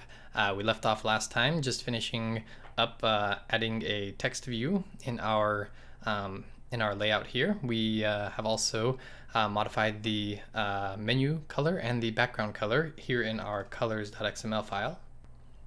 And we learned a whole lot of stuff about Android Studio in general. Whoopsie. All right, and so what are we going to do next is we are going to add our icon. All right, so we see here in our app we have this nice looking icon here. So let's go ahead and add that. So how we're going to do that is we're going to go here to Drawable here under our resources folder, and I'm going to right click on the folder Drawable, and then I'm going to go to Reveal in Finder. Okay, and that's going to show the Drawable folder. All right, and then what we're going to do is I want you to get the assets folder that you downloaded, should be attached to the previous lesson, and take a look at the Dinner Decider assets folder. And you're going to see that we have 5 folders here. And it's going to say drawable -HDPI, MDPI, XHDPI, XXHDPI, and XXXXHDPI. And those hold the logo in different pixel sizes. All right, so what we're going to do is we're going to select all of those. We're going to copy, Command C, and then here in the resources folder right here, I'm going to say Command V to paste it, and then we can close that out. And then if we come over here to our folder, here under drawables, we should now see a DD Dinner Decider _ logo, and we can check those out right here. All right, great. So now we have our logo in our drawable resources. So now we can use it inside of our layout. So let's go ahead and add an image. All right, so here is our palette, and this contains all of our UI elements that we are able to add. If you click on all, you'll just be able to see them all. Here under widgets, you got them categorized: widgets, text, layouts, containers, images, etc. You can take a look through here and see what kind of goodies you're able to just drag and drop into your UI interface. All right, so we're going to be working with an image view here. So I'm going to drag an image view and just plop it in here, and then it's going to pop up here and ask us, give us the option to give it a specific drawable right now. And we know we want the logo here, so I'm going to select it and press OK. And so there we have it. I'm going to zoom in here using Command, and I think I'm thinking let's make that a little bit bigger. So what we're going to do here is I'm going to select layout width, and I'm going to specify 150 dp of width and 150 dp in height. And actually I think that might be a little too big. So let's actually go with 120 dp and 120 dp on the height. All right, I think that looks a little bit better. So I'm just going to drag that up here. And here on our text label, what I'm going to do is I'm going to actually remove some of its constraints. So how you can do that is, if you see here, we have these filled in circles. These are the constraint handles, and you can add or remove by clicking on them. So right now, since we already have one, I can click on it and it will delete that constraint. So then it's going to fly up to the top because it still has that top constraint. Then I'm actually going to delete the top constraint as well. Okay, so it's just floating. All it knows is that it needs to be constrained to the left and right by this amount. All right, and so what we're going to do here is we're going to give the logo here constraints. We're going to constrain it to the top here. So hovering over this circle here, I'm going to create a connection, and then you just hold it and drag to the top. And then I'm going to constrain it to the right. I'm going to hold and drag to the right, and hold and drag to the left. And so that's going to center it horizontally by default when you give it left and right constraints. And then here over on the right here, this is another view for our constraints. And since I have left and right constraints, this slider here is a horizontal bias. And so I can give it a horizontal bias of any number between 0 and 100. So if I bias it 100 to the right, then it's going to be all the way to the right. If I bias it to 0, it's going to be all the way to the left. We want it to be right in the center. Okay, and then up here we have margins. All right, and so if you'll see here, this has an 8 right here, which corresponds to this 8 here. And so this constraint has a margin of 8. And then here we have a margin of 48, which I think is pretty good, maybe like 50. And so what that says is that the image view is 50 from the top view here. And so then with our label, what I can do is I can constrain this label to this image view. Okay, and then now it's constrained to the left, right, and the bottom of this image. And so then I can give it a margin of, say, 24, and that looks pretty good. And our UI is starting to come together. Now I want to talk real quick about our sizes here. We said that we were setting this to DP, and what that stands for is density independent pixels. And so I wanted to go over a little bit of the documentation with you that talks about that. So here we have at developer.android.com/guide/practices/screen support. If you just Google Android screen support, I'm sure this will pop up first thing. And what this article talks about is the different range of screens that are supported. Like you know, Android has tons of manufacturers, tons of different screen sizes, tons of different resolutions. And so what they try to do is make it a little bit simpler using what they call density independent pixels. Because kind of this part made me laugh. It says, to simplify the way that you design your user interfaces for multiple screens, Android divides the range of actual screen sizes and densities into a set of 4 generalized sizes and then a set of 6 generalized densities, L, LDPI, MDPI, all the way up to XXXX DPI. And so what that is referring to is the density pixel, the number of pixels in a given screen. Okay, and so you have these 6 that we're dealing with. That's why in Android Studio, when we added our logo, we had 5 folders with the different density pixels. And so what that does for us is, here it talks about the density independence. It says your application achieves density independence when it preserves the physical size from the user's point of view of user interface elements when displayed on screens with different densities. Maintaining density independence is important because without it, a UI element, such as a button, appears physically larger on a low density screen and smaller on a high density screen. All right, so we have some examples here. So this is on 3 different screens that does not have density independence in it. So you can see here that on the low density independence, so we could say here this might be 2 by 2 pixels, okay? So 2 by 2 pixels, and if this is going to be a 2 by 2 pixel label, then on the low density is going to look big. But then on the medium density screen, since there are so many more pixels, the image and the text field look smaller. And then on a high density screen is going to be even smaller. And so what density independence does is you can see here, so these 3 screens, it has density independence. And so it roughly looks the same across your different resolution and different resolution. It's the same across your different resolution sizes, all right? So even if you have a super high density screen, your UI element is going to look the same as it does on a low density screen. And so that's pretty awesome. That's super, super helpful when we're dealing with images and other UI elements.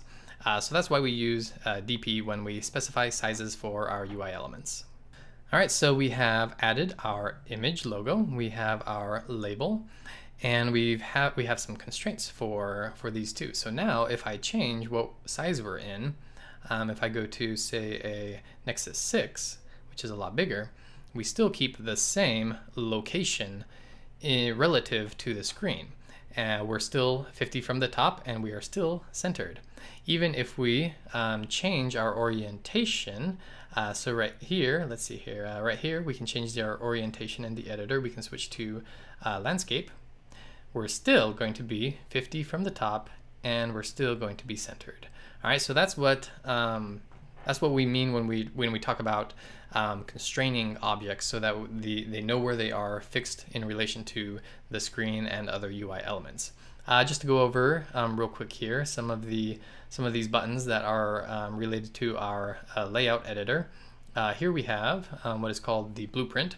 This is the regular view, and then this is the blueprint view. Kind of shows a little bit more. It always shows the constraints and shows their margins and everything. Let's see here. Here we can change the size of the screen that we're looking at.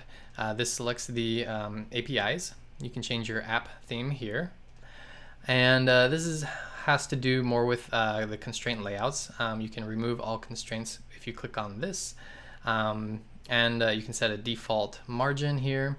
And we'll go over some of these other ones here in a few lessons when we talk about when we dive deep into constraint layout. All right.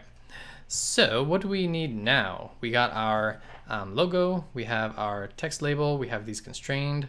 Let's take a look at our app here, and it looks like we're going to need a couple of buttons and a text view. All right. So let's do this bottom button first, the decide button.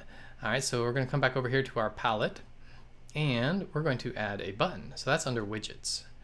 Okay, and we want a button here, so I'm going to pick this button and we're just going to drag it down here to the bottom. I'm going to go ahead and zoom in here, maybe a little too far. Here we go. And what we're going to do is we are going to constrain it to the left, so I'm just clicking and dragging to the right and then also to the bottom. Okay, so now we have it constrained to the bottom, but we want it to go all the way. And so what we're going to do is we are going to, well, first we're going to change the button style here. I don't like this kind of rounded style here. So I'm going to select here and we're going to do borderless. Okay. And then we're going to get rid of any margin here. So the bottom margin is 0, so it's right flush against the bottom. We'll change that here as well and here as well. And then we're going to go ahead and we're going to drag this all the way to the edge. Okay, and let's go ahead and what we can do is we can change the type of constraints. Right now we have fixed. So whatever we have is going to be fixed to that size. What we can do is we can pick this one right here. All right, and so this is called match constraints. And so the constraint is set to the left and right. And so we are saying match it to that. So it's just going to expand to fill out the entirety of the constraint.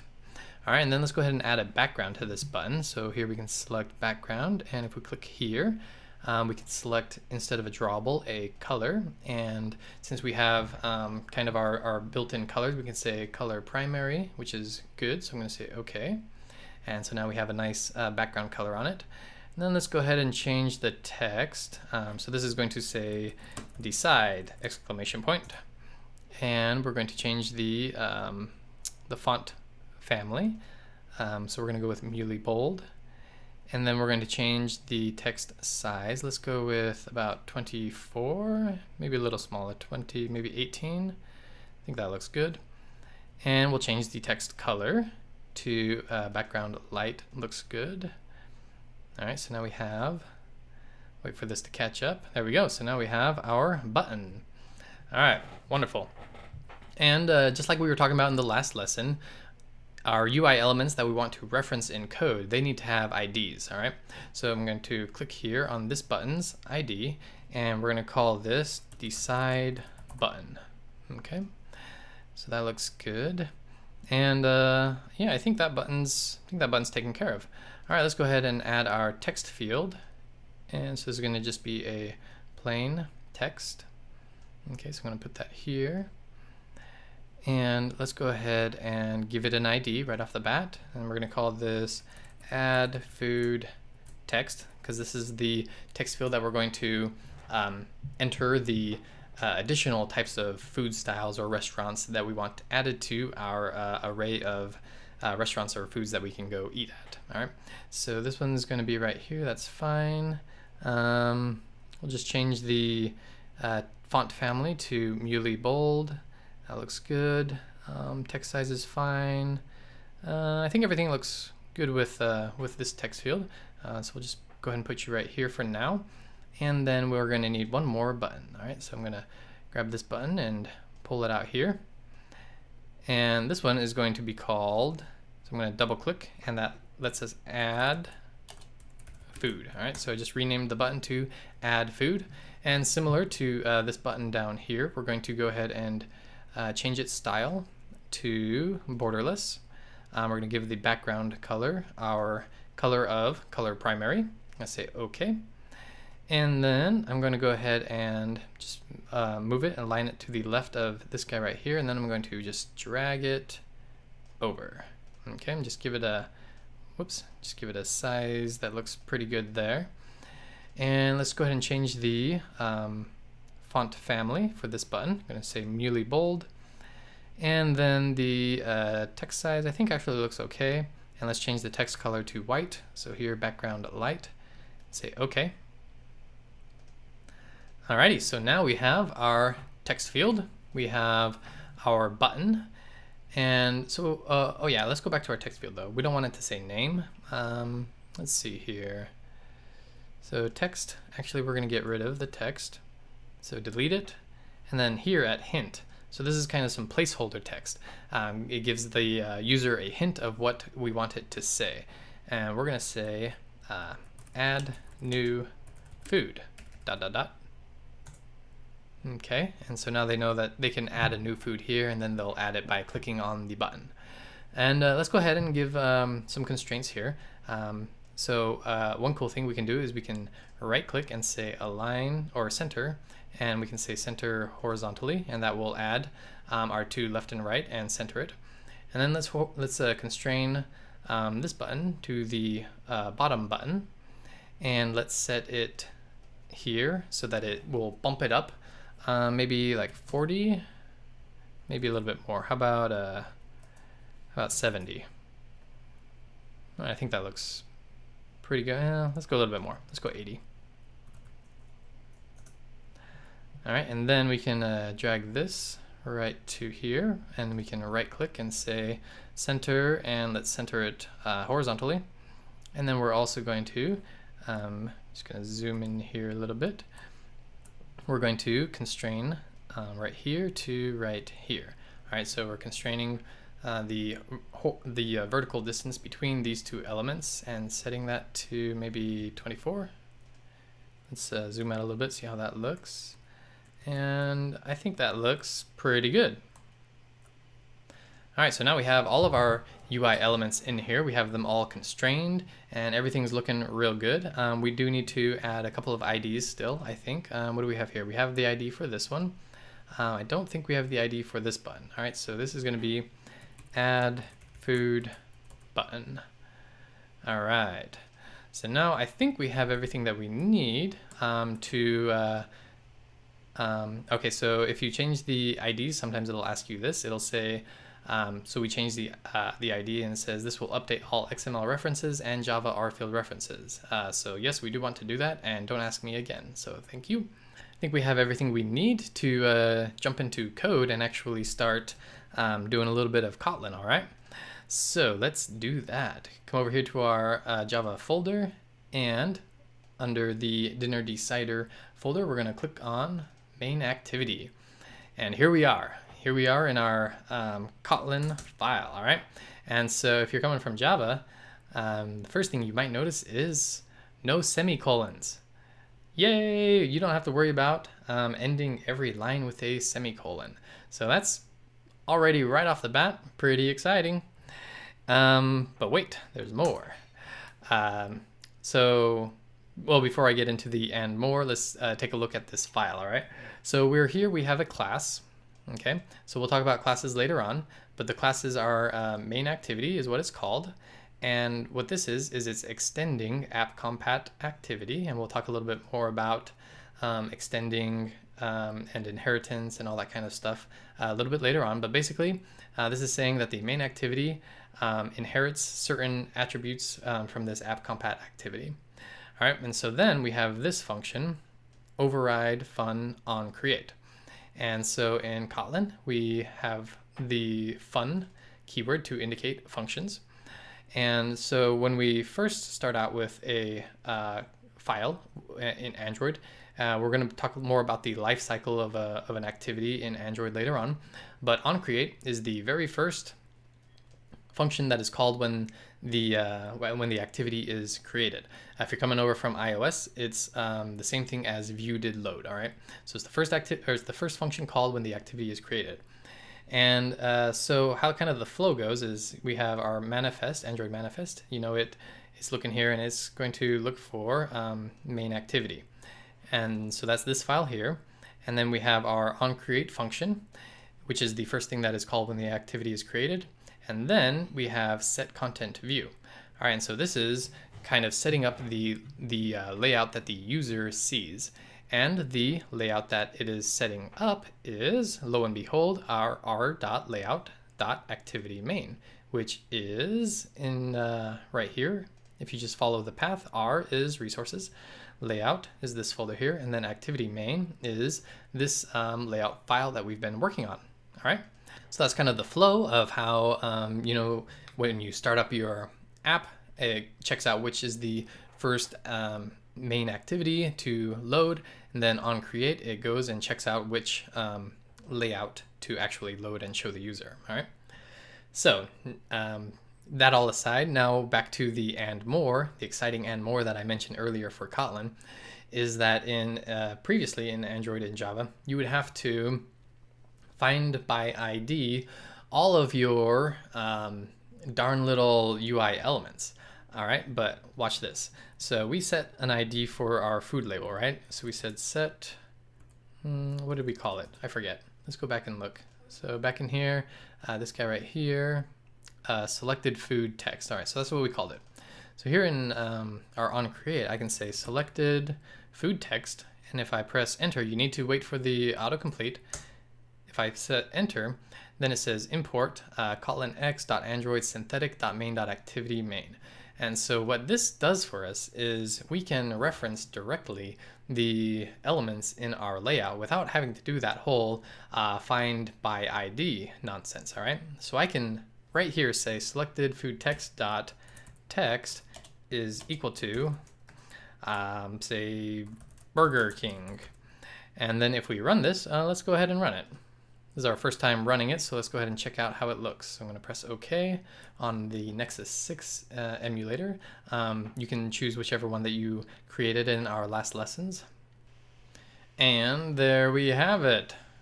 So we directly set the value of this text field in code. And so that's a pretty exciting thing for Kotlin, you know, being able to reference directly our UI elements. All right, and so this video is running a little bit long, so I think I'm gonna stop us right here, and in the next lesson, we're gonna go ahead and go through all of the code and logic to finish up our app, all right? So I will see you in the next one.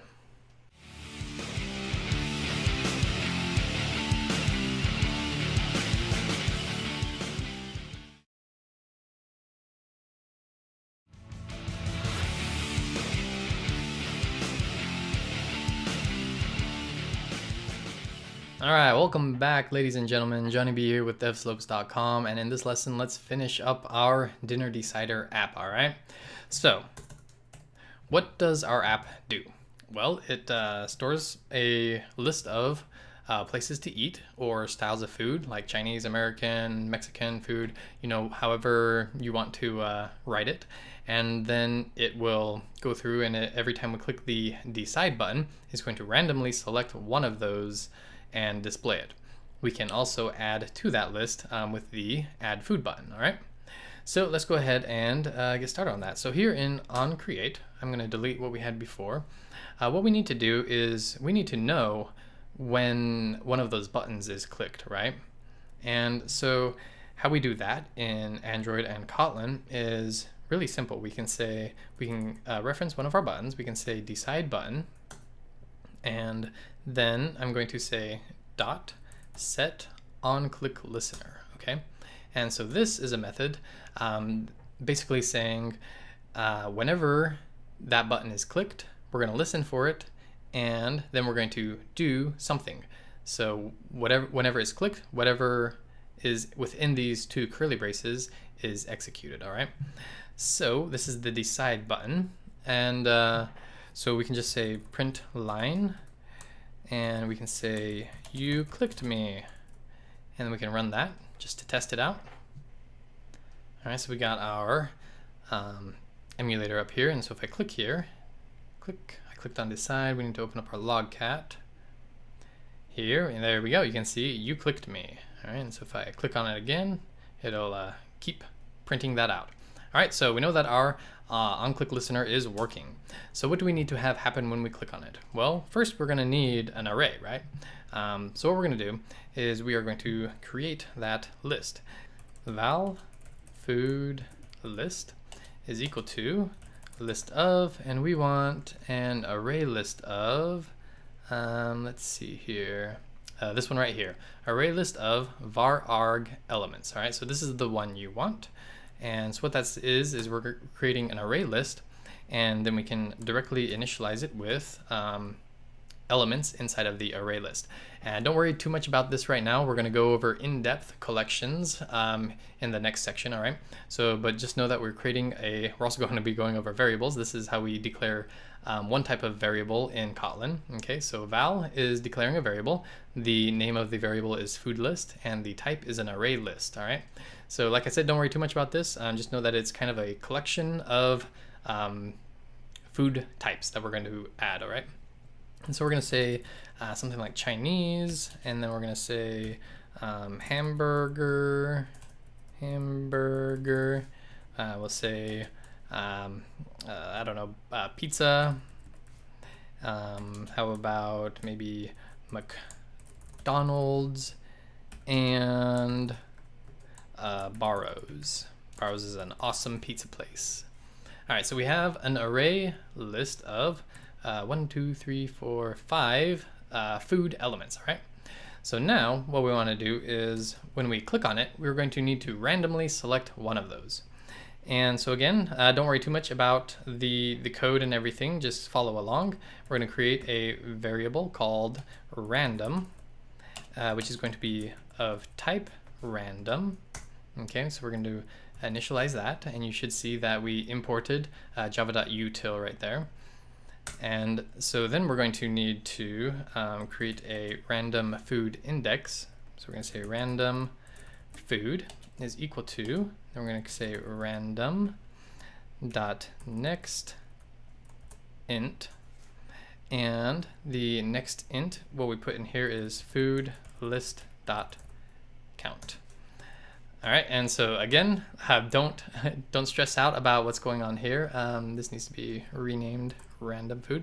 Don't stress out too much about what's going on here, especially right here. This is you know, a little bit more advanced stuff. We just need it to be able to create a random variable. So don't fret if you're not understanding this and you're freaking out. Just know that we're creating a random food integer, okay? So a number that is randomly generated, and it's going to be between 0 and the maximum number of elements in the array list. All right, and then what we're going to do is we're going to set the selected food label equal to the randomly selected food in the food list. All right, and we do that by saying selected food text dot text. So we're referencing the UI element selected food text.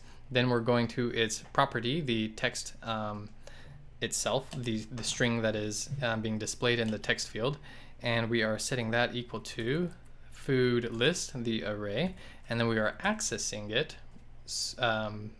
by passing in the random food number that was generated. All right, so when we click, we are creating a randomly generated number that is between 0 and the maximum number of elements in the food list array.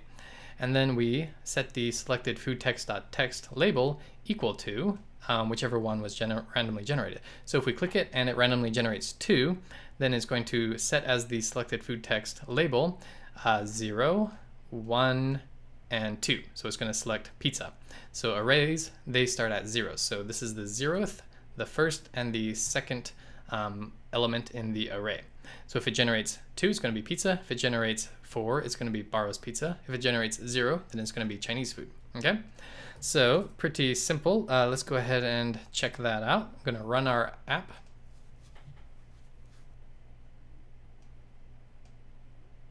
All right, here we go. Moment of truth. I'm going to click on decide, and we should see, the label up here change.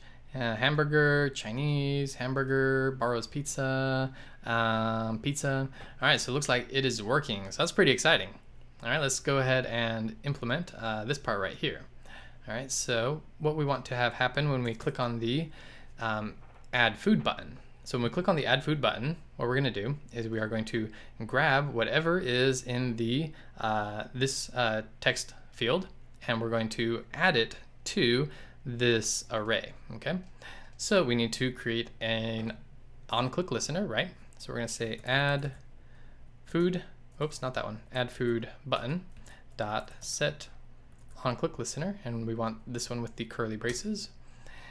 And then we're going to we're gonna grab whatever value was in the food text field. So we're gonna say val new food is equal to add food. We're gonna reference the text field, and we're gonna grab out of it its text. And then we need to actually convert this to a string, because as is it's not very useful to us. So we gotta say .to string. Okay, so that turns it into a string that is now stored in the variable new food. And then we're going to just say food list dot add, and we can add an element to the array. So basically we're grabbing whatever was inside of the text field, turning it into a string, and then adding it to the end of this array list. Okay, and so the element that we are adding here is new food. All right, perfect. And then we'll go ahead and clear out the text field. So we'll say add food text dot clear. Okay, so that just makes it so that when we click on the add food button, the add food text field will clear out, and it will be ready for the next food that anyone wants to add. Okay, and let's go ahead and Well, real quick, just to kind of illustrate that we are indeed adding it to this array list, let's go ahead and print out the array. So we're going to say print line, and we're going to say food list. All right, and let's go ahead and run it. All right, so we can decide, we can get some randomly generated foods out. Oh, you know what? I don't think we have actually, okay, here we go. Hadn't updated the app actually. So decide, we are switching out the foods, and let's add a new food. Okay, so here I'm gonna say Italian food. Italian food. I'm gonna click on the check, and we'll close the keyboard.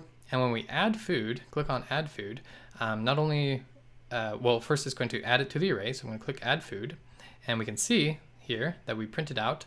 We started out with just up to here, but after we clicked it, now we can see that Italian is added to it.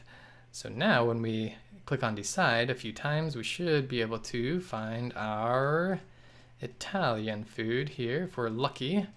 Come on, random. Oh, there it was. Oh, I passed it. But you saw that we added it, and then now it's available for our randomly decided foods, all right? So that's pretty much it. We've covered quite a bit for a first app. We've learned a lot about Android Studio. We've learned a lot about the layout design. We've learned some Kotlin. Learned how cool it is and some of the neat tricks about it, not having to reference by ID, no semicolons, woo! And yeah, so hope you guys are having fun so far, and we got a lot more fun stuff in store for you, all right? So I will see you in the next one.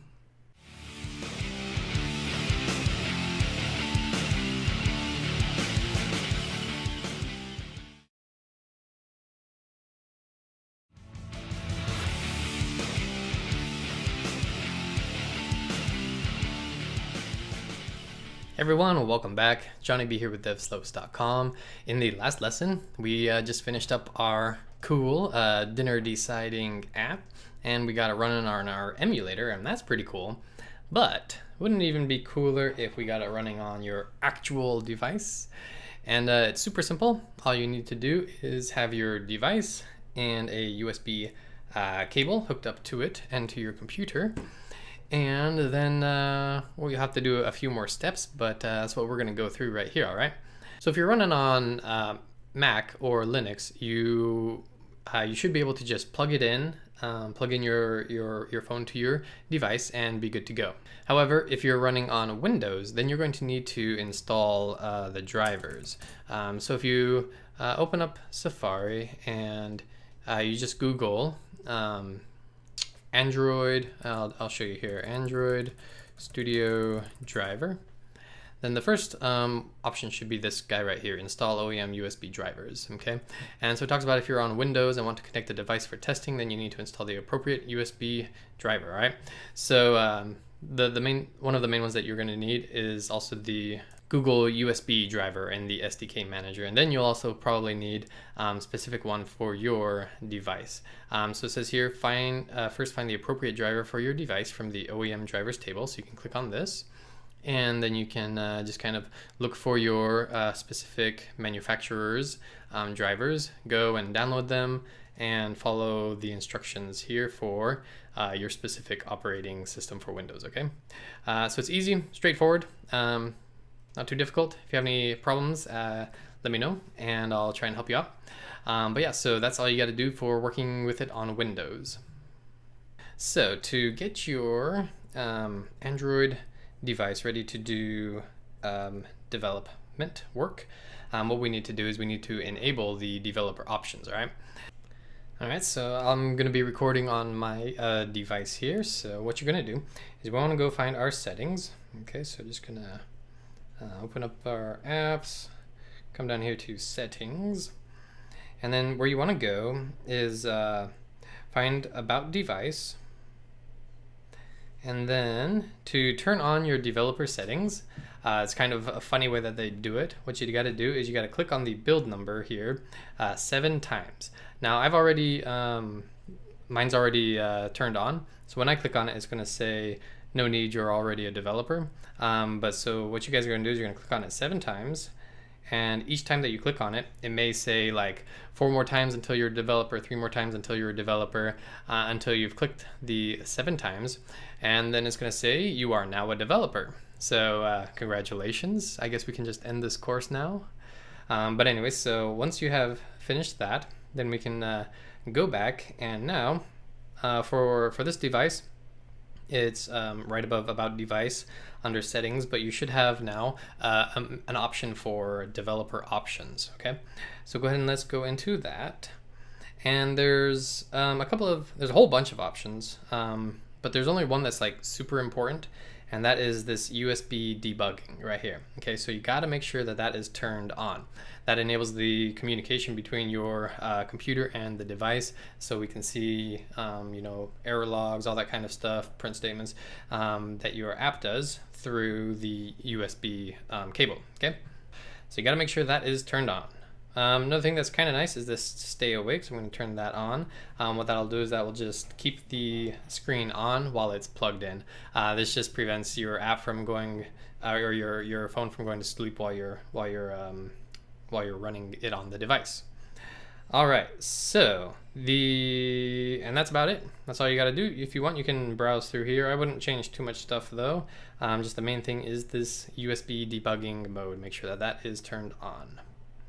All right, so once that's done, let's jump back over here into Android Studio, and let's click on the Run app here. And we should now pop up with a window. And now it's going to give us a couple of options. Now we have the connected devices. I have a blue R1 HD running API 23. And so if I click OK, if it's the first time that you're running on your device, you're probably going to get a crash. And it'll pop up on your screen saying, do you want to, I think it's something like USB debugging, do you want to authorize this computer? And you can check on the always allow, press OK, and then come back over here and reselect your connected device and then run that again. Okay, so I'm going to press OK, which should fire this up on my app. All right, hey, there's our app. Pretty cool. So I'm going to click decide. Yeah, so I'm gonna add a new food, ice cream, because I'm an adult. I can eat what I want. And add the food. And then I'm gonna decide until I get ice cream. Nice. All right, so there you have it. We are running our app that we made on our device. Super cool, super exciting. You can take that and go show your friends now and say, hey, I made this app. All right, and so yeah. Pretty simple, pretty straightforward. Remember, if you're on Windows, you need to go and first get those drivers. But otherwise, if you're on Linux and Mac, it's as simple as plugging in your USB, going and activating your developer options, and then setting the debugger status to on, and then you are good to go. All right, so I hope this was you know, a fun little exercise, being able to put it on your own phone. I know that the first time that I put one of the apps that I made on my phone was a pretty exciting moment. So hope you guys are enjoying this, having fun, and I will see you guys in the next one.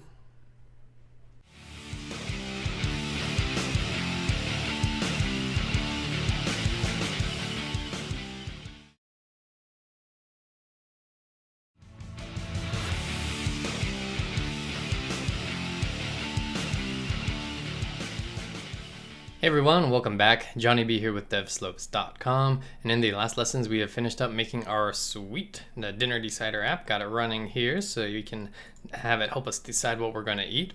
And this lesson we are going to focus on working with the Windows platform to get our app running on our actual devices. All right. So we went through how to do it on Mac. Windows can be a little bit different, and so we're going to walk you through how to do that, all right? So the first thing that you're going to need to do is have your device in developer mode, all right? And so how you do that is on your device. I'm actually going to show you how it looks in the emulator.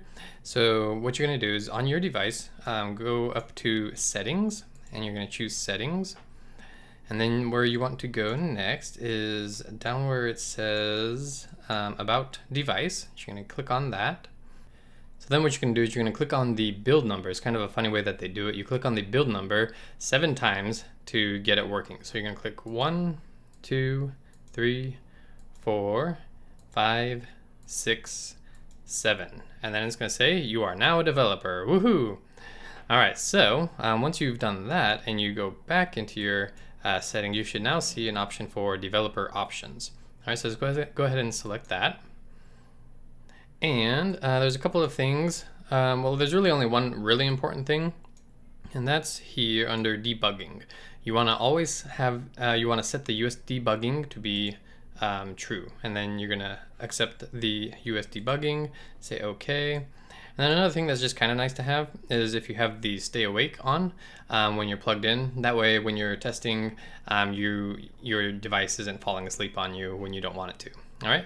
So that looks good. And so once you have done that, once you have activated your developer mode on your phone and set the debugging to true, then we're going to go ahead and plug in our device. All right.